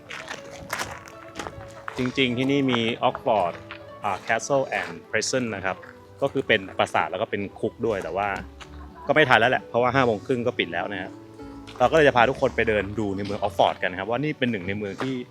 เรียกได้ว่าใครก็อยากมาเรียนนะฮะอยากมาเรียนแล้วก็มาอยู่และนี่คือทางเดินมุ่งหน้าสู่ออกฟอร์ดนี่คนมาวิ่งกันสวยมากก็คือง่ายๆตอนนี้เราอยู่พื้นที่มหาวิทยาลัยเขานะครับออกฟอร์ดแล้วมันใหญ่มากคือมันจะเหมือนแบบมันไม่เหมือนมหาลัยมันเหมือนปราสาทมันเหมือนเราอยู่ปราสาทซึ่งเมื่อก่อนเขาก็เป็นมหาลัยตั้งแต่แรกไม่ได้เป็นปราสาทถึงมันจะเหมือนปราสาทก็ตามเกินไปอ่ะสวยเกินวันนี้ก็มีนักศึกษามาใส่ชุดคุยเข้าไปข้างในด้วยนะไม่รู้ว่าเขามาพิธีอะไรแต่สวยมากและที่ทุกคนเห็นนี่คือสนามในมหาลัยเขานะฮะโอ้โห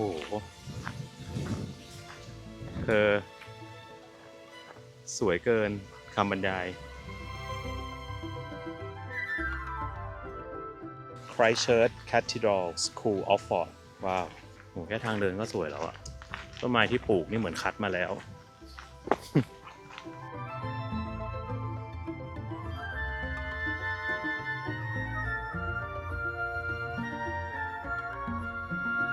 ทางเข้าซับซ้อนมากนะก็คือต้องทำอย่างนี้เข้าออกยากมากเขาบอกว่าถ้าปิดแล้วนะครับคือไม่มีทางออกนะเกตจะปิดตอนพระอาทิตย์ตกนะครับในวินเทอร์แล้วก็ 1:00 ตอนซัมเมอร์โอ้โหเกินไปหน่อยมหาลัยหรืออะไรครับเนี่ย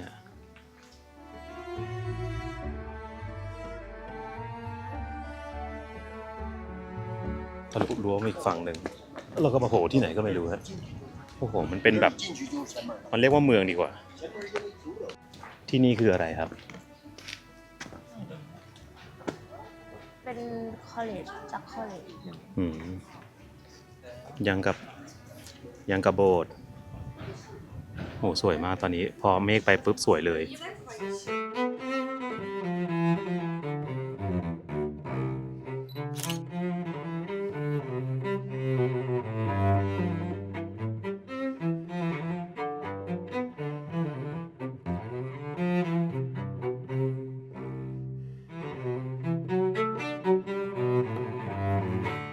และหนึ่งในวิทยาลัยนะครับที่มีชื่อเสียงที่สุดในออกฟอร์ดนะครับก็คือที่นี่เลยครับ Christchurch นะเป็นวิทยาลัยนะครับที่ก่อตั้งขึ้นในปี 1546 โดยพระเจ้าเฮนรี่ที่ 8 จุดเด่นครับคือเป็นทั้งโบสถ์แล้วก็สถานศึกษาด้วยในที่เดียวกันเลยนะและมากไปกว่าเรื่องวิชาการนะครับสิ่งที่สร้างชื่อเสียงให้กับ Christchurch สุดๆเลยเนี่ยครับคือการถูกเอาไปเป็นแรงบันดาลใจของโรงเรียนฮอกวอตส์ครับในภาพยนตร์เรื่องแฮร์รี่พอตเตอร์นั่นเองนะอย่างจุดที่เห็นได้ชัดเลยครับคือห้องโถงใหญ่ครับของ Christchurch ที่ถูกเอาไปเป็นต้นแบบของห้องโถงในฮอกวอตส์นะและในหลายๆจุดครับก็ถูกใช้เป็นจุดถ่ายทำในเรื่องจริงๆด้วยนะอย่างเช่นจุดที่เป็นบันไดครับที่มีชื่อว่า Bodley Tower นะครับผมเป็นฉากที่ปรากฏในภาคที่1ที่แฮร์รี่เนี่ยได้เข้ามาที่โรงเรียนเป็นครั้งแรกและถ้าใครครับเป็นแฟนแฮร์รี่ครับจะรู้สึกคุ้นเคยกันแน่นอนครับและอีกเรื่องนึงครับที่หลายคนอาจจะไม่รู้ครับคือวิทยาลัยแห่งนี้ครับมีความเกี่ยวข้องกับวรรณกรรมเรื่องอลิซในแดนมหัศจรรย์เนี่ยนะนั่นก็เป็นเพราะว่าผู้แต่งที่รู้จักกันในชื่อว่าลูอิสแครอลนะครับเป็นอาจารย์สอนคณิตศาสตร์ที่วิทยาลัยนี้ด้วยนะครับและต้นแบบของอลิซเนี่ยก็คือเด็กผู้หญิงที่มีชื่อว่าอลิซลิดเดลซึ่งเป็นลูกสาวของเฮนรี่ลิดเดลนะครับคณบดีของไคลเชิร์ชด้วยนั่นเอง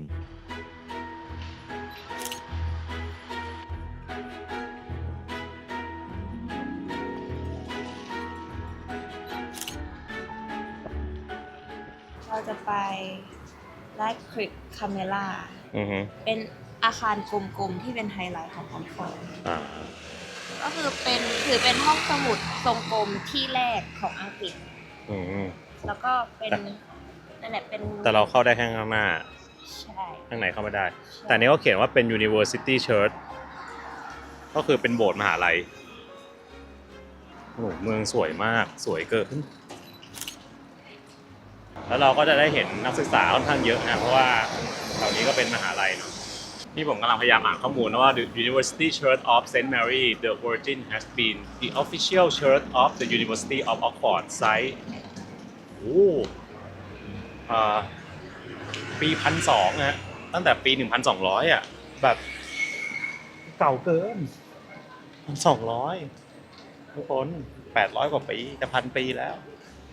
สวยมากจริง เมืองแบบสวยสุดๆไม่เคยมาเลย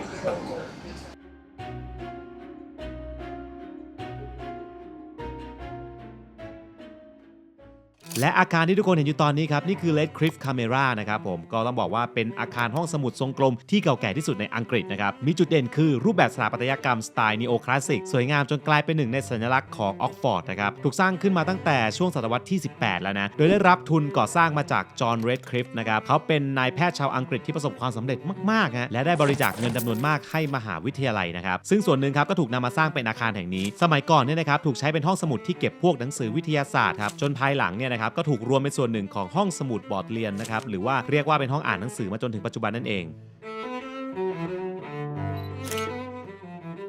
โอ้โหเป็นหอสมุดที่แบบสวยมาก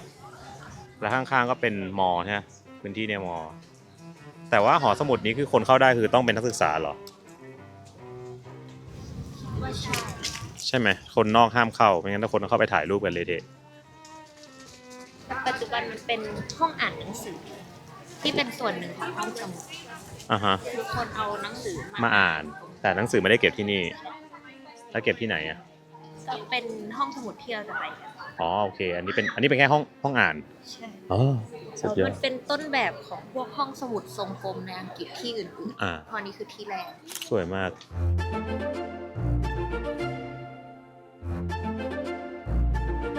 โอ้นี่เป็นร้านในมอเหรอครับเนี่ยโอ้โหร้านที่แบบเวอร์วังมากโหมันสวยมากเลยอ่ะเพิ่งเคยมา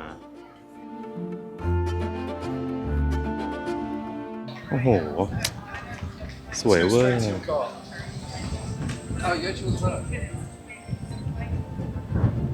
ส่วนนี้คือห้องสมุดจริงๆแล้วก็ไปยืมสมุดห้องสมุดมาแล้วก็มาอ่านในทรงกลมอันนี้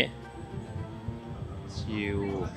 เด็กปกติจะไม่มีสิทธิ์ยืมหนังสือออกมาโดยเด็ดขาดต้องอ่านในห้องสมุดเท่านั้นเป็นกฎของที่นี่ แล้วเด็กปไหนยืมได้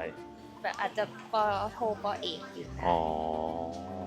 ห้องสมุดนี้เป็นห้องสมุดที่เป็นอินสปิเรชันในการถ่ายห้องสมุดที่ออกบอร์ดของแฮร์รี่พอตเตอร์ด้วย อ๋อก็คือรูปที่ขึ้นอยู่ตอนนี้นั่นแหละครับคุณผู้ชมก็คือเป็นอินสปิเรชันกันมันสวยมากเลยอะทั้งมันมหาลัยกับเมืองมารวมกันแล้วมันแบบสวยอะ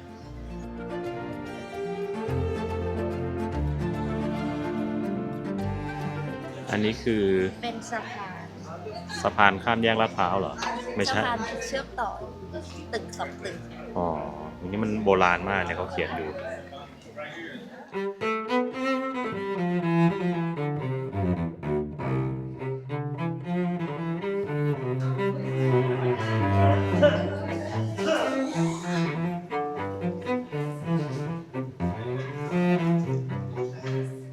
ถ้าพูดถึงบอร์ดเรียนไลบรารีนะครับหรือว่าห้องสมุดบอร์ดเรียนเนี่ยนะครับนี่คือหัวใจสำคัญของมหาวิทยาลัยออกฟอร์ดเลยนะก่อตั้งมาตั้งแต่ปี 1602 แล้วนะเป็นห้องสมุดที่ใหญ่เป็นอันดับ 2 ของสหราชอาณาจักรนะครับรองจากหอสมุดแห่งชาติอังกฤษภายในเนี่ยนะครับจะมีคอลเลกชันหนังสือมากกว่า 13 ล้านเล่มนะตั้งแต่หนังสือหายากไปจนถึงเอกสารประวัติศาสตร์และด้วยสิทธิ์ legal deposit นะครับทำให้ที่นี่ครับได้รับสำเนาหนังสือทุกเล่มที่ตีพิมพ์ในสหราชอาณาจักรโดยอัตโนมัติและหนึ่งในห้องที่เก่าแก่และโด่งดังที่สุดคือ The Youth Humphrey Library ครับเป็นห้อง อ่านหนังสือที่เปิดใช้มาตั้งแต่ปี 1488 ก่อนที่ห้องสมุดบอร์ดเลียนะครับจะก่อตั้งขึ้นซะอีกนะและห้องนี้นะครับก็ตั้งชื่อตามเดยุทธฮัมฟรีย์แห่งกลอสเตอร์ด้วยนะครับเขาคือคนที่บริจาคหนังสืออันล้ำค่าให้มหาวิทยาลัย 281 เล่มและแฟนแฮร์รี่พอตเตอร์อาจจะรู้สึกคุ้นๆอยู่บ้างเพราะที่นี่ครับเป็นอีกสถานที่ที่ปรากฏในภาคแรกของภาพยนตร์ในฉากที่แฮร์รี่ครับคลุมผ้าคลุมล่องหนนะครับแอบเข้ามาหาหนังสือในห้องสมุดต้องห้ามนั่นเอง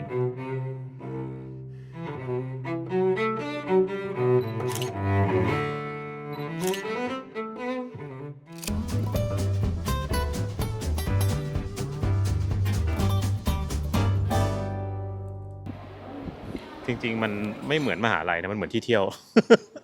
มันมีแต่นักท่องเที่ยวอ่ะเด็กมหาลัยแบบไม่ได้ก็มีแหละมีเดินผ่านเรื่อยๆแต่ว่านักท่องเที่ยวเยอะนะฮะนี่ตรงนี้ครับสะพานที่เขาเป็นจุดเชื่อมระหว่าง2ตึกโอ้โหทำไมมันต้องสวยขนาดนี้เนี่ยสวยเกิน อีกหนึ่งจุดถ่ายรูปยอดฮิตของออกฟอร์ดนะครับนี่คือสะพานเฮิร์ตฟอร์ดนะฮะต้องบอกว่าหลายคนรู้จักกันในชื่อ Bridge of Sighs นะครับหรือว่าสะพานถอนหายใจฮะสะพานนี้สร้างขึ้นตั้งแต่ปี 1914 แล้วนะเพื่อเชื่อมระหว่าง 2 อาคารในวิทยาลัยเฮิร์ตฟอร์ดนะถ้าฟังชื่อนี้อาจจะดูคุ้นๆก็ไม่แปลกนะครับเพราะว่าที่เมืองเวนิสเนี่ยครับก็มีสะพานชื่อเดียวกันอยู่ด้วยนะซึ่งของเวนิสเนี่ยนะครับจะเป็นทางเดินที่นักโทษเนี่ยต้องเดินผ่านก่อนจะถูกส่งเข้าคุกก็เลยชื่อสะพานถอนหายใจส่วนของออกฟอร์ดนะครับถึงจะไม่ได้มีเรื่องราวดราม่าแบบนั้นนะแต่หลายคนเชื่อว่าชื่อนี้ครับตั้งขึ้นเพราะว่าได้รับแรงบันดาลใจมาจากเวนิสเนี่ยแหละและถึงยังไงก็ตามนะครับถ้ามองแค่สถาปัตยกรรมนะครับสะพานนี้เนี่ยกลับมีความคล้ายกับสะพานริอันโตนะครับของเวนิสมากกว่าด้วย โอ้ใต้สะพานก็สวยนะที่เขาทำเป็นอิฐเห็นไหมฮะเขาถ่ายรูปกับปริญญาบัตรกันนะฮะแต่งตัวสวยๆมาถ่ายรูปแล้วทุกคนมาถ่ายรูปสะพานถ่ายสะพานกันมันคือจุดเชื่อมสู่ความสำเร็จใช่ไหมผมก็ไม่รู้ทุกคนมาถ่ายหมดอ๋อก็เป็นไปได้แล้วก็ใส่ไว้เป็นความทรงจำนี่บางคนใส่ชุดคุยแบบเต็มยศเนี่ยเห็นไหมเนี่ยบางคนก็แต่งชุดแบบสบายๆแต่ว่าถือมาปึ๊บเอาละเดี๋ยวเราจะไปหาร้านนั่งกินกันก่อนนะเพราะว่าไม่ไหวแล้วตอนนี้ปวดปัสสาวะมาก ขั้นสูงสุดผมอั้นมาตั้งแต่ขับรถมานี่3 ชั่วโมงครึ่ง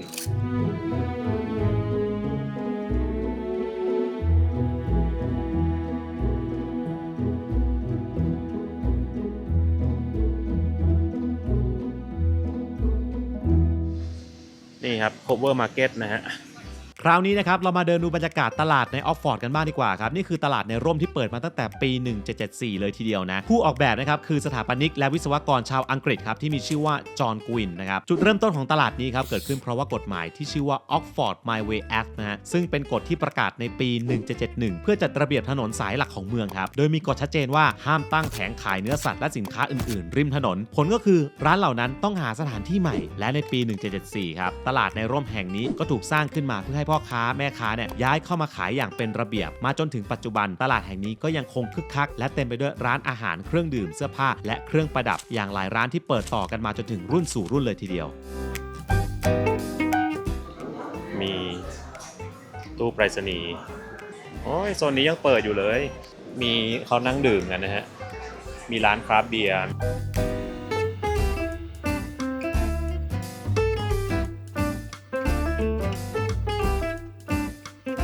ร้านตัดผมที่ออกฟอร์ดอันนี้แมปที่นี่นะฮะโอ้โหใหญ่นะเนี่ยมีอะไรขายเยอะอยู่แต่ว่าตอนประมาณมันปิดไปเยอะแล้วนะฮะเหลือแต่ร้านนั่งชิวๆแล้วก็ออกมาถนนหลักของเมืองฮะนี่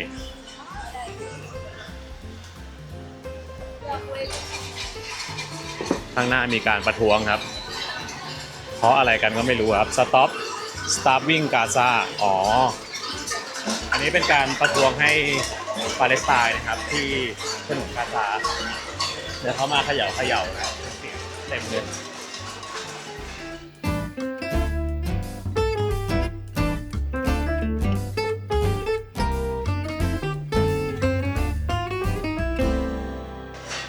ว่าจะกินร้านนี้เพราะว่าดูรีวิวมาก็เยอะอยู่เข้าไปดูกันเถอะ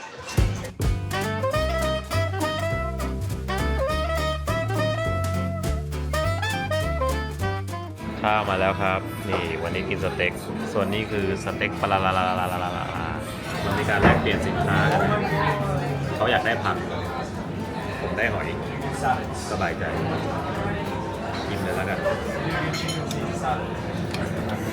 อร่อยนะ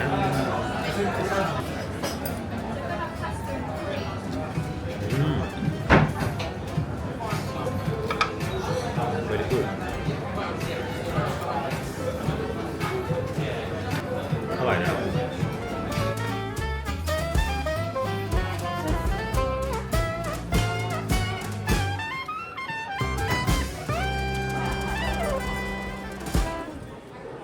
กินเสร็จเรียบร้อยนะครับ อิ่ม อร่อยดี บรรยากาศข้างนอกดีมากเลยฮะวัยรุ่นเพียบ เมืองสวยมากครับจริงๆเสียดายที่ไม่ได้เลือกนอนที่นี่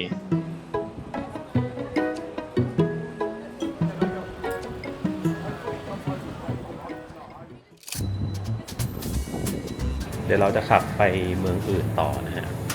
ก็เลยต้องแวะซื้อเสบียงนิดหน่อย ไว้หาอะไรกิน จริงๆเฮ้ยโหเขามีผัดไทยด้วยนะ ในมินิมาร์ทอังกฤษอะของดี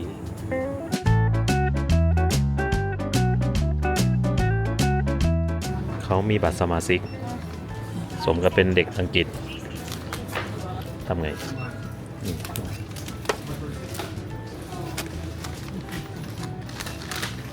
เฮ้ย ยังไม่ทันหาเจอเลย ไปกว่าเราอีก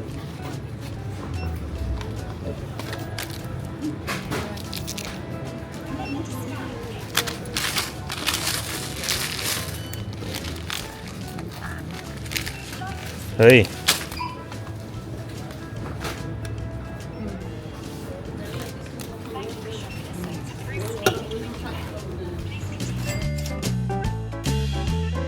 กลับมาหน้าไครสต์เชิร์ชอีกครั้งหนึ่งนะครับ สวยมาก สวยจริง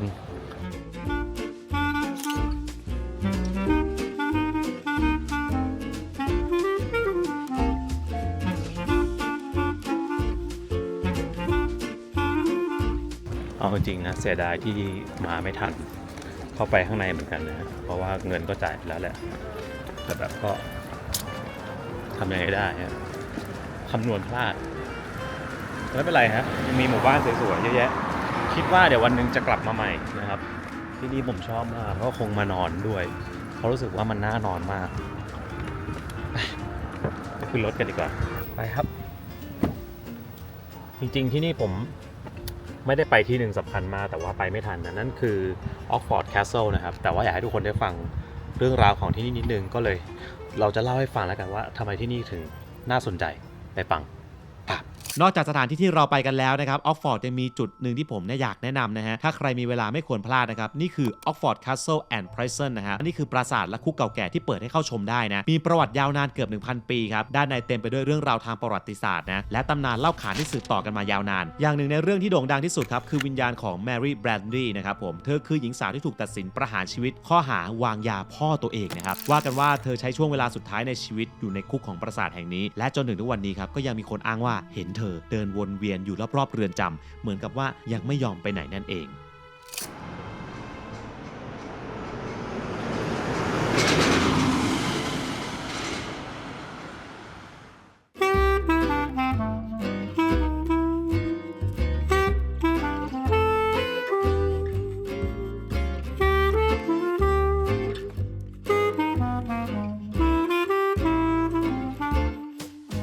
นะครับตอนนี้ผมก็เดินทางมาถึงที่พักแล้วนะฮะอันนี้ต้องบอกก่อนว่าแอบเสียดายนิดนึงนะจริงๆตัดสินใจพลาดเราน่าจะนอนที่ออกฟอร์ดไปเลยนะเพราะว่าพอไปจริงๆแล้วว่ามันเป็นเมืองที่น่าสนใจมากคือภาพจำของทุกคนนะครับมันอาจจะเป็นเมืองที่มีมหาวิทยาลัยชื่อดังใช่ไหมคนต้องมาเรียนหนังสือเท่านั้นถึงจะมาเมืองนี้แต่จริงๆแล้วในมุมของคนที่ไปเที่ยวไปศึกษาวัฒนธรรมเนี่ยครับโหมันน่าสนใจมากและสวยมากจริงๆนะถ้ามีโอกาสรอบหน้าครับเราจะเข้าไปข้างในนะครับไปดูด้วยตาตัวเองทั้งหมดทุกอันที่เราเล่าให้ทุกคนฟังเนี่ยนะฮะสวัสดีครับทุกคนเรามาถึงแล้วนะครับที่เมืองไบเบอรี่นั่นเองนะครับเมืองที่มีฉายาว่าเป็นหมู่บ้านที่สวยที่สุดในอังกฤษนะฮะที่นี่เป็นหมู่บ้านเล็กๆนะครับไม่ไกลจากลอนดอนด้วยนะยิ่งช่วงที่ผมมาเนี่ยครับอากาศกำลังดีครับเที่ยวได้สบายและหลังจากที่เรามาที่นี่ครับเราจะไปต่อที่ Castlecombe นะครับผมเขาก็เคลมว่าก็เป็นหมู่บ้านที่สวยที่สุดในอังกฤษเหมือนกันครับเดี๋ยวเราจะให้ทุกคนนะครับช่วยกันตัดสินนะครับว่า2หมู่บ้านนี้หมู่บ้านไหนกันแน่ที่สวยกว่ากันในความรู้สึกของทุกคนนะครับสวัสดีครับทุกคนนะฮะเปิดตัวพร้อมเสียงระฆังดังกึกก้องตึงตึงตึงตึงตึงตึงตึง ตึงตึงตึงตึงตึงตึงผมอยู่ที่ประเทศอังกฤษนะครับ แล้วก็ตอนนี้อยู่เมืองที่ไม่น่าจะมีใครรู้จักนะชื่อแฟร์ฟอร์ดนะครับเป็นพื้นที่ที่อยู่ทางโซน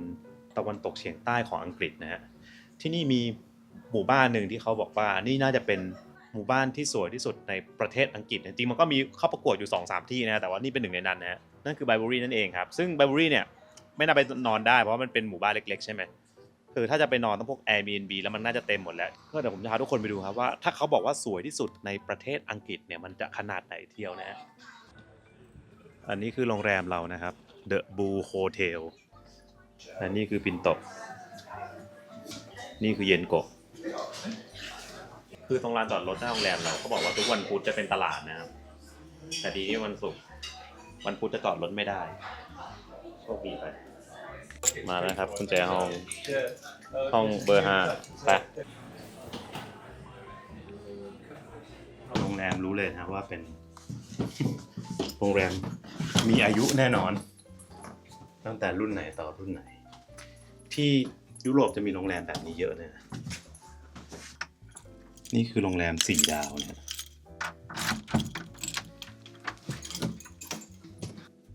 โอ้ใหญ่เหมือนกันนะเนี่ยห้อง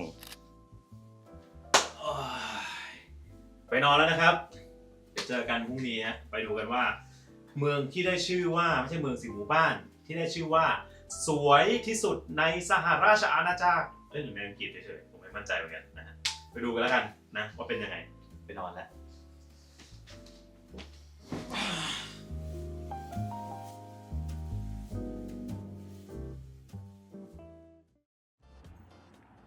อรุณสวัสดิ์ยามเช้านะครับ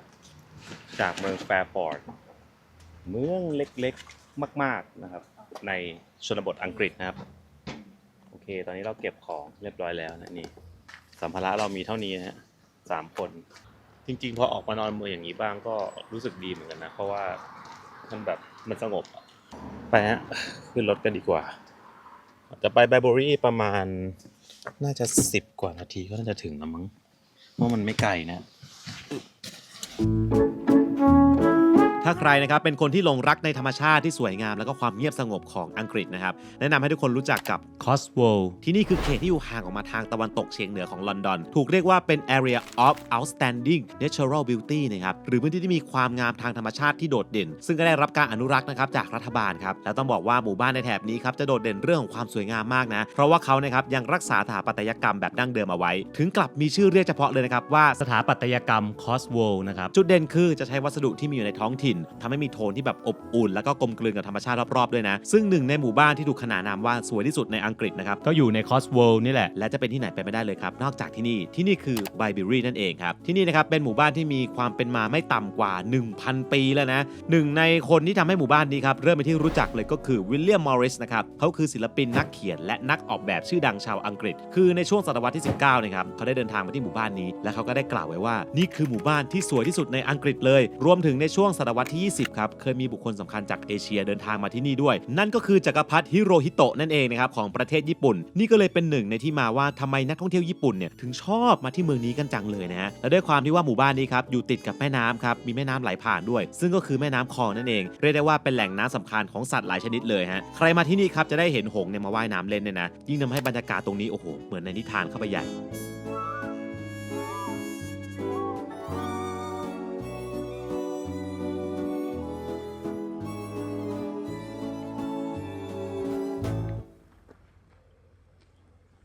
เรามาจอดที่ Bibury Trout Farm นะครับที่นี่คิด8 ปอนด์เป็นจอดได้ทั้งวันนะฮะซึ่งจริงๆตอนแรกมันมีที่จอดริมน้ำแล้วแต่มันเต็มแล้วก็อันเนี้ยเดี๋ยวเราจะมาตอนหลังอยู่แล้วก็เลยมาจอดที่นี่เลยแล้วก็เดินไปตรงนู้นก่อนแล้วค่อยเดินกลับมาใหม่นะฮะถึงแล้วฮะนี่คือหมู่บ้านที่เขาบอกว่าสวยที่สุดในอังกฤษแต่ว่าในโซนเนี้ยมันจะมีบ้านคล้ายๆแบบเนี้ยมันจะมีความเป็นหินเก่าๆนิดนึงแต่ก็ยังอนุรักษ์เอาไว้นะฮะในนี้มีที่พักนะครับแต่เต็มนะครับโรงแรมเมื่อกี้ชื่อ Swan Hotel ใช่ไหมและข้างหน้าก็มีสวอนอยู่มันคือหงส์ขาวโอ้โหคือมันเป็นกระท่อมหินมันใช้คำนี้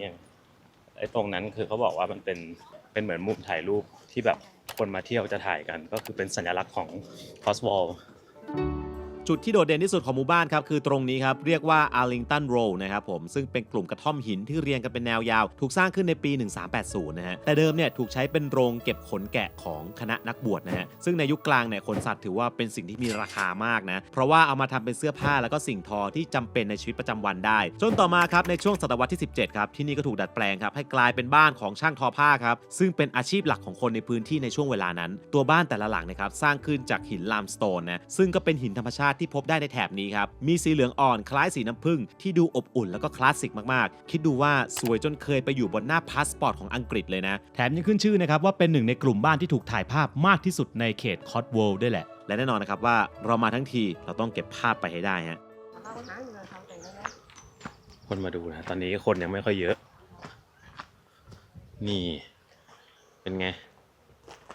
เหมือนในที่เราเห็นในรูปเลยไหมคือทั้งหมดเนี่ยครับก็เป็นบ้านที่เขาแบบอนุรักษ์ไว้แล้วตัวนี้ก็เป็นโซนที่ถูกถ่ายรูปบ่อยมากนะฮะทีนี้มี Art and Craft Fair Today in Bibury Village Hall นะครับนี่เขาก็จะมีแบบกิจกรรมมีคนอยู่ไหมนะข้างในบ้านน่ารักมากคือบ้านเนี่ยฮะหน้าบ้านจะมีแบบต้นไม้ขึ้นใช่ไหมแล้วก็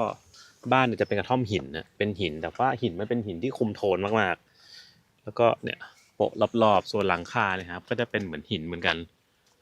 เป็นหลังคาหินที่เป็นเอาหินแผ่นๆเนี่ยครับมาวางซ้อนๆกันเป็นหลังคาส่วนบ้านเลขที่นะครับจะเป็นเลขตัวเดียวเลยนี่7หลังที่7นะแล้วก็เขียนไว้ว่า please keep off the grass นะครับอย่าไปเหยียบหญ้าเขาแต่ว่าคนมาเที่ยวเนี่ยเหยียบหญ้าเขาตายหมดนะ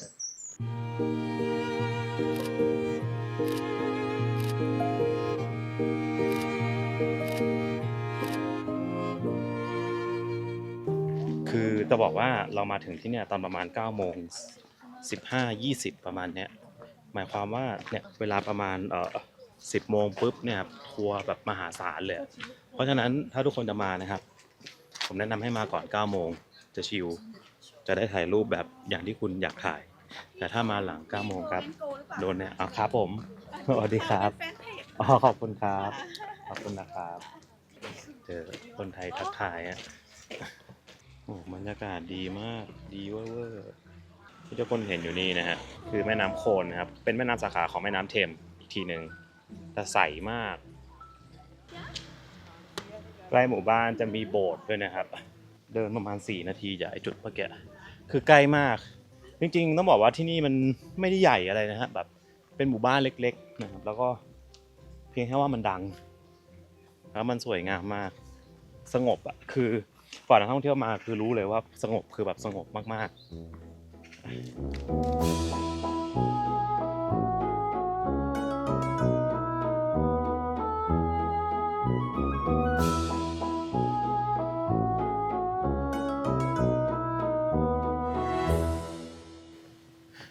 ถึงแล้ว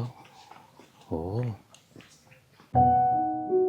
ส่วนตรงนี้ครับคือโบสถ์ประจำหมู่บ้านครับมีชื่อว่าโบสถ์เซนต์แมรี่นะครับอายุเนี่ยโหบอกเลยว่าเก่าแก่จนย้อนกลับไปได้ไกลถึงยุคกลางของอังกฤษเลยนะโบสถ์นี้ครับสร้างขึ้นในช่วงกลางศตวรรษที่11และมีการบูรณะเพิ่มเติมมาเรื่อยๆตามยุคสมัยตัวอาคารสร้างจากหินลามสโตนนะครับแบบเดียวกับในหมู่บ้านเลยนะส่วนทางเข้าครับจะมีลักษณะเป็นซุ้มประตูแบบนอร์มันซึ่งถือว่าเป็นหนึ่งในตัวอย่างที่เห็นได้ชัดเจนนะครับของสถาปัตยกรรมโบสถ์ยุคกลางในอังกฤษภายในโบสถ์เนี่ยจะมีการตกแต่งที่แบบค่อนข้างเรียบง่ายนะฮะแต่มีจุดเด่นสำคัญอยู่ที่นี่ฮะหน้าต่างกระจกสีครับซึ่งเป็นงานศิลปะเกี่ยวกับเรื่องราวทางศาสนาคริสต์นะบางชิ้นสามารถย้อนไปได้ถึงศตวรรษที่13เลยนะแต่หนึ่งในชิ้นที่โดดเด่นที่สุดครับอยู่ที่ผนังด้านเหนือของโบสถ์ครับเป็นภาพของพระแม่มารีแล้วก็พระเยซูในวัยเด็กครับซึ่งถูกสร้างขึ้นในปี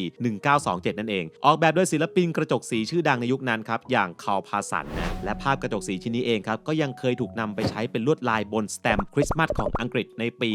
1992 อีกด้วยผมเจอคนไทยในไบบูรี่อีกแล้วคนไทยชอบนั่งตากแดดด้วยนี่ครับยิ่งสายทัวร์ยิ่งลงโอ้โหนี่ทุกคนมางานแต่งอะแล้วก็คือเขาเหมาเป็นแบบเป็นเหมือนบัสมา1 คันเลยฮะแล้วก็ให้ทุกคนเนี่ยเดินเข้าไปที่งานได้เลยเฮ้ยดีเรามาหาที่นั่งกินข้าวกันก่อนนะเดี๋ยวมาสั่งอาหารกันนะครับที่นี่มีโฟทรัลชิพ Barbary Trout Trio Chicken Burger Chip ก็จะเป็นแบบของกินเนี่ยแล้วก็มีดริงก์นะครับมีคาเฟ่ให้กินโอเคนะครับเราอยู่หน้าฟาร์มปลาเท้านะครับเราก็เลยสั่งปลาเท้ากินเปล่าๆดูก่อนไม่เคยกินปลาเท้าแบบนี้เลยเท่าไหร่ดิ ลองชิมแบบ นี่ก็เป็นฟาร์มที่เขาเลี้ยงปลาเท้านะซึ่งเป็นปลาที่เขานิยมกินกันส่วนใหญ่ถ้าเราไปกินฟิชแอนด์ชิพจะเป็นปลาคอตใช่ไหมแต่ว่าปลาเท้าเนี่ยเขาจะกินแบบดิบบ้างไม่ก็สโมกคล้ายๆแบบพวกแซลมอนมันจะมีความคล้ายแซลมอนอยู่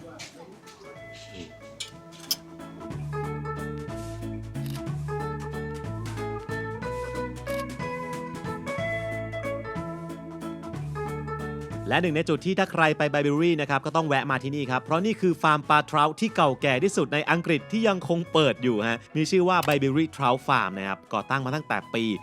1902 แล้วนะซึ่งปลาเทราเนี่ยครับก็คือปลาชนิดหนึ่งแหละในวงปลาแซลมอนนี่แหละฮะโดยกระบวนการเพาะเลี้ยงเนี่ยนะครับจะใช้น้ำบริสุทธิ์จากแหล่งธรรมชาติซึ่งต่อปีเนี่ยนะครับสามารถผลิตปลาเทราได้นับแสนตัวเลยนะโดยมีทั้งหมด3สายพันธุ์ด้วยกันครับคือปลาเทราสีน้ำตาลปลาเทราสีฟ้าและปลาเทราสีรุ้งฮะด้านในฟาร์มนะครับต้องบอกว่ามีพื้นที่ค่อนข้างกว้างนะครับบรรยากาศก็ดีมากนะนอกจากนี้ครับก็จะได้เห็นผลิตภัณฑ์ของปลาที่เอามาขายแล้วใช่ไหมเขายังมีผลิตภัณฑ์ท้องถิ่นอื่นๆขายด้วยนะครับและเขายังมีโซนให้อาหารปลาจับปลาได้แบบสดๆเลยนะครับและถ้าอยากทำอาหารเลยเนี่ยนะครับก็มีจุดบาร์บีคิวนะครับให้บริการได้นะหรือถ้าใครนะครับไม่อยากทำเองครับแต่อยากลองชิมเมนูจากปลาเทราที่นี่ก็มีคาเฟ่เปิดให้บริการด้วยครับลองไปดูกันคนละ 9.5 นะครับตีเป็นเงินไทยก็ประมาณ400นั่นปลาเท้าที่เรากินทำไมตัวเล็กกว่านี้เยอะเลยอันนี้ตัวใหญ่มากเอาละครับใครโยนอาหารให้มันโอ้โหพุ่งมาด้วยความเร็วสูงมาครับมันจะโยนอีกนั่นแหละปลาก็มาปลาก็บอกกูแย่งไม่ทันเป็ดเลยปลา เป็ดแม่งเร็วกว่า Please do not touch the trouts damage to their scale can cause serious problem นะครับอย่าไปจับปลานะมันจับง่ายขนาดนั้นเลยเหรอคือแค่เรายื่นมือลงไปมันก็ให้จับแล้วเหรออ่ะอันนี้ผมจะไม่ได้จับนะผมแค่ทำท่าเฉยๆปุ๊บปุ๊บปุ๊บปุ๊บไม่สนใจเนี่ยแล้วมันต่างจากเท้าปกติยังไงก็คือมันเป็นปลาท้องถิ่นนะตีง่ายๆเป็นท้องถิ่นของ UK นะสำหรับเราแล้วก็คือเหมือนกันนะอ๋อเป็นไปได้เพราะว่ามันดูตัวเท่าที่พี่กินเมื่อกี้อันนี้เป็ดวัยรุ่นเป็ดวัยรุ่นเอาแล้วนี่มาสยายปีกมาเจอกูหน่อยกูมาแทบแทบอุ้ยตัวเบลเลอร์เทิมเฮ้ยมองแล้วโอ้ยตัวเท่ากันเลยขนปุยไม่กลัวใครด้วยอู้ตัวใหญ่มากเพราะว่าเมื่อกี้ไอหมามันจะเข้าไปใกล้ใช่ไหมมันขู่ดังตัวใหญ่มากก็คือมันไม่กลัวคนนะแต่มันเห็นหมาแล้วมันแบบมันสู้อะเมื่อไหร่คุณจะไปเนี่ยผมอยากรู้ว่าคุณจะทำอะไรต่อกับชีวิตตอนเนี้ยคือผมเห็นคุณมาสะบัดขนอยู่นานแล้วก็แบบไม่ไปไหนสักทีเสร็จแล้วเริ่มแล้วคิดแล้วทำอะไรต่อเหมือนเดิมคันแหละ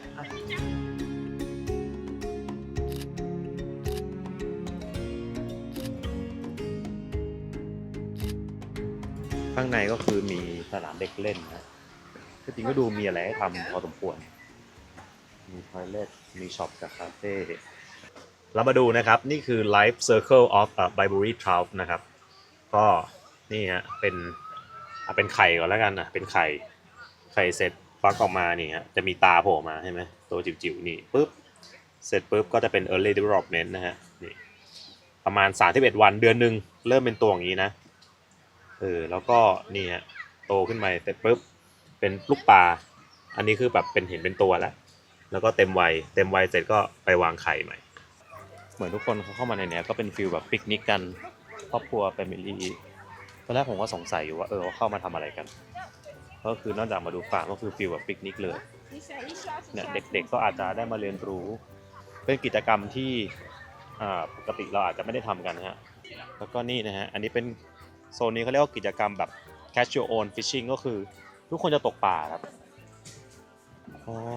คือให้มาตก ปลาเทรากันเอง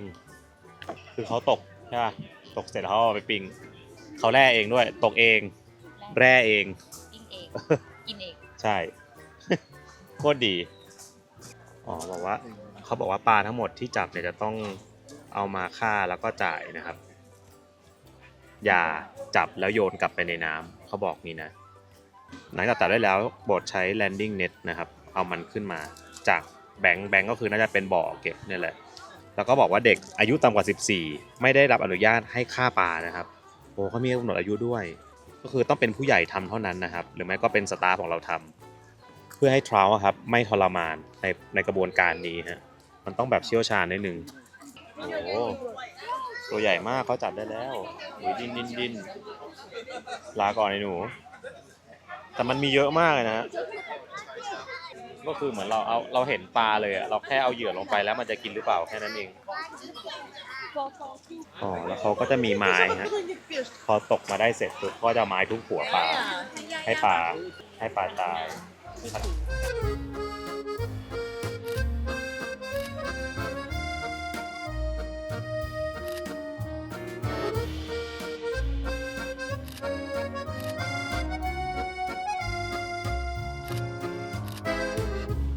เรียบร้อยครับเดี๋ยวเราจะไปเมืองอื่นนะครับแล้วก็จะไปจบนอนที่เมืองบาทนะฮะก็เดี๋ยวขับรถไปตรงนู้นกันนะนี่คือไบเบอรี่ครับจริงๆต้องบอกว่าใช้เวลาประมาณครึ่งวันนะครับถ้าแบบชิวๆนะถ้าแบบรีบหน่อยก็ 2-3 ชั่วโมงก็หมดแล้วมั้งนั่นแหละ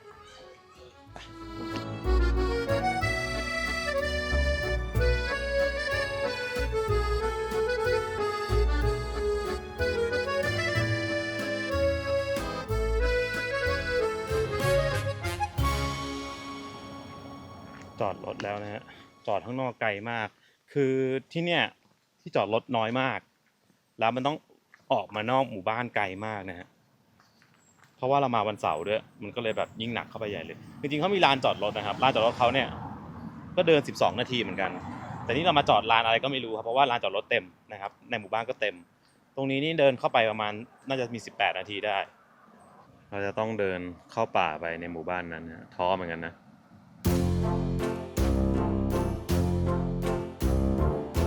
ส่วนที่นี่นะครับเป็นอีกหนึ่งหมู่บ้านนะครับในคอร์ตโวลนี่แหละครับที่อยากแนะนำให้ลองมาสักครั้งกันถึงจะไม่ได้เป็นที่รู้จักมากเท่ากับไบเบอรี่นะครับแต่ถ้าพูดถึงเรื่องความสวยงามบอกเลยว่าที่นี่ไม่แพ้กันเลยนะเพราะว่าถูกยกให้เป็นหนึ่งในหมู่บ้านที่สวยที่สุดในอังกฤษเหมือนกันครับและนี่คือ Castlecombe นะครับผมมีประวัติความเป็นมายาวนานมาตั้งแต่ศตวรรษที่ 13-14 และชื่อของหมู่บ้านก็มีที่มาน่าสนใจนะคือไอ้คำว่า Castle นะครับในชื่อเนี่ยก็มาจากปราสาทครับที่เคยตั้งอยู่บนเนินเขาทางตอนเหนือของหมู่บ้านและถึงปัจจุบันครับจะไม่เหลือปราสาทให้เห็นแล้วนะแต่ชื่อของมันครับยังคงอยู่เป็นส่วนหนึ่งของหมู่บ้านมาจนถึงทุกวันนี้นะเสน่ห์ของที่นี่อยู่ตรงที่บรรยากาศมันดั้งเดิมมากครับยังคงถูกรักษาเอาไว้ได้ดีมากเดินเข้าไปในหมู่บ้านครับเหมือนเรากำลังแบบย้อนเวลากลับไปในยุคกลางเลยนะครับซึ่งอยู่ในยุคช่วงศตวรรษที่15เนี่ย Castlecombe ครับเคยเป็นศูนย์กลางของอุตสาหกรรมขนสัตว์ด้วยนะเคยมีทั้งโรงสีฟอกผ้านะครับมีบ้านของช่างปั่นได้ช่างทอผ้าแต่สิ่งที่ทำให้ที่นี่พิเศษคือความเงียบสงบกับความดั้งเดิมที่ยังคงรักษาไว้ได้อย่างดีเยี่ยมนะเพราะว่าตั้งแต่ช่วงปลายศตวรรษที่16เป็นต้นมาครับนี่แทบจะไม่มีการสร้างอาคารใหม่ๆขึ้นมาในหมู่บ้านเลยนะและถ้าเดินดูรอบๆนะครับจะสังเกตเห็นได้ว่าที่นี่ครับไม่มีเสาไฟเสาอากาศหรือว่าป้ายร้านค้าให้รบกวนสายตาเลยเพราะว่าสายไฟทั้งหมดครับถูกฝังไว้ใต้ดินฮะและบ้านแต่ละหลังเนี่ยก็จะไม่สามารถรีโนเวทได้ตามใจชอบนะครับเพราะว่าเขามีกฎอนุรักษ์เอาไว้อย่างเข้มงวดเลยซึ่งทั้งหมดนี้ครับเพื่อให้ Castlecombe เนี่ยยังคงความคลาสสิกและเสน่ห์แบบดั้งเดิมเอาไว้ให้ได้มากที่สุดเหมือนกับว่าเราเนี่ยได้ย้อนกลับไปอยู่ในยุคกลางจริงๆโอ้โหนี่เป็นไงที่นี่เขาห้ามติดป้ายโฆษณาอะไรเลยนะฮะเป็นแบบรักษาความแบบดั้งเดิมของที่นี่เอาไว้เต็มที่สวยมากอีกแล้วครับท่านและจุดที่ถือว่าเป็นหนึ่งในไฮไลท์ของหมู่บ้านครับนี่คือสะพานเก่าแก่ครับผมเป็นสะพานหินที่ใช้ข้ามแม่น้ำสายเล็กๆที่มีชื่อว่าบายบรูคซึ่งแม่น้ำเส้นนี้ครับมีความสำคัญกับหมู่บ้านนี้มากนะเพราะว่าในอดีตเนี่ยน้ำจากแม่น้ำบายบรูคเนี่ยนะครับถูกเอามาใช้เป็นพลังงานขับเคลื่อนโรงสีฟอกผ้าที่เคยอยู่ที่นี่ครับและพอเข้าสู่ช่วงศตวรรษที่16เนี่ยระดับน้ำในแม่น้ำเนี่ยก็ลดลงครับจนไม่เพียงพอสำหรับการใช้ในอุตสาหกรรมและสุดท้ายครับกิจการฟอกผ้าเนี่ยจึงต้องย้ายออกไปยังพื้นที่อื่นนั่นเองส่วนที่บอกว่าสะพานนี้เป็นไฮไลท์ของหมู่บ้านก็เพราะว่าถ้าใครมา Castlecombe นะครับ ต้องมาแวะถ่ายรูปตรงนี้ก่อนครับจากบนสะพานเนี่ยนะครับมองย้อนกลับไปเนี่ยจะเห็นบ้านหินเก่าเนี่ยเรียงกันไปตามถนนเรียกได้ว่านี่คือมุมมหาชนนะฮะถ้ามาแล้วต้องถ่ายเลยอย่างที่บอกนะครับที่นี่ไม่มีเสาไฟไม่มีป้ายร้านค้านะครับไม่มีป้ายโฆษณาในหมู่บ้านเลยนะคือเขาดูแลให้มันเหมือนกับแบบบ้านในตั้งแต่ยุคแบบ500 ปีที่แล้วอะไรอย่างเงี้ยตั้งแต่ศตวรรษที่14-15นะฮะคือแบบคลาสสิกเลยแต่วันนี้วันเสาร์คนเยอะนิดนึงนะฮะถ้านอนนี่น่าจะแบบชิลเนี่ยดูบรรยากาศดิตอนนี้แสงแข็งนิดนึงเพราะว่าหน้าร้อนนะฮะตอนกลางวันถึงแล้วตรงกลางจัตุรัสกลางเมืองก็ปกติมันก็จะมีนี่แหละที่วนรถของตรงนี้เขาเรียก Market Cross เพราะว่าเมื่อก่อนเขาขายผ้าตรงนี้กันใช่ค่ะและด้วยความที่ว่า Castle Com เนี่ยนะครับถูกอนุรักษ์เอาไว้อย่างดีทำให้หมู่บ้านครับยังเต็มไปด้วยจุดสำคัญทางประวัติศาสตร์หลายแห่งเลยนะและหนึ่งในโครงสร้างที่ยังคงหลงเหลืออยู่จนถึงปัจจุบันนี้คือ Market Cross ครับเป็นสิ่งที่ถูกสร้างขึ้นมาตั้งแต่ช่วงศตวรรษที่14แล้วนะเพื่อใช้เป็นจุดนัดพบระหว่างพ่อค้ากับชาวบ้านเรียกง่ายๆฮะนี่มันคือตลาดของสมัยก่อนนั่นแหละและ Market Cross เนี่ยนะครับก็เป็นเหมือนกับสัญลักษณ์ของ Market Square ครับหรือว่าจุดศูนย์กลางการค้าขายของหมู่บ้านในยุคนั้นเลยนะซึ่งไม่ได้มีแค่ที่ Castle Com แห่งเดียวเท่านั้นนะถ้าใครเคยไปหมู่บ้านยุคกลางในยุโรปนะครับจะเห็นว่าที่นี่มักจะมีโครงสร้างแบบนี้อยู่เหมือนกันแต่ก็จะมีความแตกต่างกันไปนะครับตามดีไซน์ของแต่ละพื้นที่นั่นเองร้านนี้เป็นระบบซื่อสัตย์ก็คือเราจ่ายตังค์แล้วก็หยิบของไปเลยเงี้ยเหรออ๋อเขามีแปะราคาไว้โอ้ยชอบมากเลยเขาเขียนว่า this is run on trust นี่หย่อนตังเข้าไปข้างในนะครับถ้าจะเอาตังค์ทอนให้เคาะประตูไม่รับดอลลาร์หรือยูโรนะจ๊ะเงินปอนด์เท่านั้นหยิบได้เลยนะจ๊ะราคาไม่แปะอยู่ทางไปโบสถ์นะฮะ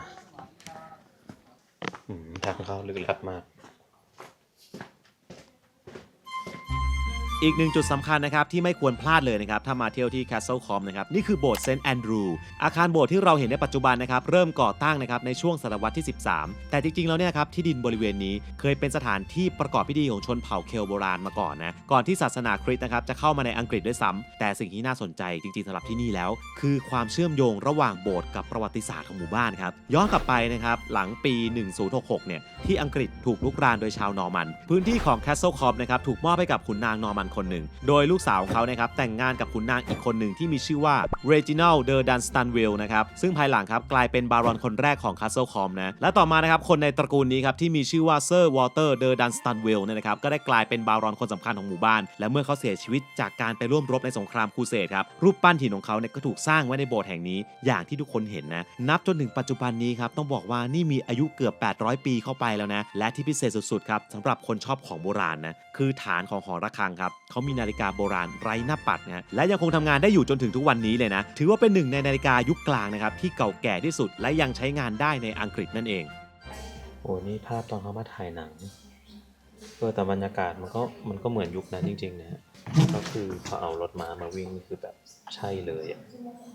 และนี่คือจำลองตอนตอนโน้นคือคักขนาดนี้เลยเหรอเนี่ยมีเรือมาจอดเต็มเลยก็นี่ครับขายของเป็นตลาดเนาะเดินทะลุออกมาตรงนี้ฮะก็มีบ้านน่ารักตรงนี้เต็มเลย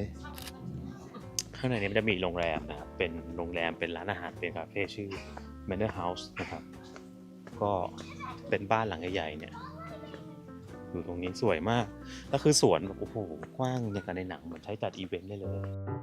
และจริงๆเนี่ยนะครับที่ Castle Com นะครับเขาก็มีที่พักด้วยนะเป็นบ้านเก่าที่ถูกรีโนเวทให้กลายเป็นโรงแรมซึ่งก็มีอยู่หลายแห่งแหละแต่หนึ่งในที่มีประวัติศาสตร์ยาวนานและน่าสนใจที่สุดนี่คือ Manor House ครับอาคารแห่งนี้ครับถูกสร้างขึ้นตั้งแต่ช่วงศตวรรษที่14เดิมทีเนี่ยถูกใช้เป็นบ้านพักของหลอดเจ้าของที่ดินนะซึ่งตลอดหลายร้อยปีที่ผ่านมาครับ Manor House เนี่ยก็เปลี่ยนผ่านเจ้าของมาหลายตระกูลแล้วก็เคยใช้เป็นทั้งที่พักอาศัยกระท่อมล่าสัตว์หรือแม้กระทั่งโรงเรียนฮะแต่ก็ยังคงรักษาโครงสร้างแบบดั้งเดิมเอาไว้ได้อย่างดีนะจนกระทั่งครับในช่วงศตวรรษที่19มีการรีโนเวทครั้งใหญ่และเปลี่ยนให้กลายมาเป็นโรงแรมหรูในแบบที่พวกเราเห็นในทุกวันนี้นะฮะซึ่งถ้าใครครับชอบที่พักที่มีความเป็นมาทางประวัติศาสตร์มีความสวยงามนะครับแล้วก็มีเรื่องเล่าแล้วก็กลิ่นอายของยุคกลางจริงๆนะครับคุณจะต้องมาที่นี่ครับแล้วข้างบนเนี่ยเป็น English Garden นะสวยมากที่นี่คือมากินข้าวได้นะครับดูดีแบบดูหรามากและสวนเขาสวยมากมีรูปปั้นคนกับหมาแล้วก็มีตารางหมากรุก คือมันคลาสสิกแล้วมันก็หรูหราแล้วมันก็สวยมากมันเป็นธรรมชาติด้วยมันแบบถ้าเป็นคนรวยก็คือนี่คือคฤหาสน์อะ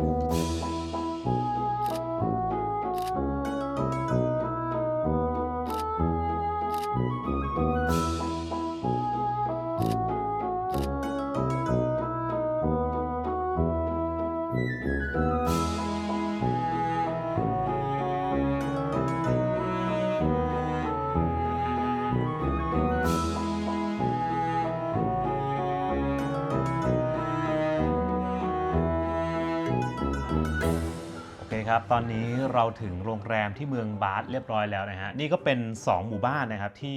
ต้องใช้คำว่าเขาบอกกันว่านี่คือ2หมู่บ้านที่สวยที่สุดในอังกฤษนะฮะแต่จากที่เราไปมาเนี่ยเราก็รู้สึกว่ามันสวยทั้ง2ที่แหละแล้วมันก็ไม่ได้เหมือนกันสัก100%แต่ถ้าเป็นส่วนตัวผมเนี่ยผมชอบที่Castle Com มากกว่านะครับเพราะว่าแบบมันมีความแบบมีสวนมีการ์เด้นมีอะไรอย่างนี้ด้วยเนาะมันก็เลยแบบน่าสนใจแต่ว่าคนอาจจะไปน้อยกว่าไบบูรี่นะครับเพราะฉะนั้นใครจะมาเที่ยวนะครับก็สามารถไปได้เลยนะครับโอเคครับทุกคนหลังจากที่เที่ยวใน Castle Com เสร็จนะครับเราจะเดินทางมานอนที่เมืองบาธครับที่นี่เป็นเมืองมรดกโลกที่มีชื่อเสียงของอังกฤษและหลายๆคนที่มาอังกฤษเนี่ยก็มักจะมาที่นี่กันนะซึ่งเดี๋ยวเราจะเข้าพักกันในโรงแรมกันก่อนครับเราจะพาไปดูกันว่าเมืองนี้มีอะไรอยู่บ้าง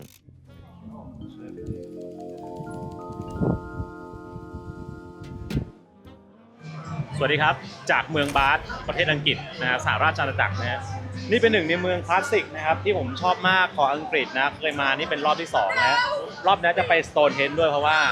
จะไปไขปริศนากันนะฮะว่าทำไมถึงมีหินกลุ่มนี้อยู่ตรงนั้นได้นะครับเรามาถึงตอนเย็นพอดีเพิ่งเช็คอินที่พักก็เดี๋ยวเราจะไปหาข้าวกินกันซึ่งผมจะพาไปกินร้านอาหารไทยคือเมื่อกี้ต้องบอกว่าเซิร์ชร้านอาหารไทยในบาธอ่ะขึ้นมาเป็น10ร้านเลยคือร้านอาหารไทยเยอะมากแต่ว่าเป็นที่นิยมมากนะฮะแต่ว่าเดี๋ยวจะไปเลือกไปกินร้านหนึ่งเพราะแบบอยู่มาหลายวันแล้วอยากกินอาหารไทยแบบพินคัญญาเย็นจิตบายบายไปหิวข้าวเมืองบาธนะครับเป็นเมืองที่ตั้งอยู่ริมแม่น้ำเอวอนนะครับถ้าเดินทางจากลอนดอนเนี่ยก็ประมาณ2ชั่วโมงครึ่งเท่านั้นเองนะถือว่าไม่ไกลมากและต้องบอกว่าบรรยากาศมันคลาสสิกมากครับผมมารอบที่2นะแล้วผมก็ชอบที่นี่มากนะเพราะว่าเป็นตัวเมืองเนี่ยที่เต็มไปด้วยสถาปัตยกรรมแบบเก่าแก่ที่เรียกว่าสถาปัตยกรรมจอร์เจียนนะครับเป็นสไตล์ที่ฮิตกันสุดๆในอังกฤษในช่วงปีคศ1714ถึง1830นะก็คือตั้งแต่ยุคของพระเจ้าจอร์จที่1ครับไล่มาจนถึงพระเจ้าจอร์จที่4ก็เลยเป็นที่มาของชื่อสถาปัตยกรรมจอร์เจียนนั่นเองนะครับและทีนี้พอพูดถึงบาธเนี่ยนะครับหลายคนก็นึกถึงนักเขียนชื่อดังคนหนึ่งครับเธอก็คือเจนออสเตนนะครับเธอเคยอาศัยอยู่ในเมืองนี้นะครับและถูกขนานนามว่าเป็นต้นแบบนิยายรักโรแมนติกเลยนะอย่างหนึ่งครับในผลงานที่มีชื่อเสียงก็คือ Pride and Prejudice นะครับผมซึ่งต้องบอกว่าเป็นเรื่องราวความรักต่างชนชั้นของชายหญิงนะครับคู่หนึ่งนั่นเองนะนอกจากเรื่องวรรณกรรมนะครับบาธยังดังในฐานะเมืองสปาของผู้ดีอังกฤษอีกด้วยเพราะว่ามีบ่อน้ำพุร้อนธรรมชาติที่ผู้คนเนี่ยใช้ทั้งเพื่อผ่อนคลายแล้วก็เข้าสังคมด้วยแต่นะฮะความนิยมในน้ำพุร้อนของเมืองเนี่ยไม่ได้เพิ่งเริ่มมามีทีหลังนะฮะแต่จริงๆแล้วนะครับสามารถย้อนกลับไปได้ถึงยุคโรมันเลยนะเพราะว่าในเมืองมีการค้นพบโรงอาบน้ำโรมันซึ่งมีอายุมากกว่า 2,000 ปีและนี่เองครับก็คือที่มาของบาธที่เราเรียกกันในปัจจุบันนะและด้วยเสน่ห์นะครับที่ครบทั้งวัฒนธรรมสถาปัตยกรรมเนี่ยทำให้ในปีคศ1987เมืองบาธถูกยกให้เป็นมรดกโลกโดยยูเนสโกและบาธเนี่ยยังถือว่าเป็นเมืองเดียวในอังกฤษนะครับที่ทั้งเมืองเนี่ยนะครับถูกขึ้นทะเบียนเป็นมรดกโลกด้วยนะซึ่งเดี๋ยวเราจะไปดูกันด้วยตาเลยนะครับว่าโรงอาบน้ำโรมันเมืองบาธเนี่ยมันเป็นยังไง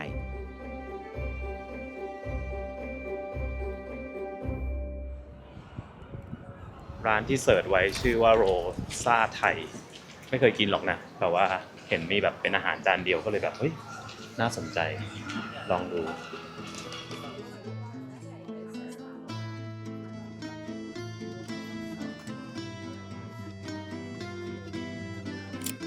วันที่6แล้วนะที่อยู่ที่นี่มา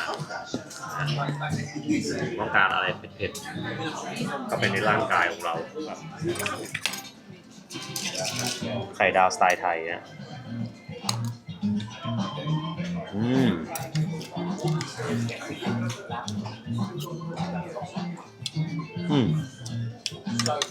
รสชาติไทยแท้อร่อยได้เลยแล้วก็อันนี้ครับเป็นแบบเหมือนรวมๆหลายๆอันเหมือนเลยผงปาปริก้า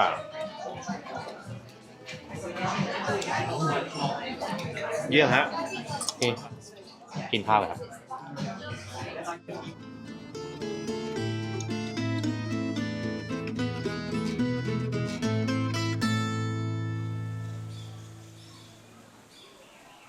ถ้าผมจำไม่ผิดจะเป็นแบบว่าเราอยู่บนเนินสูงมากนะครับมันคือเมืองด้านบนแล้วก็มองไปจะเห็นข้างล่างบรรยากาศจะดีมากเพราะว่าที่มันช่วงเย็นพอดี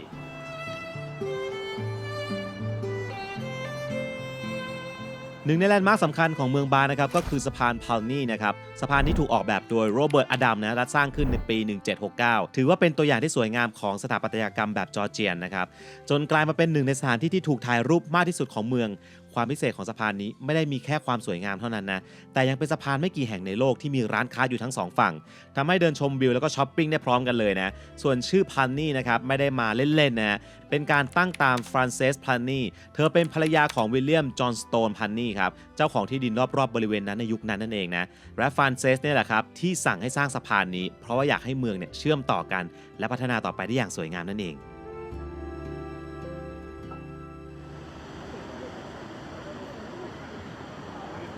นี่ตรงนี้เป็นแบบโอ้เขาทำชั้นเป็นน้ำตกโอ้ยสวยมากบรรยากาศดี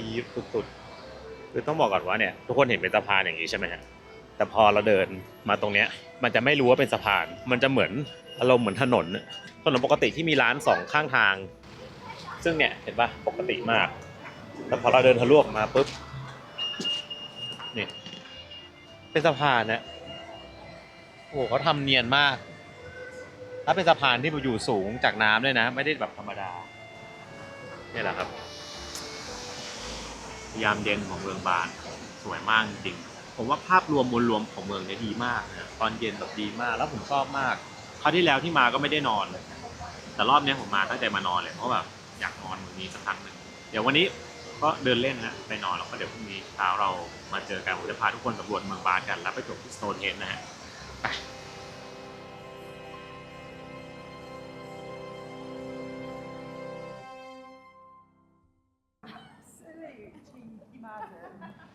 อรุณสวัสดิ์ครับเช้าอันแสนสดใสอีกแล้วครับท่านจากเมืองบาร์นะฮะเดี๋ยววันนี้จะไปเขาเรียกว่าเป็นแลนด์มาร์คสำคัญสุดเลยแล้วกันมันคือโรมันบาร์ก็คือแบบเป็นโรงอาบน้ำโบราณนั่นแหละยุคนู้นนะฮะที่ยังมีให้เราให้เห็นอยู่แต่ว่ายังค่อนข้างสมบูรณ์มากคือผมเคยไปมาแล้วรอบหนึ่งรอบนี้พาไปดูกันไหมไป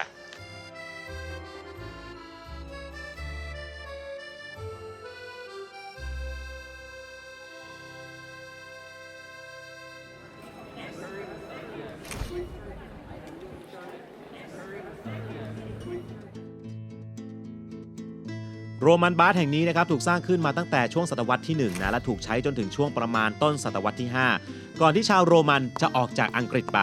ถูกสร้างขึ้นมาด้วย2จุดประสงค์หลักๆนะฮะก็คือ1ครับบูชาเทพครับ2คือชำระล้างร่างกายนะอย่างในสมัยก่อนเนี่ยด้านในเคยมีวิหารที่ใช้บูชาเทพีซูลิสมิเนอร์วานะฮะเธอเป็นเทพีที่เกิดจากการเอาความเชื่อของชาวเคลในท้องถิ่นเนี่ยและความเชื่อของชาวโรมันมารวมกันปัจจุบันด้านในพิพิธภัณฑ์นะครับยังคงมีรูปปั้นศีรษะของเทพองค์นี้ให้ชมอยู่เลยนะ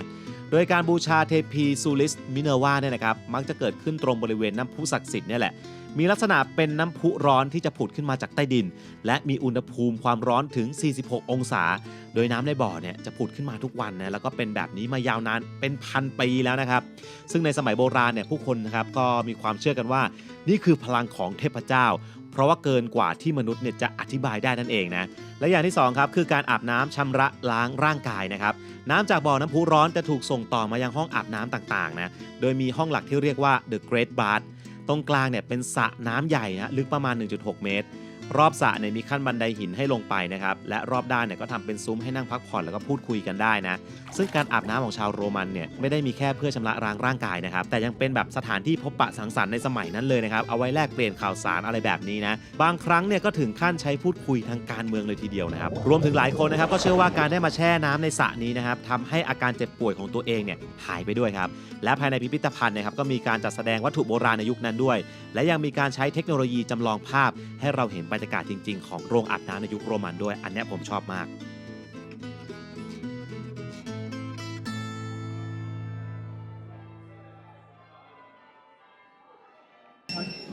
มีภาษาไทยด้วยมีเป็น information ภาษาไทยและนี่คือโรมันบาร์นะครับก็บอกว่าเป็นโรงอาบน้ำของอังกฤษในยุคนั้นตั้งแต่สมัยอาณาจักรโรมันต้องบอกว่านี่คือสถานที่ที่ไม่ใช่แค่อาบน้ำแต่มันเป็นสถานที่ในการพบปะเข้าสังคมกันของคนในยุคนั้นด้วย แต่ว่าสมัยก่อนมันจะมีปิดใช่ไหม น่าจะมีหลังคา เนาะเพราะว่า อั ดู นนี้น่าจะที่หลงเหลืออยู่ เหลือแค่ซากเอาขอบเหลือแค่ซากจริงๆมีหลังคาปิดแบบในรูปฮะแต่ตอนนี้เป็นอย่างนี้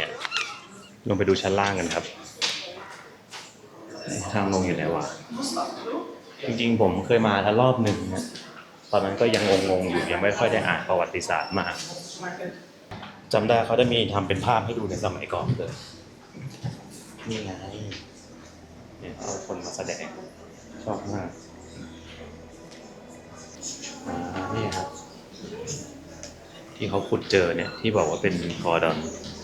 คือมันเจอไม่สมบูรณ์ไม่ครบแต่ว่าก็ทำให้เราเห็นว่าสมัยนั้นเขางานศิลปะเขาเป็นยังไง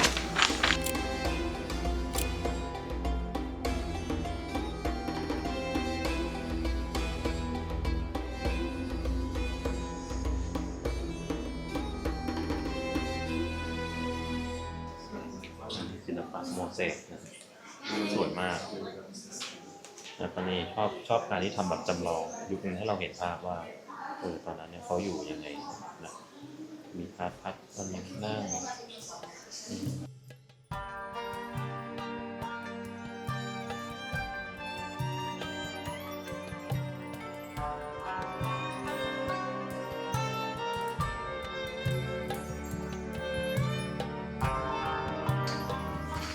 ได้กลิ่นน้ำแร่วันนี้คือสถานที่จริงหมดเลยนะครับที่เป็นซากปรักพังแต่ว่าเขาทำทางเดินให้เราสามารถเดินผ่านได้อันนี้ให้ดูการไหลนะว่าน้ำเข้ามาในบ่อเขาเป็นยังไงเนี่ยดูแล้วก็ปล่อยไหลออกมาเนี่ยเขียนนะครับว่าอย่าลืมไปชิมสปาวอเตอร์ด้วยนะกินได้เหรอนี่นะเหรอที่เธอให้ฉันชิม Spring of Hot Water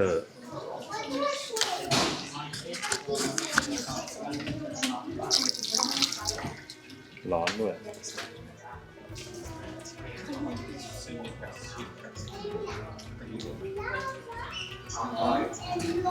ปลาแรมแ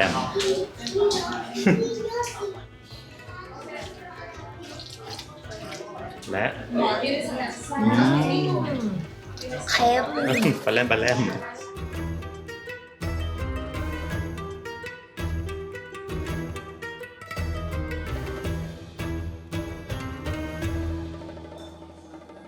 เรียบร้อยนะครับเราจะไปนี่ครับบาร์แอบบี้เป็นโบสถ์นะฮะรอบที่แล้วผมยังไม่เคยเข้ามั้งถ้าจำไม่ผิด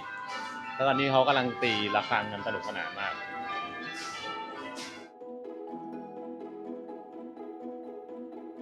และอยู่ไม่ไกลจากโรงอาบน้ำโรมันนะครับเราจะเจอกับมหาวิหารที่สำคัญที่สุดของเมืองนั่นคือบาร์แอบบี้นะครับจุดเริ่มต้นของที่นี่ย้อนกลับไปได้ไกลถึงศตวรรษที่ 7ตอนนั้นเนี่ยครับสร้างขึ้นเพื่อเป็นอารามของแม่ชีหลังจากนั้นก็มีการสร้างใหม่แล้วก็ปรับเปลี่ยนอยู่หลายครั้งนะจนกระทั่งในปี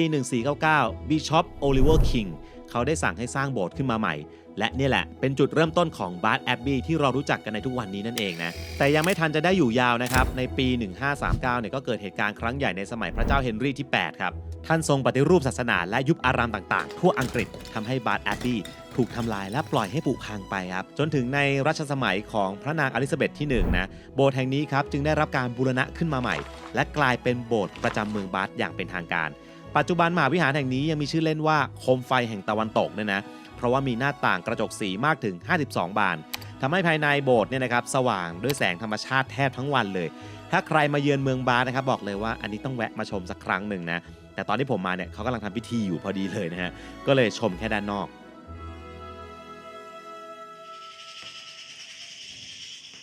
โบสถ์นี่นะครับเปิดทุกวันนะฮะจันทร์ถึงศุกร์ 10 โมงเช้าถึง 5 โมงครึ่ง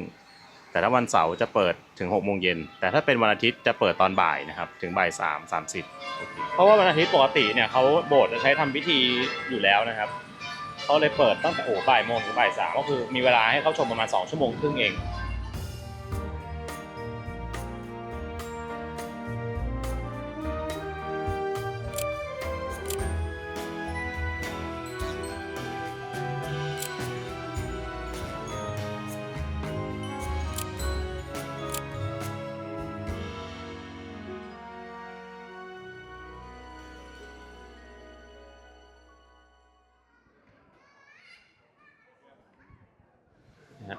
มันจะมีร้านดังครับชื่อซัลลี่รันนะครับ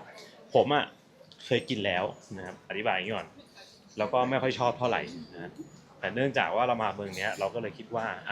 พาทุกคนมาแนะนำซึ่งคนอื่นอาจจะชอบก็ได้นะแต่ผมไม่ค่อยชอบนี่ครับซัลลี่รันนะครับ Eating House ก็มันคิวยาวด้วยนี่เปิดตั้งแต่ปี1680นะฮะปัจจุบัน2025ก็เรียกได้ว่าประมาณ350 ปีโดยประมาณนะฮะเก่ามากเก่ากว่าวัตถุโบราณบางอย่างที่บ้านเราอีกนะฮะก็นะครับเป็นขนมปังแบบที่ทุกคนเห็นนะฮะผมจำได้ว่ารสชาติก็ไม่ได้ชอบมากฮะคือปกติผมไม่ค่อยกินขนมปังเลยเพราะฉะนั้นถ้าใครอยากมาลองชิมก็มาได้นะครับแต่คิวจะยาวนิดนึงนะเพราะว่าเขาเรียกว่าที่นี่มันเป็น the oldest house in Bar นะครับคือเหมือนแบบน่าจะเป็นแบบร้านอาหารที่เรียกว่าเก่าแก่น่าจะที่สุดแล้วนะถ้าผมเข้าใจถูกต้องตามที่เขาเขียนนะ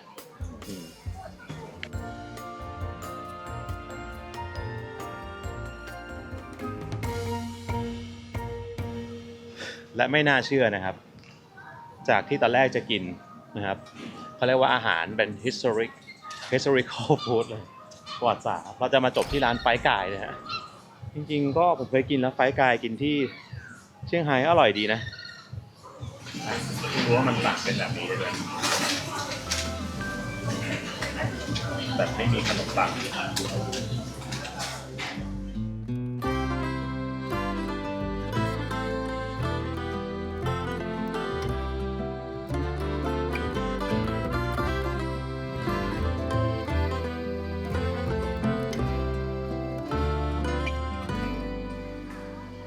โอเคครับเดี๋ยวเราจะไป The Royal Crescent นะครับที่นี่เป็นเขาเรียกว่าเป็นอาคารที่เป็นรูปทรงครึ่งวงกลมที่สวยงามมาก ปัจจุบันเมืองบาสมีอาคารอนุรักษ์มากกว่า 5,000 แห่งเลยนะครับและหนึ่งในอาคารที่โด่งดังที่สุดคือที่นี่ The Royal Crescent นะครับเป็นอาคารชุดทรงพระจันทร์เสี้ยวที่สร้างขึ้นระหว่างปี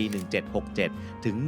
1775 โดยสถาปนิกที่มีชื่อว่าจอห์นวูดเดอะยังเกอร์เขาเป็นสถาปนิกที่ฝากผลงานไว้หลายแห่งในเมืองบาสเลยนะซึ่ง The Royal Crescent นะครับถือว่าเป็นตัวอย่างที่สวยงามที่สุดแห่งหนึ่งเลยของสถาปัตยกรรมแบบจอร์เจียนในอังกฤษเลยนะครับเพราะว่าเขาเนี่ยออกแบบให้เป็นบ้านแบบเรียงกันจำนวน30หลังกลายเป็นสัญลักษณ์ของความอลังการและความหรูหราในยุคนั้นและแม้ในช่วงสงครามโลกครั้งที่2บางส่วนของอาคารเนี่ยจะได้รับความเสียหายไปนะแต่ก็ได้รับการบูรณะขึ้นมาใหม่จนกลับมาสวยงามเหมือนเดิมและความงดงามของ Royal Crescent เนี่ยแหละครับก็เป็นอีกเหตุผลหนึ่งที่ทำให้เมืองบาสเนี่ยได้รับการยกย่องเป็นเมืองมรดกโลกด้วย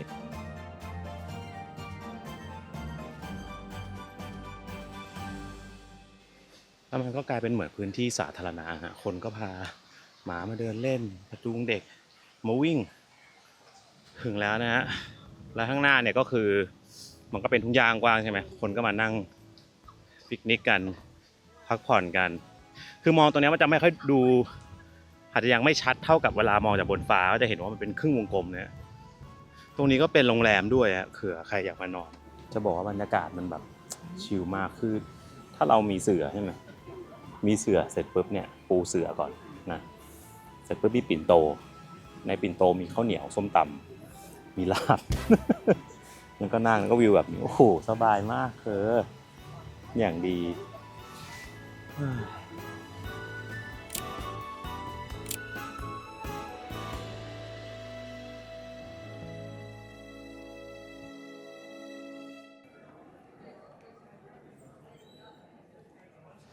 และตอนนี้ครับเรามาอยู่อีกที่หนึ่งครับ The Circus นะครับก็มันเป็นอาคารนะที่เป็นกลมๆเนี่ยครับล้อมเป็นวงกลมคือต้องดูจากบนฟ้าถึงจะเห็นว่ามันกลมมากๆนะแล้วก็จริงๆที่นี่คือเขาอินสปิเรชันมาจาก Stonehenge ที่เดี๋ยวเราจะไปกันเนี่ยตรงกลางเป็นสวนและเป็นสวนที่แบบต้นไม้ใหญ่มากเนี่ยฮะก็คือเป็นจุดที่คนมายืนฟังประวัติศาสตร์มาพักผ่อนกันเหมือนเดิม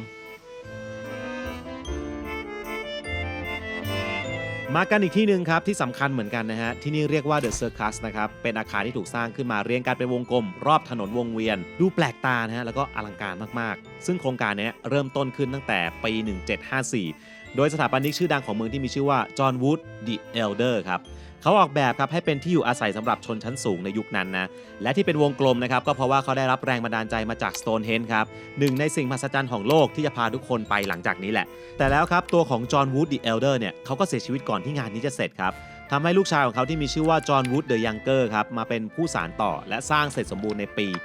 1768 จากภาพที่เราเห็นครับจะเห็นว่าอาคารเนี่ยถูกแบ่งออกเป็น3ส่วนเท่าๆกันนะโดยเว้นช่องให้ถนน3สายเนี่ยตัดเข้ามาพอดี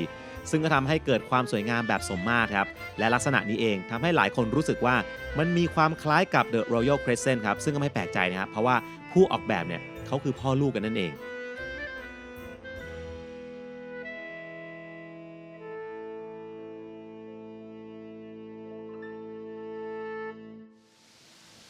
โอ้นี่ผมมาอยู่ใต้ต้นไม้เนี่ยใหญ่มากคือแบบร่มเงาเลเวลสูงสุดอะร่มเงาสุด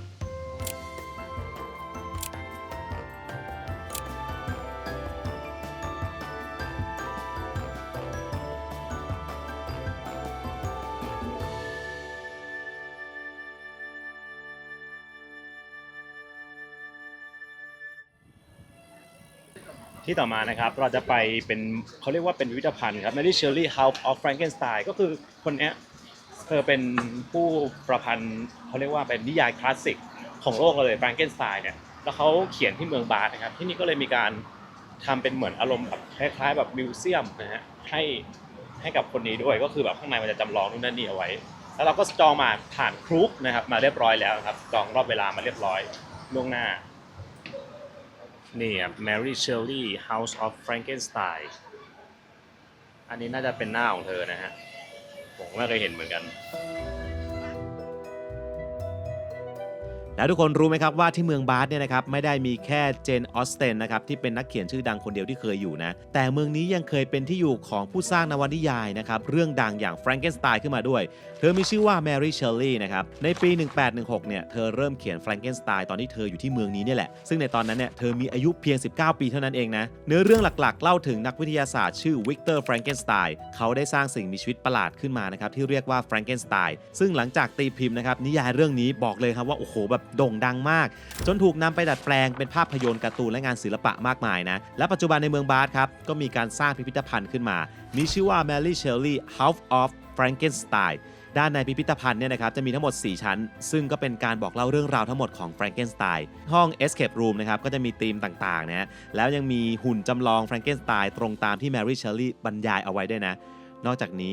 มันมีอะไรสนุกๆในนั้นนะครับเดี๋ยวเราไปดูกัน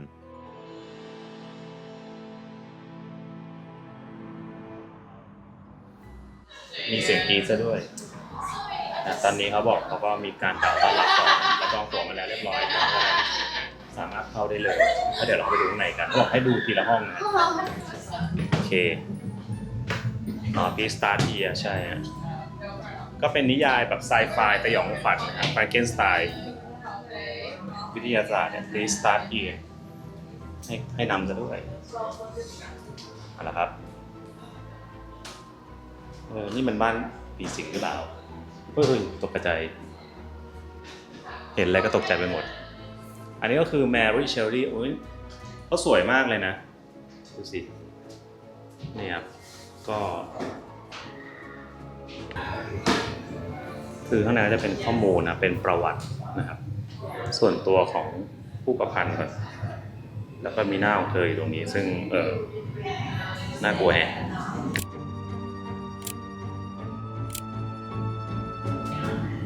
ชอบนะเปิดเพลงแบบเปิดเพลงหลอนๆสร้างบรรยากาศให้น่ากลัวเฮ้ยมีช็อตตกใจด้วยเหมือนชั้นนี้ไม่มีอะไรที่เขากินกันคือข้างบนเราต้องเดินตามนี่นะครับมันจะมีลูกศรชี้ซึ่งเป็นมือกระโหลกมือกระดูก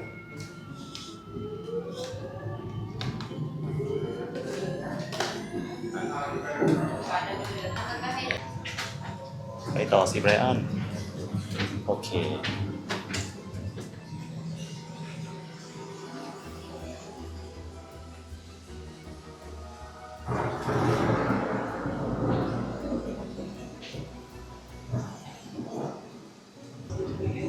ว้าวห้องนี้น่ากลัวมาก ฮ้ยเชี่ยตกใจเราดูรีแอคคนอื่นดีกว่าเดี๋ยวพรุ่งนี้ น้องยังไม่กรี๊ดแปลว่าอาจจะไม่มีอะไรนะ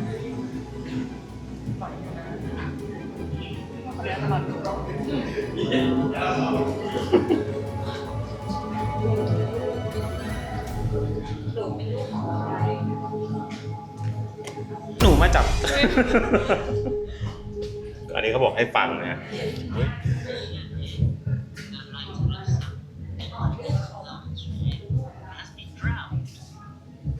Now he knows whether there is a God or no.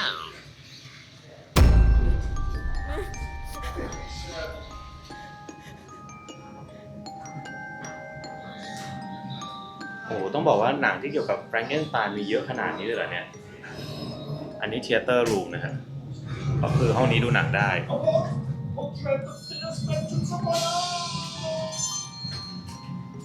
มีแต่เสียงเหรอ ไปติด ไม่ไป อะไรอ่ะ เฮ้ย นี่สินะแฟรงเกนสไตน์อย่าบอกว่าขยับได้นะ นี่คือห้อง The Creature นะครับ ก็คือเนี่ยจำลองออกมาเป็นแฟรงเกนสไตน์สูง8ฟุตก็คือประมาณง่ายๆสูง240เซนน่ะตัวใหญ่มากแต่ดีเทลพวกพร็อพอะไรอย่างเงี้ยเขาทำดีมากนะครับน่าสนใจมากถึงไหมล่ะอะไรเฮ้ยเฮ้ย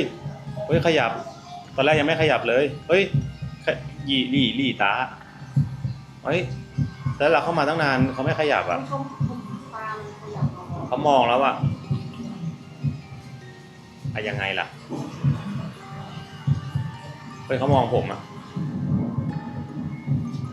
อย่าบอกนะว่าอันนี้เขาจะเล่นเย็นแล้วเขาเล่นแน่เขาบีตาแล้วถอยไปไกลจัง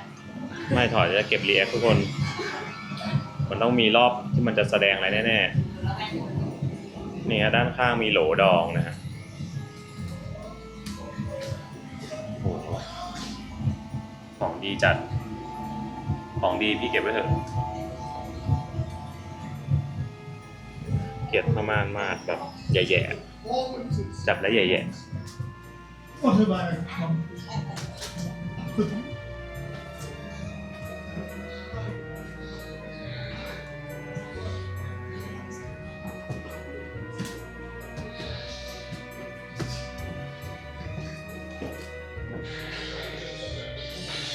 อันนี้เกี่ยวกับหนังนะครับนี่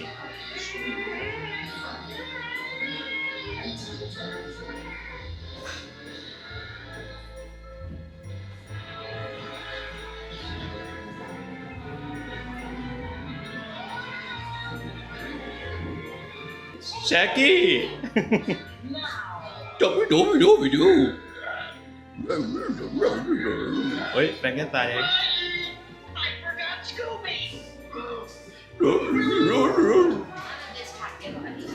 อ๋อฉากที่เขาได้เรามาเนี่ยเหรอ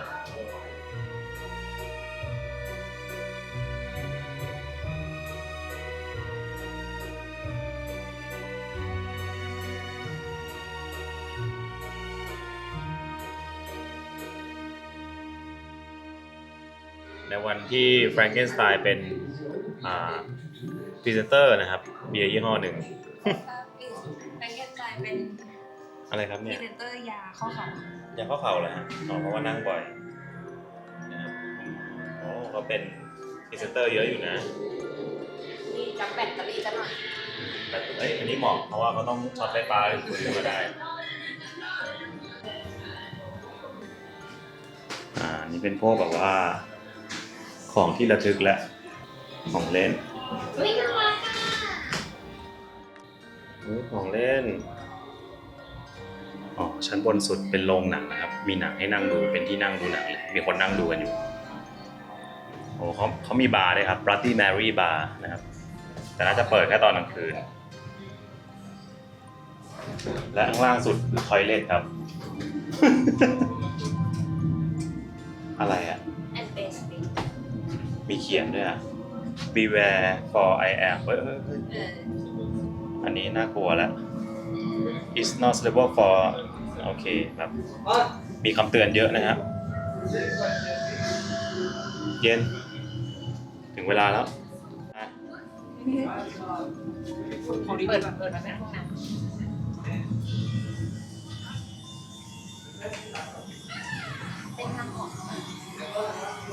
อ๋อ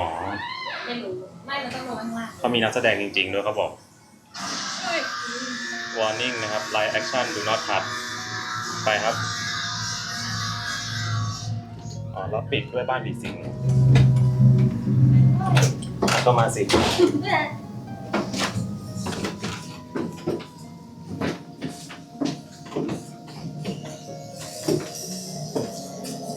โอ้โห น่ากลัวจัง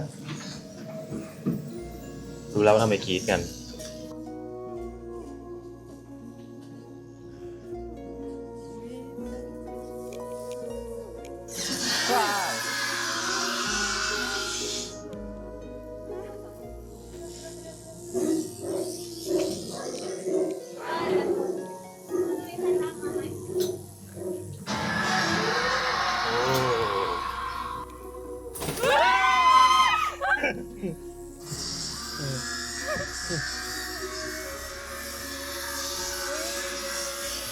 มาเข้าไปก่อน เดี๋ยวไล่เข้าไปก่อนด้วย อ๋อเห็นแล้วมีคนอยู่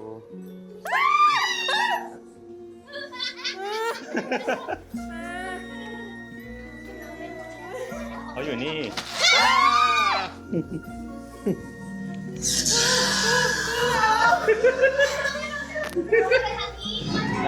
ไปทางไหน ยังต้องไปอีกเหรอ ไม่ได้บอกเลยโอ้มืดเกินไปเราไปแหละเอามาแล้ว เฮ้ย อ๋อ เป็นห้องแบบ ห้องเก็บ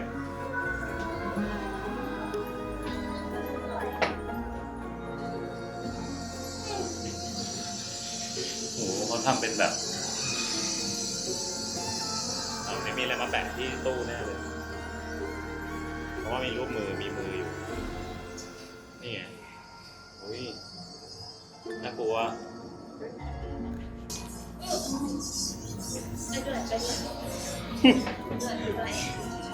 มีแต่เสียงไปด้วยเฮ้ยขาออกผมจะเล่นงานผมหรือเปล่าพิษแน่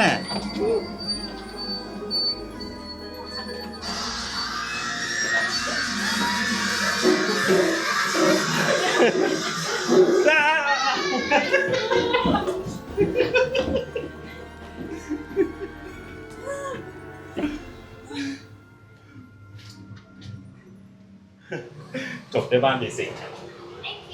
Thank you นะผมไม่ได้ยินเสียงอะไรนอกจากไปด้วยสำหรับพวกเขานะฮะสนุกดีนะครับ ถ้าใครสนใจเรื่องแคมปิ้งสายนะแต่ถ้ามาคนเดียวก็น่ากลัวเกินนี่แหละนะฮะนี่คือ Mary Shelley House of Frankenstein ครับโอเคครับเดี๋ยวเราจะขับรถนะครับไปที่Stonehenge กันแล้ว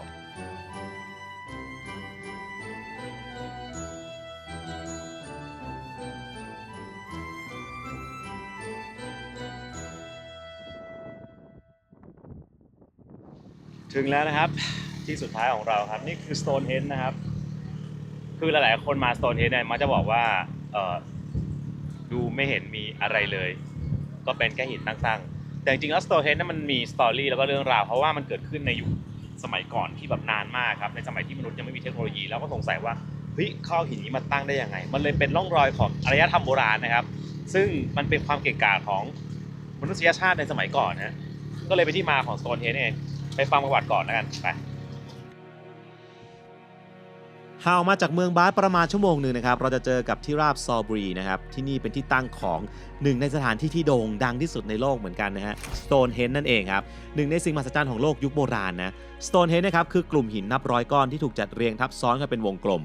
จากการศึกษาพบว่ามันถูกสร้างขึ้นราวๆ 5,000 ปีก่อนจริงๆก็ต้องบอกว่าสิ่งที่มันน่าสนใจครับคือที่มาของสถานที่นี้นี่แหละเพราะว่าบางคนเนี่ยอาจจะมาเที่ยวแล้วก็บอกว่ามันก็เป็นแค่หินตั้งๆนี่หว่าก็ไม่ได้มีอะไรพิเศษแบบอาจจะรู้สึกผิดหวังหรืออะไรอย่างนี้ก็มีนะฮะแต่ในความเป็นจริงแล้ว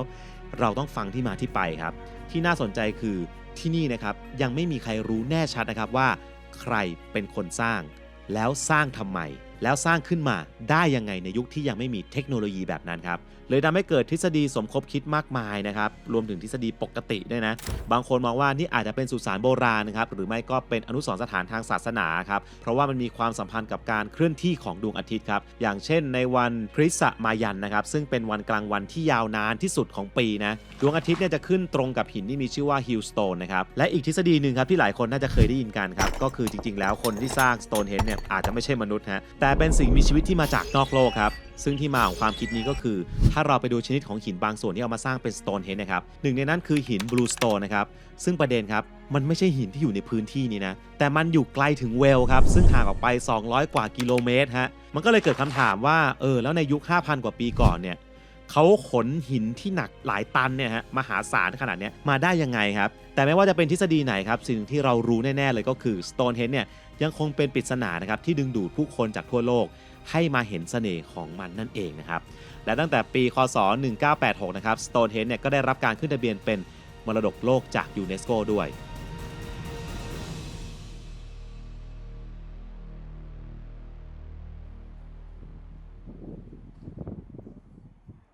และนั่นคือ Stonehenge นะครับ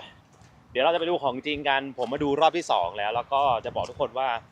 ถ้าใครจะมานะครับแนะนำให้จองตั๋วล่วงหน้านะครับโดยเฉพาะช่วงหน้าร้อนอย่างนี้ที่คนมาเยอะเนี่ยจองล่วงหน้ามาเลยครับผ่านคลุกนะครับผมก็เลือกรอบมาเป็นรอบ 4:30 นะฮะก็คิดว่าไม่น่ามีปัญหาอะไรก็เดี๋ยวเราเอาQR code ที่ได้ในอีเมลเนี่ยฮะไปสแกนแล้วก็เข้างานเลยคือที่ใช้คำว่าไม่น่ามีปัญหาอะไรเพราะว่าจริงๆเรามาถึงก่อนเวลานิดนึงมันเป็นรอบ 4:30 แต่ว่าผมมาถึงตอน 4 โมงประมาณ 4:10 นะครับแต่ถ้าเกิดเขายังไม่ให้เข้าก็ไม่เป็นไรก็รอแป๊บนึงแต่คิดว่าอาจจะให้เข้าก่อนไม่ชัวร์เดี๋ยวลองเดินไปดูกันนี่ทุกคนดูแถวครับคนที่ไม่ได้จองตั๋วมาแถวยาวมากเห็นปะส่วนคนที่พรีบุ๊กนะครับพรีบุ๊กมาแถวจะสั้นกว่าเยอะเลยสรุปนะครับไม่ต้องต่อนี้ครับเข้าไอช่อง Membership ได้เลยเร็วมากคือเขามาเรียกว่าเรามี QR code แล้วใช่ไหมงั้นเข้าเป็นอันนี้ไปเลย Membership นี่ฮะที่ทุกคนเห็นอยู่ตอนเนี้ยมันมีให้เดินกับนั่งบัสนะครับถ้าเดินนี้ประมาณ30 นาทีได้แต่ไม่รู้ว่าบัตรเราครับขึ้นบัสได้นะครับอันนี้ก็จะเขียนว่า to the stone ไปนี่บางคนเราก็เลือกเดินนะครับ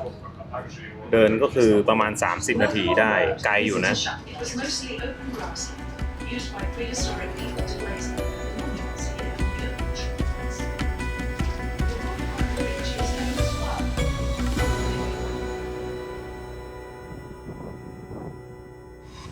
นั่งปุ๊บก็จะมาถึงปั๊บนะครับนั่งปุ๊บปั๊บก็จะมาถึงปั๊บปุ๊บ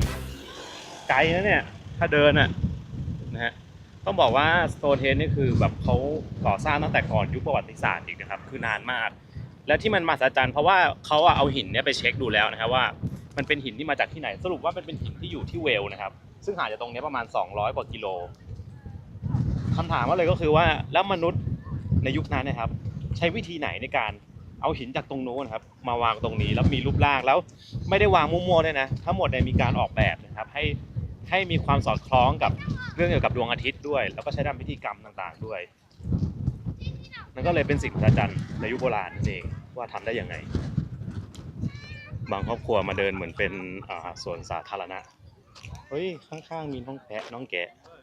เนี่ยเขามีเขียนนะครับ Why was Stonehenge built here นะครับ Stonehenge เนี่ยมันจริงไม่ได้เป็นโมนูเมนต์แรกนะครับในแลนด์สเคปนี้นะเขาบอกว่าในช่วงกลางฤดูหนาวเนี่ยครับซันเซ็ตทางนี้แบบเขามีทิศทางเพราะว่ามันออกแบบมาเป็นทิศทางกับดวงอาทิตย์ด้วยนะมีการคำนวณอย่างดีมีการทำแบบว่าหมายถึงว่า ออกแบบไว้ให้ถ่ายท่าอะไรเหรอท่าแบกหินเนี่ยเหรออะไรครับเนี่ยชอบมากคิดมาให้หมดแล้วนะฮะอันนี้ก็คือเป็นเล่นกับ ให้คนไปนั่งแล้วก็ยังไงเขาทำเป็นถืออย่างเงี้ยเหรอโอ้ดีจริงๆเกลียดไกด์ไลน์แต่ละท่ามากที่เขาแนะนำคือมีแต่ท่าอย่างเงี้ยถือหินมั่งนั่งอะไรอย่างเงี้ยนึกออกปะท่าแบบทัวริสต์อะแต่ว่าก็โอเคก็น่ารักดีหมายถึงว่ามันก็หาอะไรให้นักท่องเที่ยวทำอะเนาะโอ้ยลมแรงมากลมแรงมากๆอ่ะโอ้ไม่ไหวแล้วแต่มันถือว่าเป็นอนุสรณ์สถานเป็นที่โบราณมากเราคือเราไม่เข้าใกล้ไม่ได้เลยนะว่าเราอยู่ห่างกับสโตนเฮนจ์มากนะอากาศดีในระดับที่แบบว่าหมายังหลับอ่ะเนี่ย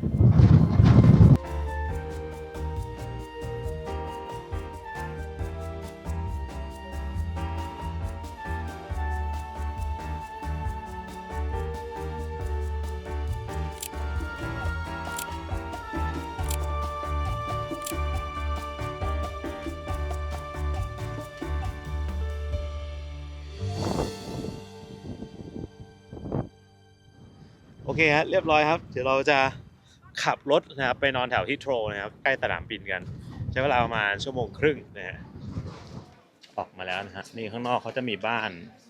เขาเรียกว่าอะไรนะเป็นบ้านแบบบ้านมนุษย์ยุคนั้นอ่ะที่เขาอยู่กันอ่ะนี่ครับเป็นบ้านดินนะฮะแล้วข้างบนก็มุง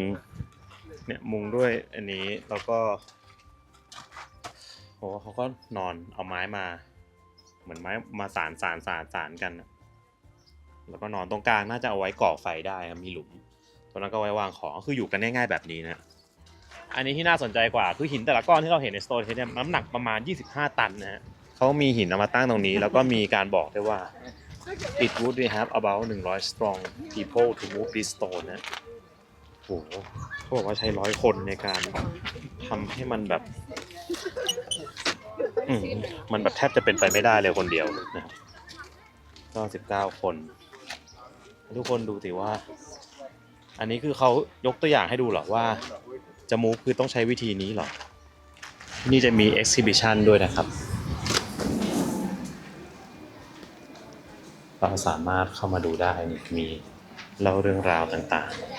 ๆโอ้เขาก็ทำสวยนะเนี่ย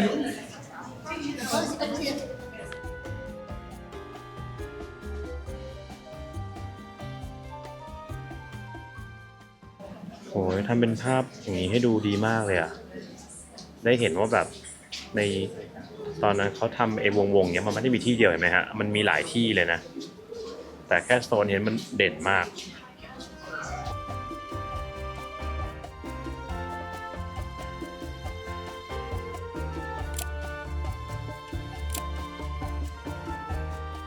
เขาบอกว่าจุดประสงค์ของ Stonehenge นะครับก็โอ้โหเรายังต้องคงดีเบตกันอยู่นะว่าประเด็นอะไรกันแน่เ